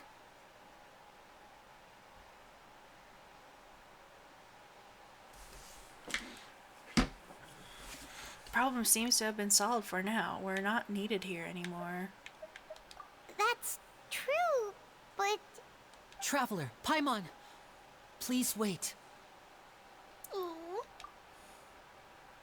Lyney... I know you may not want to speak to me right now. Maybe you don't even want to look at me. But still, let me thank you again for defending me to the end. Even after you learned that I'm a member of the Fatui. I just didn't wish to see anybody be falsely accused. I just wanted to be sure that we're square. I guess. But regardless, I'd like the opportunity to set things straight. Please, please, Traveler, I love him. I didn't approach you with any ulterior motives or ill intent. I've spoken to you as myself, just plain Lyney this entire time. As for why I'm a Fatus, it's because the goals of the House of the Hearth align with those of an orphan like me. That's all. That was how Father, who you might know as the Knave, approached recruiting us back then too. Oh shit, she calls herself Father? Otet? Otis? Otets? O-T-E-T-S? Otats? I don't know. The Knave? The one who controls the House of the Hearth? She's your father? That's right. And since we're here, I was wondering, would you mind hearing a story? It's about my past. Yes, I want to hear it. Back when our parents first died, Lynette and I were left wandering the streets. To survive, I took to surreptitiously observing an older street performer who did magic. It took me several days to figure out how he pulled off his amazing tricks. I took my sister through several streets until we found a crowded corner, and we began to perform magic tricks there. To my surprise, we proved to be pretty popular, and we could at least stop worrying about where our next meal would come from for a time. But I didn't want my sister to remain a street rat together with me forever. Before long, an aristocrat came to me and claimed that he wished to take us in after watching my performances. So you went from orphans to nobility just like that? That was how we felt at first, too. As if fate was on our side and we could say goodbye to those painful days. Uh-oh. I feel a butt. But I gradually discovered that while we were called foster children, he was really after my talent for magic tricks. He would constantly take me to all sorts of banquets to garner attention, which he would then use to expand his social circles. That doesn't seem too bad either. Better than roaming the streets at any rate. It took a while for me to realize just how dark his heart really was. After one particular performance at a banquet, I discovered that Lynette was not on the same return vehicle as me. I waited a long time after we returned home, but she did not come back. I went to that noble's bedroom and asked him about her whereabouts. The answer he gave me was, she caught the eye of the most eminent person at the banquet, so I sent her over as a gift. I mean, you'll be able to perform your magic regardless of who your assistant is, yes? Oh no. So he was gonna... But wouldn't Fontaine's laws deal with such people? As far as outsiders are concerned, this is a relationship akin to adoption or foster care, and they have their ways of escaping the eye of the law. Villains. I managed to ferret out the location of the mansion of that so-called eminent person and hurried through the night. But by the time I leaped over the walls, avoided the guards, and made my way in, all I saw was the moonlit ground covered in blood, and the knave standing there in the darkness. So, she'd already taken care of that guy. That's right. She had rescued my sister before she could come to any harm, and had even discovered several girls hidden in a basement, all of them orphans. Father, I mean, the knave, might have seen something in me, and so she made me an offer. The House of the Hearth welcomes you, for your interests align with ours. Here, none will ever betray you. Indeed, betrayal shall never be permitted here. I was hesitant to trust her. I mean, I had just been betrayed by nobles. But she was also quick to destroy the noble who had taken us in at first, giving us back our freedom. Oh, so that's how the two of you joined the House of the Hearth. That's all in the past, though. The knave is after the Gnosis, isn't she? She has her own plans. She has gained permission from the Tsaritsa to first use the Gnosis's power when she obtains it. She plans to use it to find a way to break the prophecy and save Fontaine. So, she believes in that prophecy too? That's right. The whole House of the Hearth is currently working to combat that crisis. Interesting. Why? Why would she want to do that? Today's case has also proven that people from Fontaine can indeed dissolve into some sort of water, thus further supporting the prophecy. All of us house members here, Lady Arlecchino herself included, are from Fontaine. We won't give up on defending our homeland. To us orphans, the only connection we have left to this world, apart from our family, is our homeland. So, from small deeds like distributing magic pockets to huge schemes like stealing a Gnosis, everything is aimed at dealing with that prophecy. I'm sorry, but I still can't completely trust you. It's all right. I understand. The only thing I can do is relate all this to you. I just hope you can understand that even as a member of the House, I have never stopped making my own decisions, and that I believe what I'm doing is right. If you should need anything at all in the future, feel free to find me.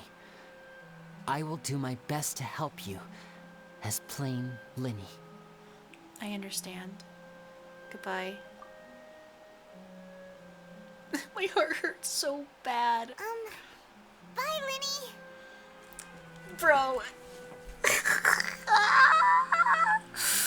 Especially after hearing some of his voice lines, like he obviously like really finds the Traveler attractive. Like, ow. Ow. New ship.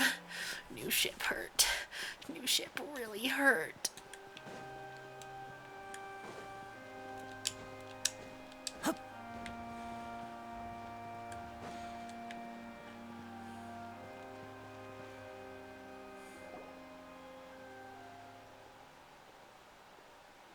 Hey there. What was with the disappearing act you pulled right as the trial ended? Were you looking for us, Navia? Well, this whole thing isn't exactly over, is it? I do feel that we're getting closer to solving the serial disappearances case, though.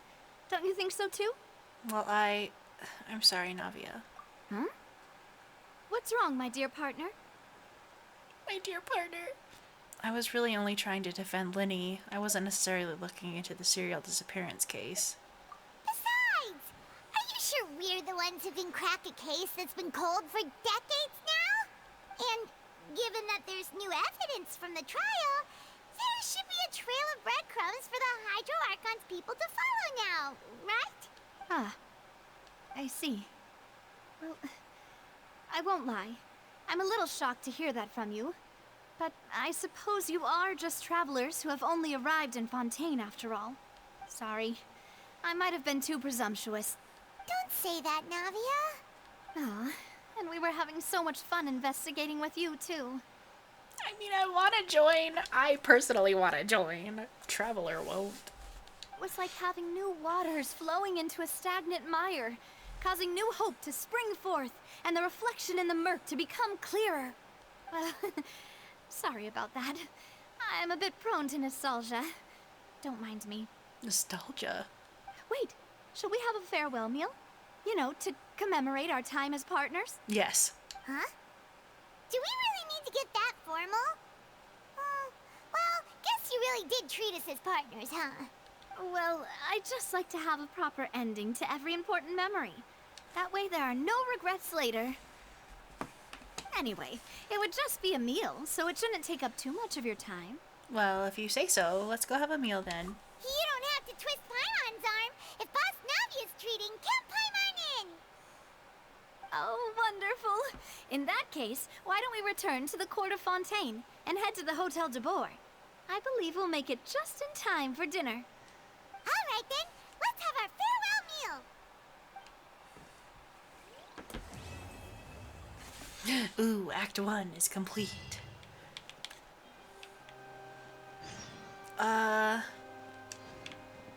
Shit balls. Hi. Hello there. There is no ongoing performances or trials. No need to stay here for too long. Won't you be lonely out here by yourself? No, not at all.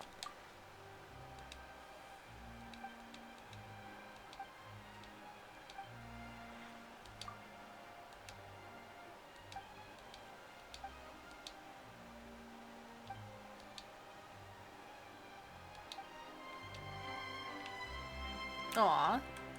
Ooh, I got some flowers. What? Oh. Yeah.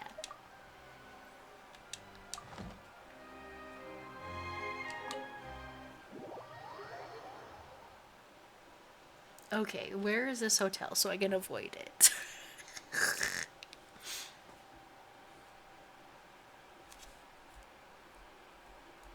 Because if this next part is another 4 hours, there's no way. Because it's like 11 p.m. for the recording right now. Like, what time it is for me right now.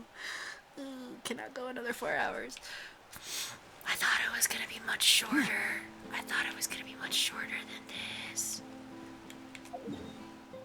Okay, but for real, where is it? Oh, so it's just like clear over there. Okay, well, I guess I will avoid that area completely then. Good to know. And it looks like the boss is here. So I might try to do that for sweet, sweet Lynette here. because I love these twins and I desperately want to level them up now. Anyway, I loved that. I loved that story quest. That was great. I honestly can't wait for the next part, man. That was great. It was fun that we got to play a little bit of like Ace Attorney stuff. Ooh, spin crystal.